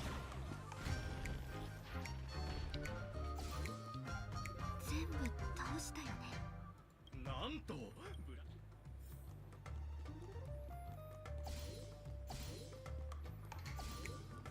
Anything else I need to explore? It seems like it's the way forth.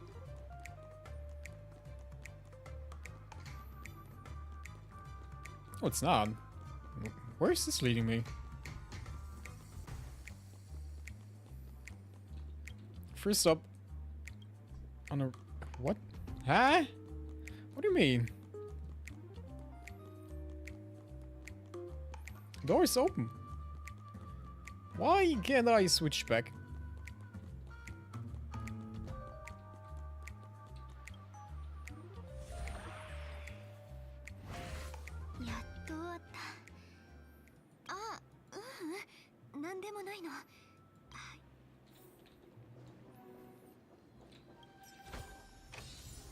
Yay, legendary boots. Why can I... Maybe to get back, because it's like locked there. There's also... I don't know. It probably has a meaning. Probably has a meaning that I do not understand. Do we have another trial or are we getting boss fight? 数々の難関を突破してその実力を証明してくださいました。しかし残念ながらピノコニーの次のスターオブザフェスティバルになれるのは一人だけ。最後のステージでは現在まで防衛中のチャンピオンと戦うことになります。敗北すればスターオブザフェスティバルの栄冠は手に入りません。スラーダリミテッドカンパニー協賛第20回ネッサの宴第33試合第3ステージ Sponsored by So Glad. ようこそ Now, show me.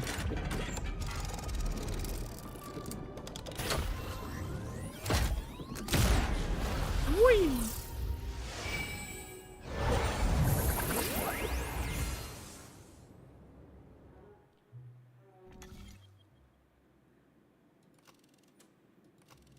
Huh? Why can't I choose? Well, we always went with the first option, so...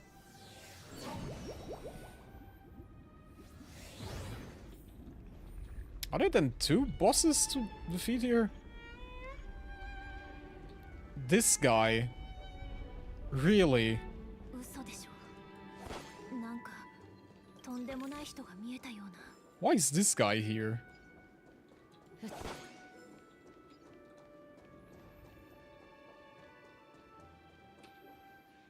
お待ちください、美しいお嬢さんたち。これも準備の栄光のおかげですね。またお会いできるとは思いませんでした。このざわめく時にお二人の温かい表情はまるで僕の熱さのような心を照らしてくれる春風のよう。君まさか準備の騎士。 Excuse me. If someone is a Knight of Beauty, then I'm your Knight of Beauty. Please. Firefly.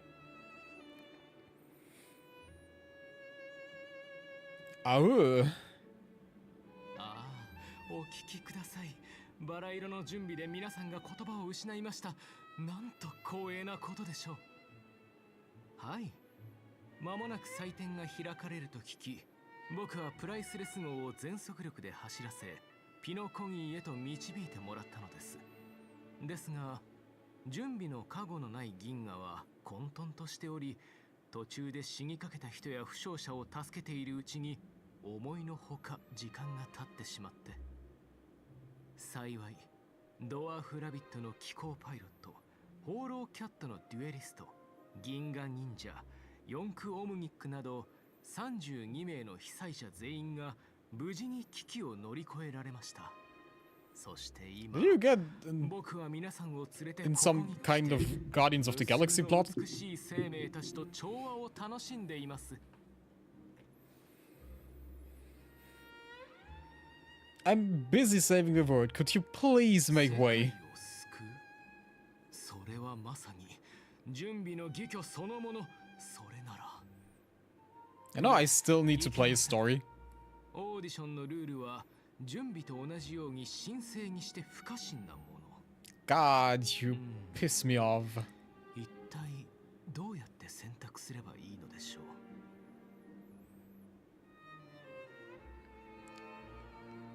I'm not begging you for anything. I'm just gonna hit you with my baseball bat. そうなの。この華やかに見える美しい夢は正確と無数の人の犠牲の上に築かれてるの。ほう、それほどまでに恐ろしいことが。しかし今のピノコギーには性格による汚染の痕跡は全く見当たりません。ファミリーにしてもこれまで調和を広めてきたことで知られる存在。あなたたちの言葉が本当かどうか、どうやって信じればいいのでしょうか。 You don't trust your dear friend. 申し訳ありません、我が友よ。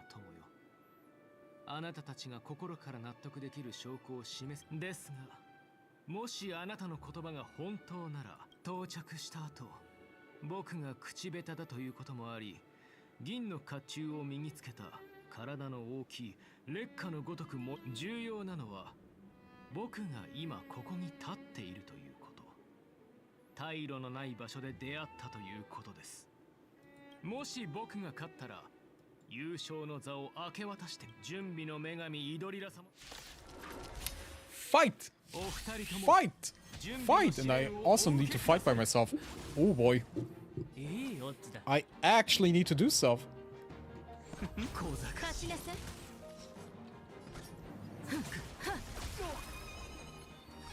最悪の力。 It has been so long since I pressed buttons. Isn't that wonderful?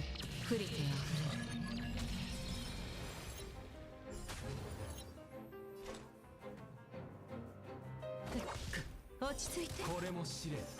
忠誠を誓います。全力で来い。 Cute. 小賢しい。 Cute. You think you can do stuff? 呼吸するその感覚覚えて You think you can hurt me? I have a Venturine. There's nothing you can do. 運命は素晴らしいとさようならパン Guess I'm just confusing my skill points a bit. Acheron, please shut him up.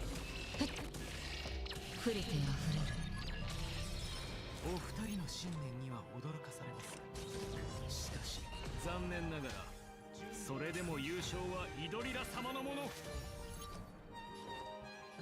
I actually don't need to do that. これも試練。強調よ。小賢しい。 Receive damage boost, barrier. 忠誠を誓います。階段。I mean, they have all basically AoE things. That should be fine. 全力で来い。落ち着いて。気をつけて。小賢しい。涙雨。 Acheron, bam, bam. Casually destroyed them all. Just easily. 出発の時間だ。これも試練。全員死刑。立ちなさい。小賢。礼儀が持ってない。全力で来い。またか。階段。素晴らしい時。さような Yeah, ら。 I guess that's it for him. これも試練。 I'm just gonna play a bit of roulette and that should be it. It's not it. He actually survives with 1% sad life. 素晴らしい。実に素晴らしい。本当に見事な勝負でした。お二人のおかげでイドリラ様の美名を守るためにはもっと精進しなければならないことが分かりました。ああ、なんと素晴らしい教訓なのでしょうか。言ってください、我が友。僕はここで。私たちにはもうあまり時間がなくて、それじゃゴールに向かおう。 Make our way to the end. 本当に才能ある人がたくさんいるんだね。 I wonder if we're actually talking about the end or if we're talking about something else. Well, let's find out, shall we?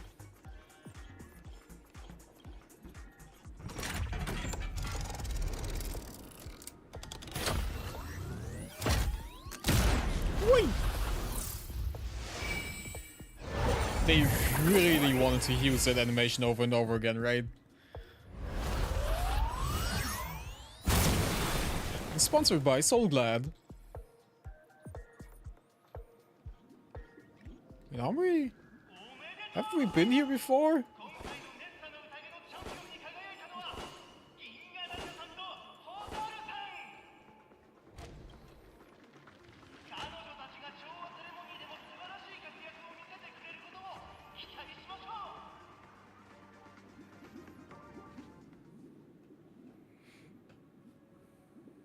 今回の調和セレモニーでスター・オブ・ザ・フェスティバルになったようですね。おめでとうございます。大劇場に入る前に主催者を代表してあなたに心からのお祝いを申し上げます。 Hello, Sunday. アイオーンの How are you 光の doing? 下であなたが喜びを享受できますように。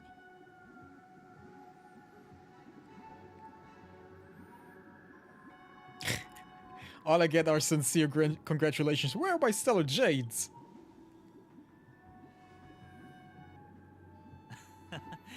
確かにあなたたちの努力はもっと多くの報酬に Ah, 値す sad る life. ものですね。私もふさわしいものを用意しました。ただその報酬は物質的なものではありません。互いに誠実にさらけ出す機会です。以前約束したように、私、ロビン、そしてベルトさんは夢の主と話し合い、ピノコニーと性格の真実について共通の認識に達しました。私とオーク家一同は皆さんの要求には応えられません。予想通りだね。ピノコニーには改革が必要。七死人の皆さんの意見には賛同しますが、あなたたちの求める方法を取ることはできません。宴の星を混乱と無秩序、So where's 弱肉 Welt 強 then? 食の夢追いの地に戻そうとするなどありえないことです。ここまで難関を切り抜けてきたあなたなら、多少なりともかの時代の縮図を感じたことでしょう。弱者は容赦なく淘汰され、平等は存在しない。残酷な競争の中で人々は明日が見えない状況に追い込まれ、苦しい日々を送っていました。最終的に成功を収められるのはあなたたちのような英雄だけなのです。聞かせてください。もしあなたが性格から特別な身分を与えられていないただの脆弱な一般人の一人に過ぎなかったとしたら、どちらのピノコニーの方がいいと思いますか？適者生存の荒野、それとも誰もが幸せに暮らせる美しい夢の楽園。I don't know. Why are you asking me?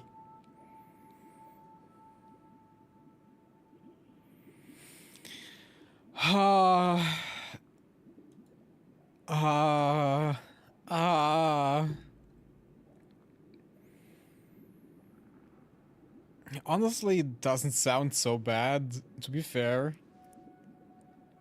そんなの重要じゃないでしょ。この人に振り回されちゃダメ。 He has a サンデー point. さん、オーク家の人たちが性格に関する措置に完全には同意できないとしても、今はピノコニーの過去や未来について弁舌を振るっている場合じゃないんじゃない？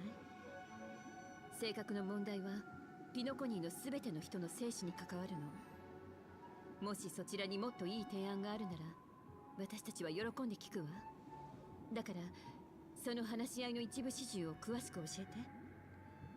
そうすれば私たちもベルトやロビンさんに一体何が起きて約束通りに来られなかったのかわかるでしょ？ナビゲーター、私もそのつもりでした。全員揃いましたので、その話し合いのことから説明しましょう。私たちの苦境と選択、それぞれの理想と信念。 Didn't we do that like the last 4 hours though? 私たちが進むべき唯一の道についても。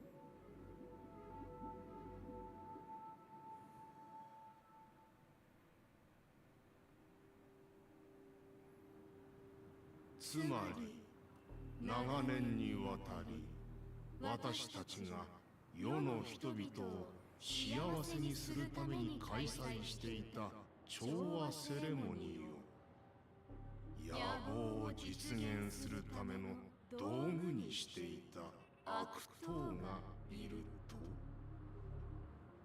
はい、調和セレモニーが始まり、性格の力が歌声とともにピノコニー全体に広まれば、夢の中にいるすべての人々は夢から覚めることができなくなります。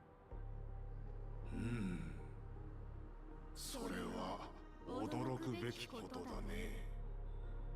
無教は五大クランが共に守った結果、仮に誰かがセレモニーを利用して性格の力を広めようとしているなら、その人物は高い地位にいることになるな。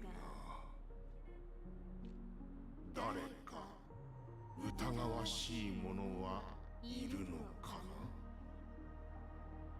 本当に性格の存在を知らなかったのか。この七死人がここまであからさまに疑いの目を向けてくるとは本当に驚きだ。気分を害したなら請求列車は丁重に謝罪しよう。だが今は差し迫った状況でな、詳しく調べている余裕がないんだ。これも無教の平和と安定のためと思って俺たちの懸念を消してもらえるとありがたい。調和セレモニーと性格は無関係であり、私たちが無意味な心配をしているだけだと分かれば、私は予定通りステージに立って歌います。And Black Swan is still stalking in the back. 私はずっと君たちの成長を見守ってきたから、その気質もよく知っている。今の君たちは最も信仰心の厚い代弁者と言えるだろう。決意は十分に伝わっ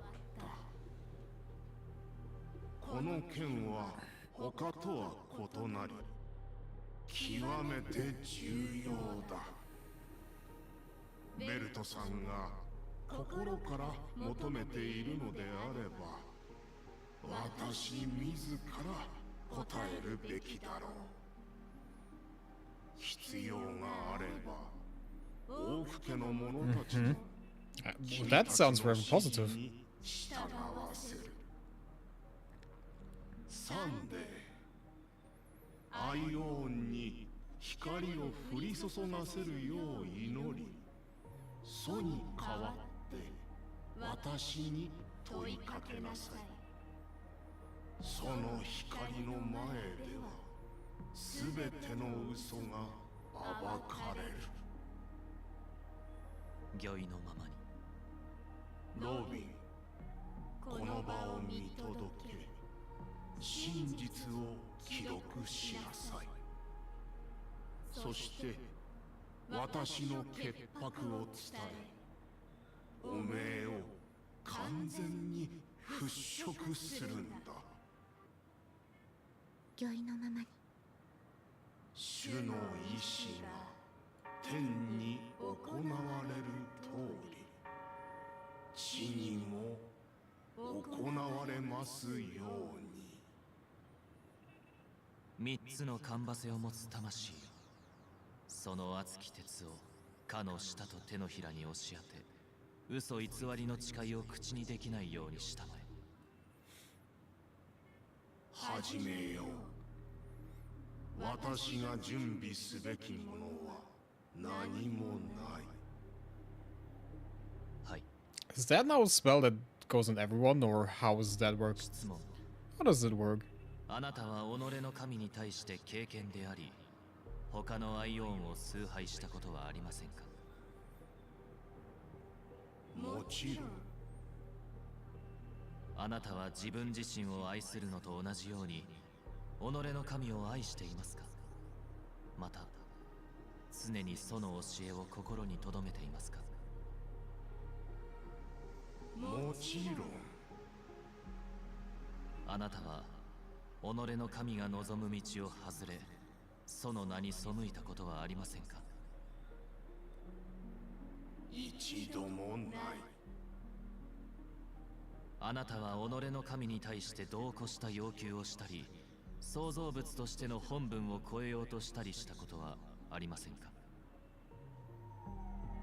一度もない。では最後の質問です。あなたは過去、現在、未来を問わず全ての約束を果たすと誓えますか？神に誓い、私の言葉に嘘偽りがあった場合、 Sunday still gives off villain vibes. 私が約束に背いた場合、掟に従って呪いを受けよう。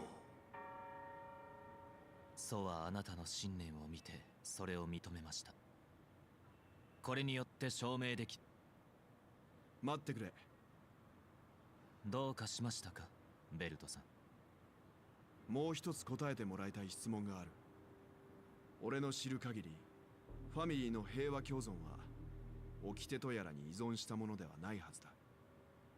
二人が口にしていた神とは本当にシペのことなのか？ベルトさんは分かっているはずだ。ファミリーの者たちは兄弟のように親しく、その光の下で一致団結している。双心を抱く者は等しく調和の面前で暴かれるだろう。それほど繊細で複雑な楽章をデームであるシペ以外に完全に調和させられる神などいるだろうか。完全に調和。問題はそこにある。裏で調和を変えているのは外敵ではなく、その楽章からひっそりと生まれた。This is getting more and more confusing. 遠い昔、この世界にはあるアイオンが存在していた。ソは指を動かすだけで銀河の掟を作り、その信徒たちは天外聖歌隊を結成し、全宇宙に荘厳かつ崇高な成果を伝えた。その後、そのアイオンはなくなり、ソが歩んだ道は調和と衝突して後者に吸収され同化することになった。そして宇宙に響き渡っていた合唱は一度静まり、再び聞こえ始めた時にはすでに調和の賛歌となっていた。アイオンが消えても主のいない運命は残る。万物を包み込む調和の中で、かつての雑音が静かに生じることがあっても不思議じゃない。ベルトさん、鋭すぎるのは良くない。特に孤立の時には。Ooh, they're threatening Mr. Weld. Probably not a good thing because he can summon black holes. Might want to take a step back. サンデー、二人には少し休んでいてもらおう。なんですって。 So we're not following the path of harmony here.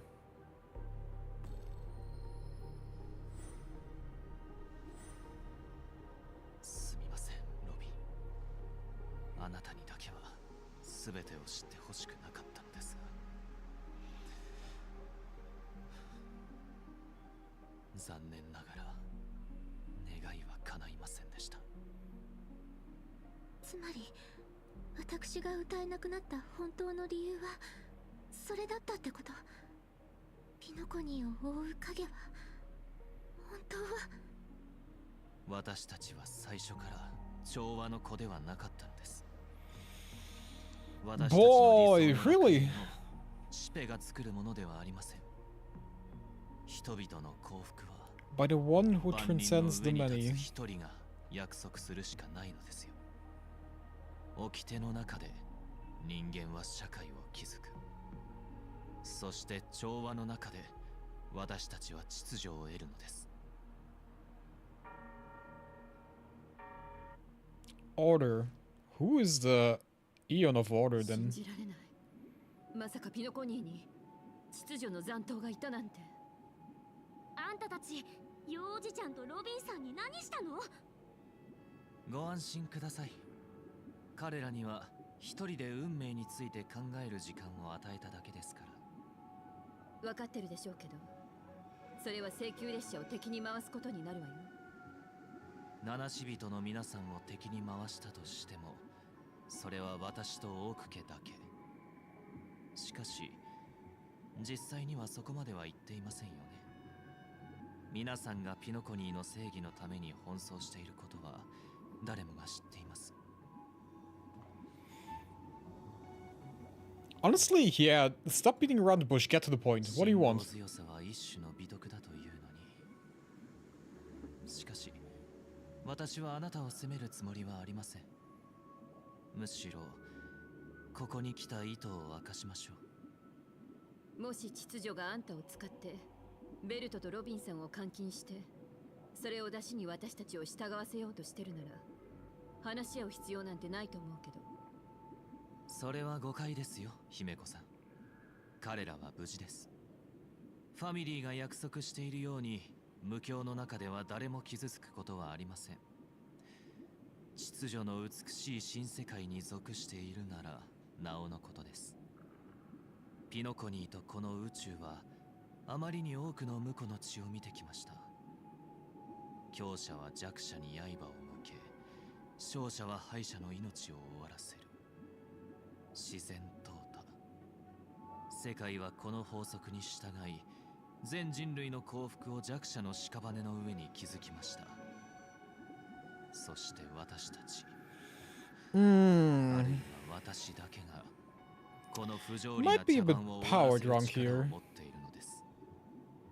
あんたたち死んだアイオンを蘇らせるつもり？これまでにそんなことを成し遂げた人はいないわ。姫子さんが興味を持ってくださったなら、こちらも隠さずに話さなければなりませんね。私はかねてより、人々は平和的な方法で互いを理解することができると考えてきました。これから秩序の後人の志をありのままに伝えますので、それを請求列車ピノコに、そしてこの宇宙に対してより良い判断を下すための材料にしていただければと思います。ただその理想の姿を言葉で説明するのは難しい。なので皆さん、私についてきてください。来た道をもう一度一緒にたどり、その道がどこへ向かっているのか見てみましょう。あれ、あいつが消えた。ようこそ。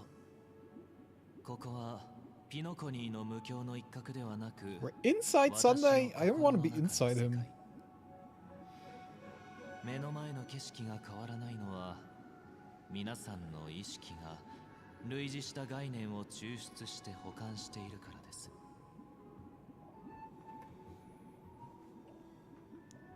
Who in the right mind would expose their inner self like this?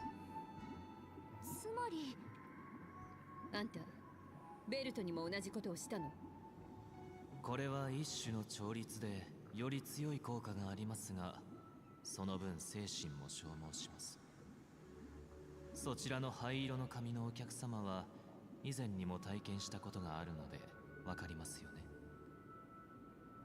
この調律によって皆さんは私の感情をより直感的に理解できるようになる。そしてそれは私が皆さんに何も隠し事をしていないということを意味します。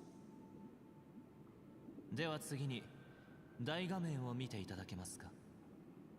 私たちの歩んできた道はここから始まります。ここから皆さんには Oh boy. 私が経験した Oh boy. 数々の選択の一部を見ていただき We're ます。 getting recaps. 共に苦境を味わった後なら、皆さんにも私の考えをある程度理解してもらえるかと。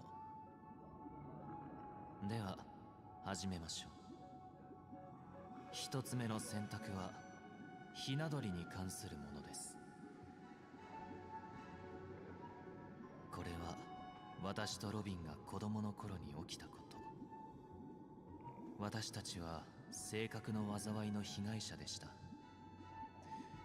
そしてファミリーのゴフェルさん、後のピノコニーの夢の主となる人物が身寄りのない私たち兄弟を見て引き取ってくださったのです。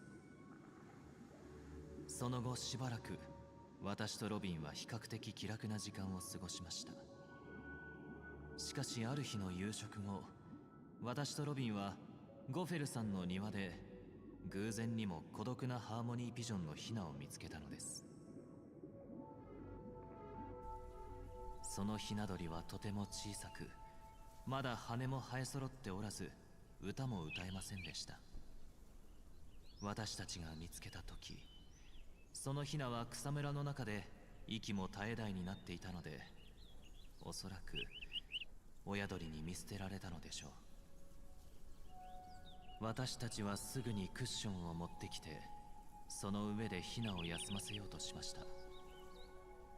しかしよく考えてみると、その年の冬は寒さが厳しく、夜になると庭には強い風が吹きすさび、多くの毒虫や野生の動物が出没していたのです。ひな鳥を庭に置き去りにすれば間違いなく春まで生き延びられません。そこで私はそのひな鳥を連れ帰り、窓のそばの棚で休ませ、ゴフェルさんに鳥かごを作ってもらうことにしました。私たちはひな鳥が自力で空を飛べるようになったら再び空に帰そうと約束しました。しかし残念なことに、その鳥の運命は私たちの知らないうちにすでに決まってしまっていたのです。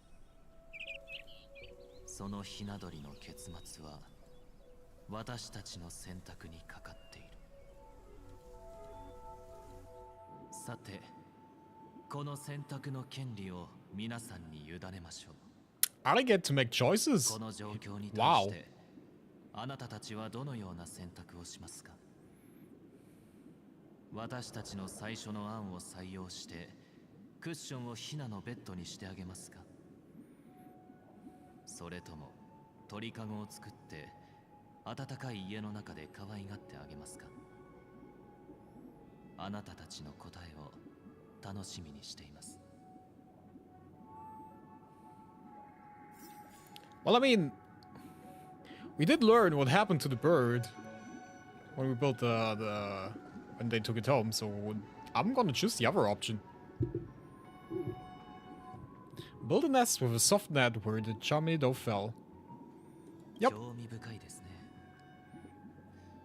気持ちが固まったのなら、その選択がひな鳥にどのような運命をもたらすのか教えてあげましょう。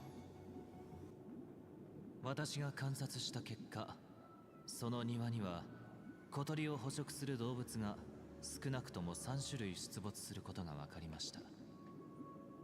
フシスコーピオン、アスデナクズリ、ハンティントンコアトル。人間に危害を加えることはできないものの、これらの生き物は小さな庭では上位の捕食者です。 Why do you have apex predators in your ハー yard? モニーピジョンのヒナを待ち受ける運命は一つ。それは苦痛の死。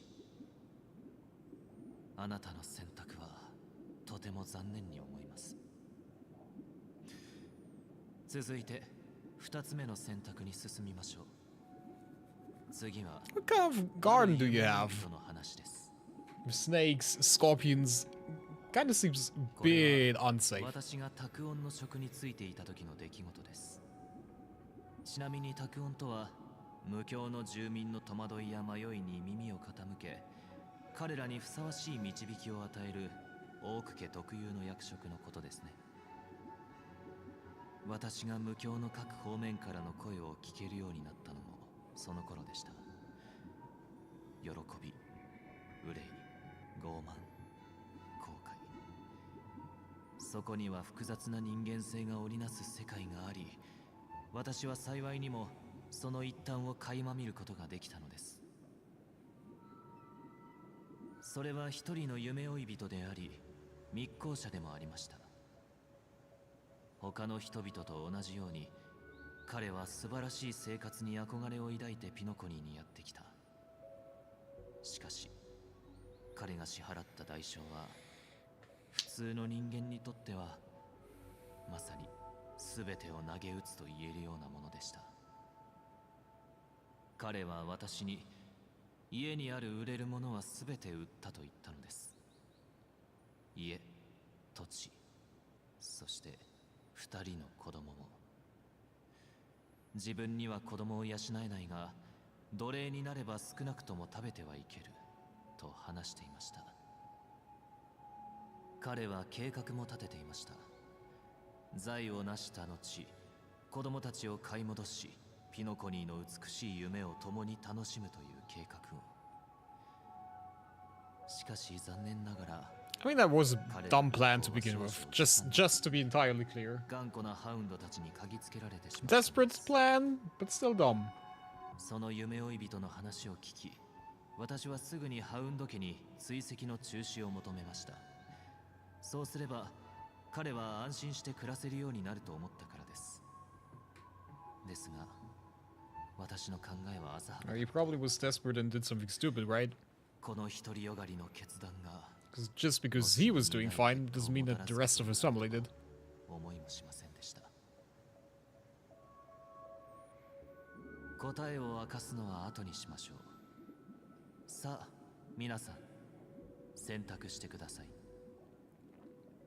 私と同じような決断をして追跡を中止するようハウンド家を説得することで、その夢追い人を生き延びさせ願いを叶えられるようにしますか。それとも沈黙を貫き運命の審判が下されるまでハウンドに彼を追わせ苦しみながら生き続けるようにしますか。皆さんの選択を楽しみにしています。もしかするとその悲劇を変えられるかもしれません。Does it alter anything? I don't think it would alter anything. I think he's gonna die anyway. この質問はひな鳥の話と本質的な部分でつながってる気がする。そのつながりこそサンデーさんが私たちを説得するための突破口なんだと思う。私だったらハウンド家にお願いして追跡を中止してもらうかな。Honestly, it's probably the thing I would do, too. Maybe.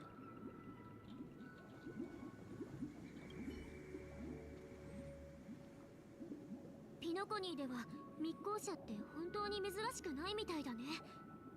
夢を追うために子供たちまで売っちゃうなんて、買い戻すつもりが。そう考えると選択肢は一つしかないよね。ハウンド家の人たちに強制送還してもらうの。 Honestly, その人はちゃんと罰を受けないと。 March would do this is pretty surprising. Wouldn't have thought about that. Himiko, what do you say? 夢追い人の話。私だったら善意でハウンド家に追跡の中止を求めて、でもこの選択がどんな苦い結果を生むのかしら。きっとサンデーさんはこの出来事が。 I don't know. I mean,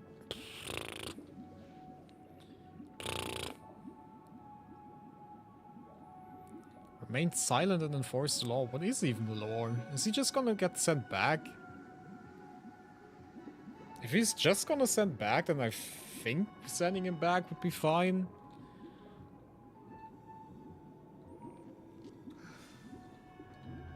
I'm just not gonna do what Sunday did. Fuck him. あなたも私と同じようにもう一つの選択の方がより良い結果をもたらせるのではないかと考えているようですね。仮に彼が最後まで捕まらなかったとしても精神を錯乱させて死ぬのが関の山。密航者が夢の中に入る手段は異常なものばかりで、ホテルのように完璧なものではありません。Say he never gets caught, but reinforcing the law, so he gets caught is the outcome.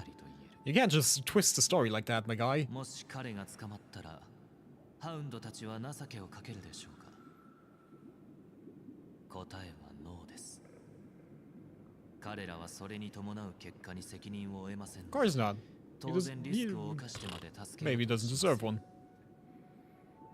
この選択についても私は残念に思います。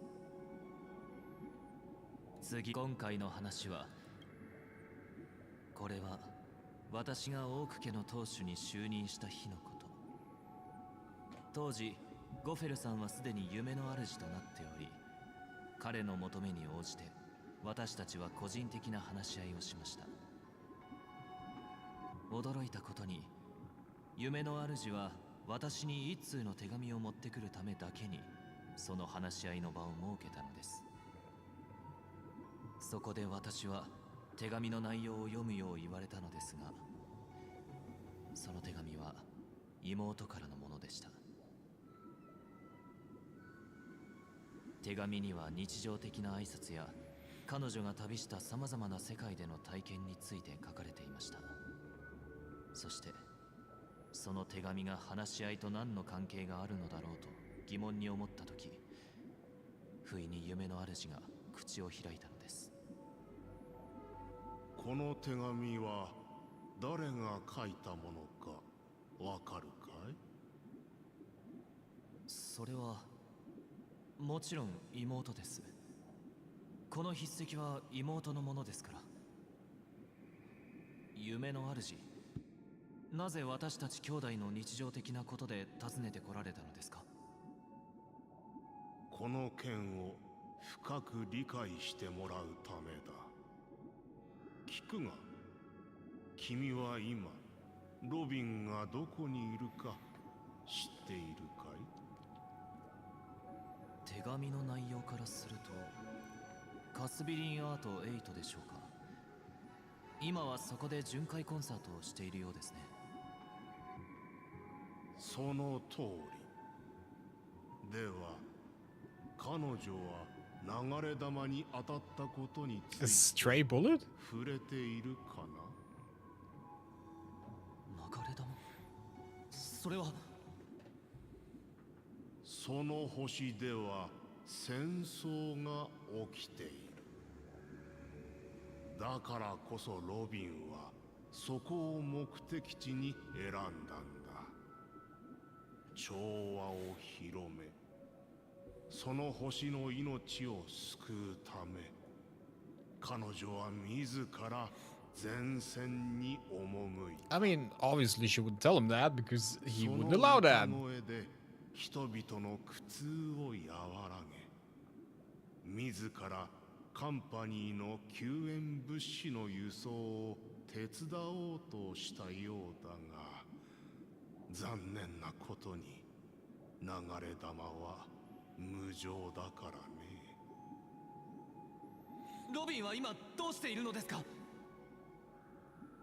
手術が成功していれば今頃は野戦病院で休んでいるはずだ。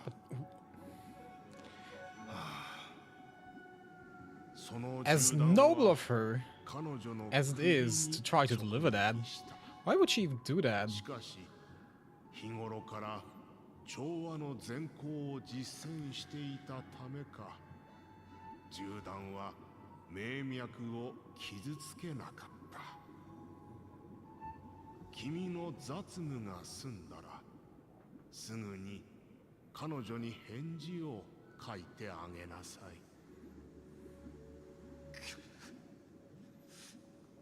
あの野蛮人ともめ。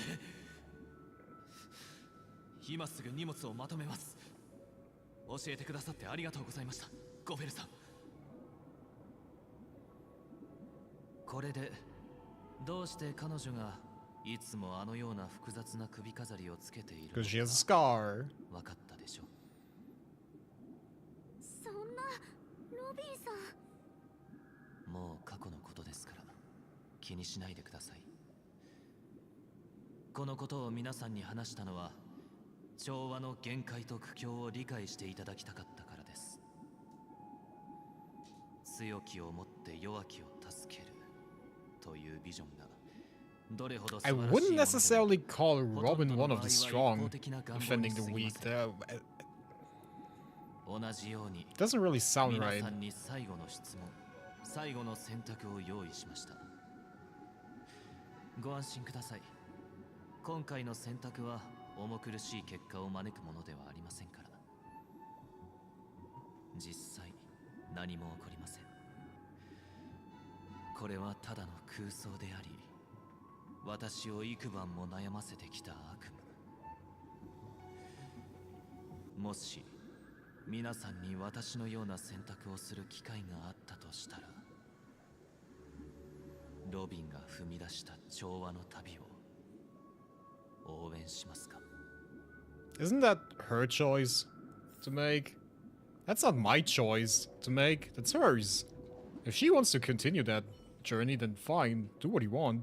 Do what makes you happy. ロビンさんの勇気はすごいね。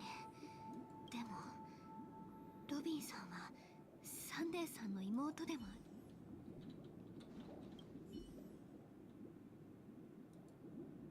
なんだか似たような彼女たちの迷いや、開拓の旅はいつも。I mean, if she wants to do that, that's fine. Like that's none of my problems. That is as seriously none of my issues. If she wants to continue her journey, then she has my support. If she doesn't, then I'm supporting her as well and not doing that. So that's fine. Like the thing is, I don't even understand why she would deliver medical supplies in the frontline area. She's not a warrior. She's not a skilled fighter or anything. She's a singer. That okay, fine.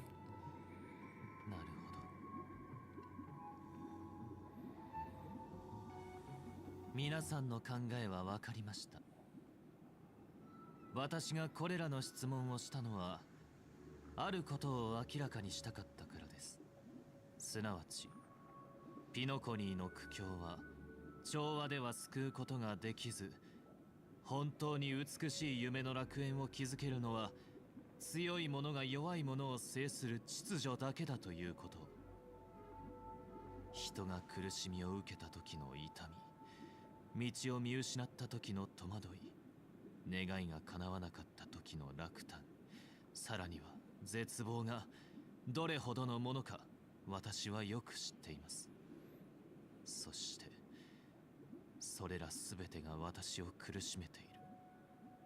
なぜならこれでは幸せとは言えないからです。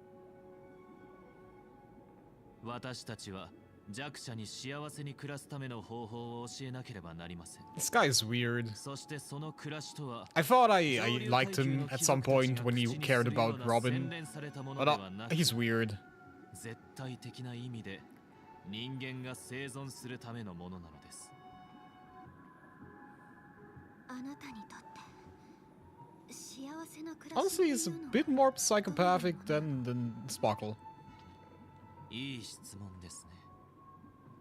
人間の意識とは本質的に一種の幻想であり、自己価値という名の牢屋のようなもの。人々はその幻想に導かれ過ちを犯しますが、その結果は自分以外の人が背負うことになるのです。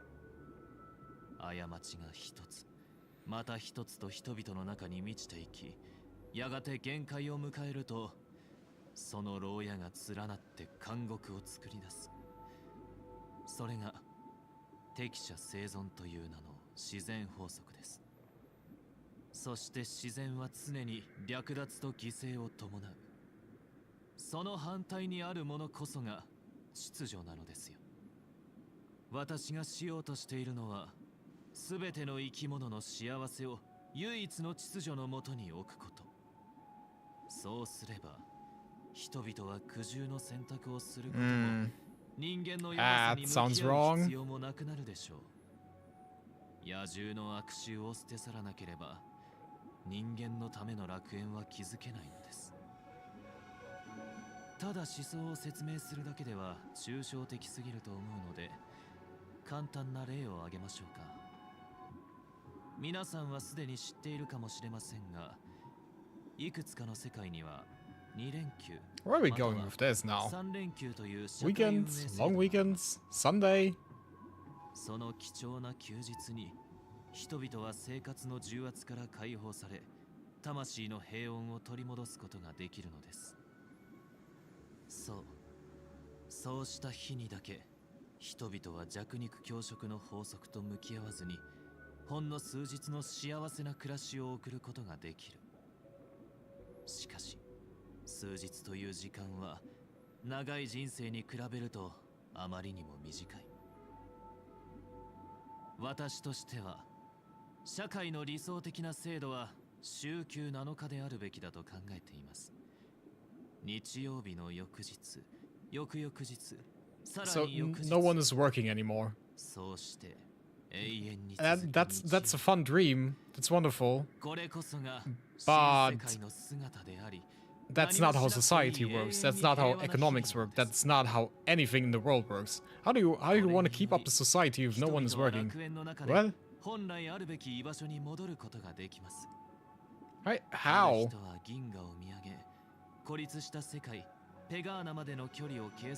Also, people would probably go insane if all of them started to not work and just care for themselves.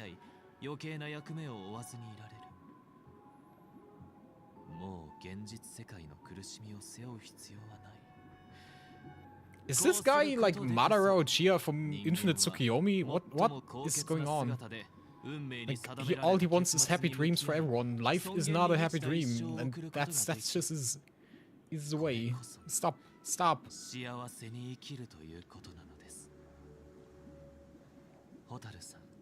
Hardships of reality, that's what forms humanity.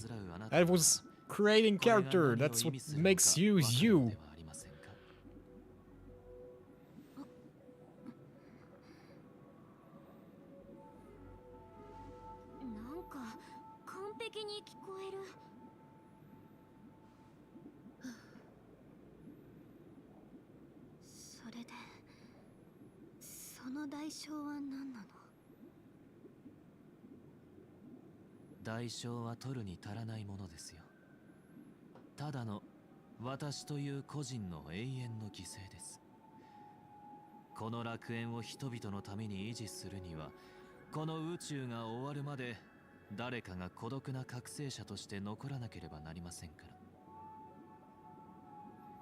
Spoken like a true cult leader.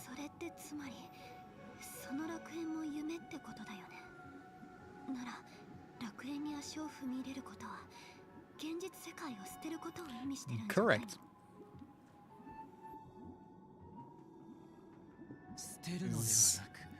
In fact, the infinite Tsukiyomi.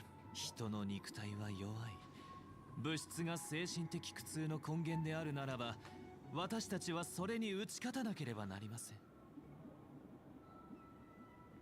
でもそういう幸せの中で人々は苦痛に打ち勝つこともなければその機会も Thank you, Firefly.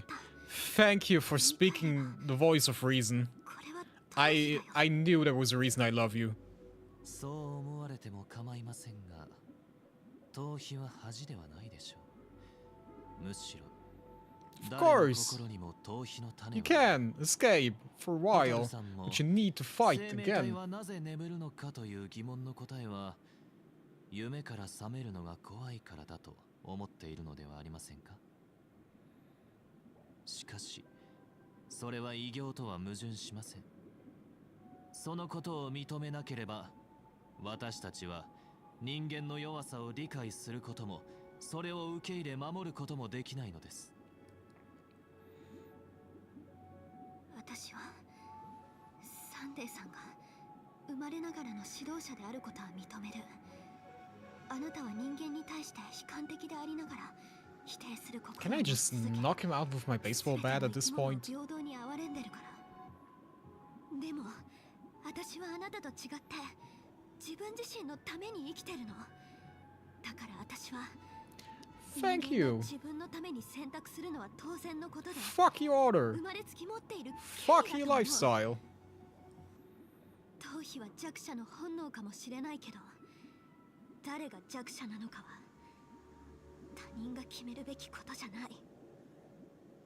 あなたの目には私も弱者に見えてるの。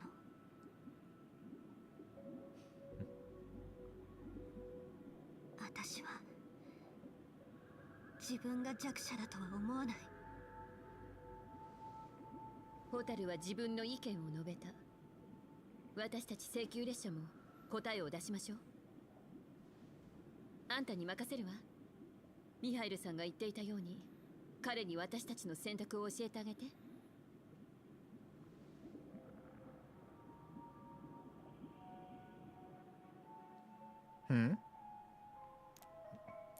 Really?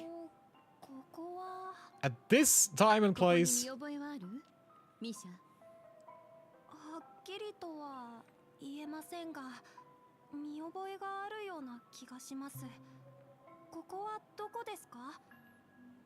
ここは夢の泡よ。私たちの意識は夢の泡の中に入ってるの。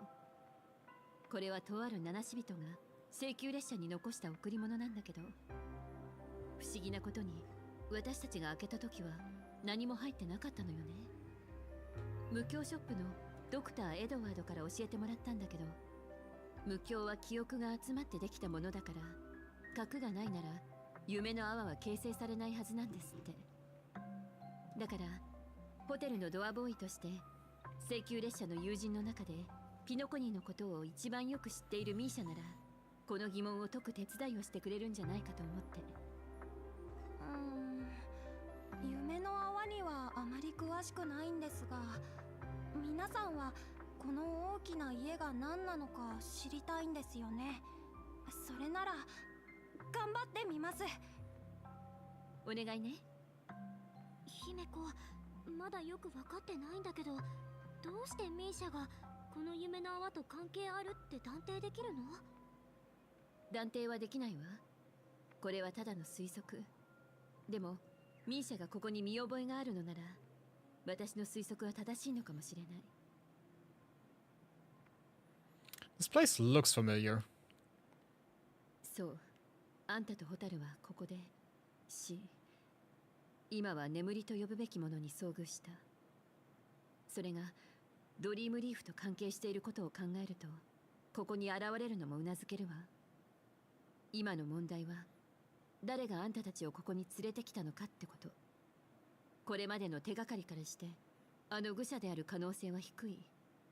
となると、一体誰なのかがとても重要になってくるわね。私たちは再び真実の確信に近づいてる。ミーシャに少し時間をあげましょう。彼なら夢の泡の秘密を解き明かしてくれるはずよ。わかった。でもここドアだらけだよ。どのドアから出ればいいのかミーシャわかる？そうですね。Yeah, that sounds very こっ confident. ちでしょうか。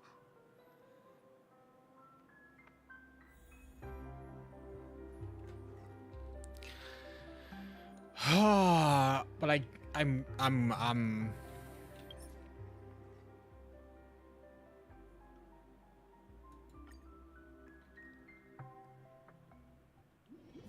I'm gonna quit for today. This is getting a lot. Quite a lot.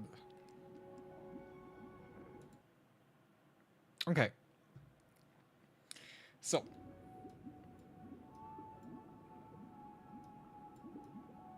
Thoughts on Penacony's story? Just quick. It's okay. It has the same problem the entire Penacony arc has. It's just story. That's the only thing that annoys me about the whole thing. Other than that, it's fine. It's giving you good stuff. And I don't think we have much more to go. I think we should be relatively close to the end. I don't exactly know how close, but I don't know if we're gonna find it out. Yeah. For now, I'm just gonna end it here. Because it's been nearly 6 hours, and that should be enough. That should be enough. Again, I would just love for Hoyo Wars in the future to kind of put more gameplay elements in between that, or at least let me have more influence in the decision making. Like this whole part is fine. The whole end thingy we had, where I can like make decisions, where I can interact with things, that is all fine and dandy. I just don't like the parts where you are basically trapped in dialogue over and over again. That's basically the only thing that I don't entirely like about the whole story arc we have right now. Yeah. Other than that, it's interesting. You can't deny that. It's interesting. Although it's heavy on philosophical topics. That is honestly unexpected. Not necessarily something bad, but unexpected. Yeah.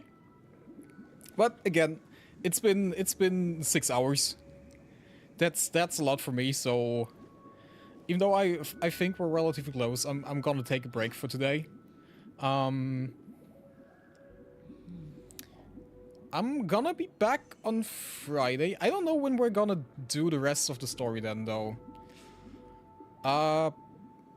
Maybe, perhaps I can squeeze in on Saturday, but I'm not sure if that's the case. Probably like next week would be safe to assume that we're gonna do that there. What are you eating? Peach, where did you hide that? Fine. Yeah, so. Thank you for hanging out. Thank you for staying here. Thank you for keeping me company while, honestly, at this point, watching a visual novel. But, I will see you guys again soon. Bye-bye!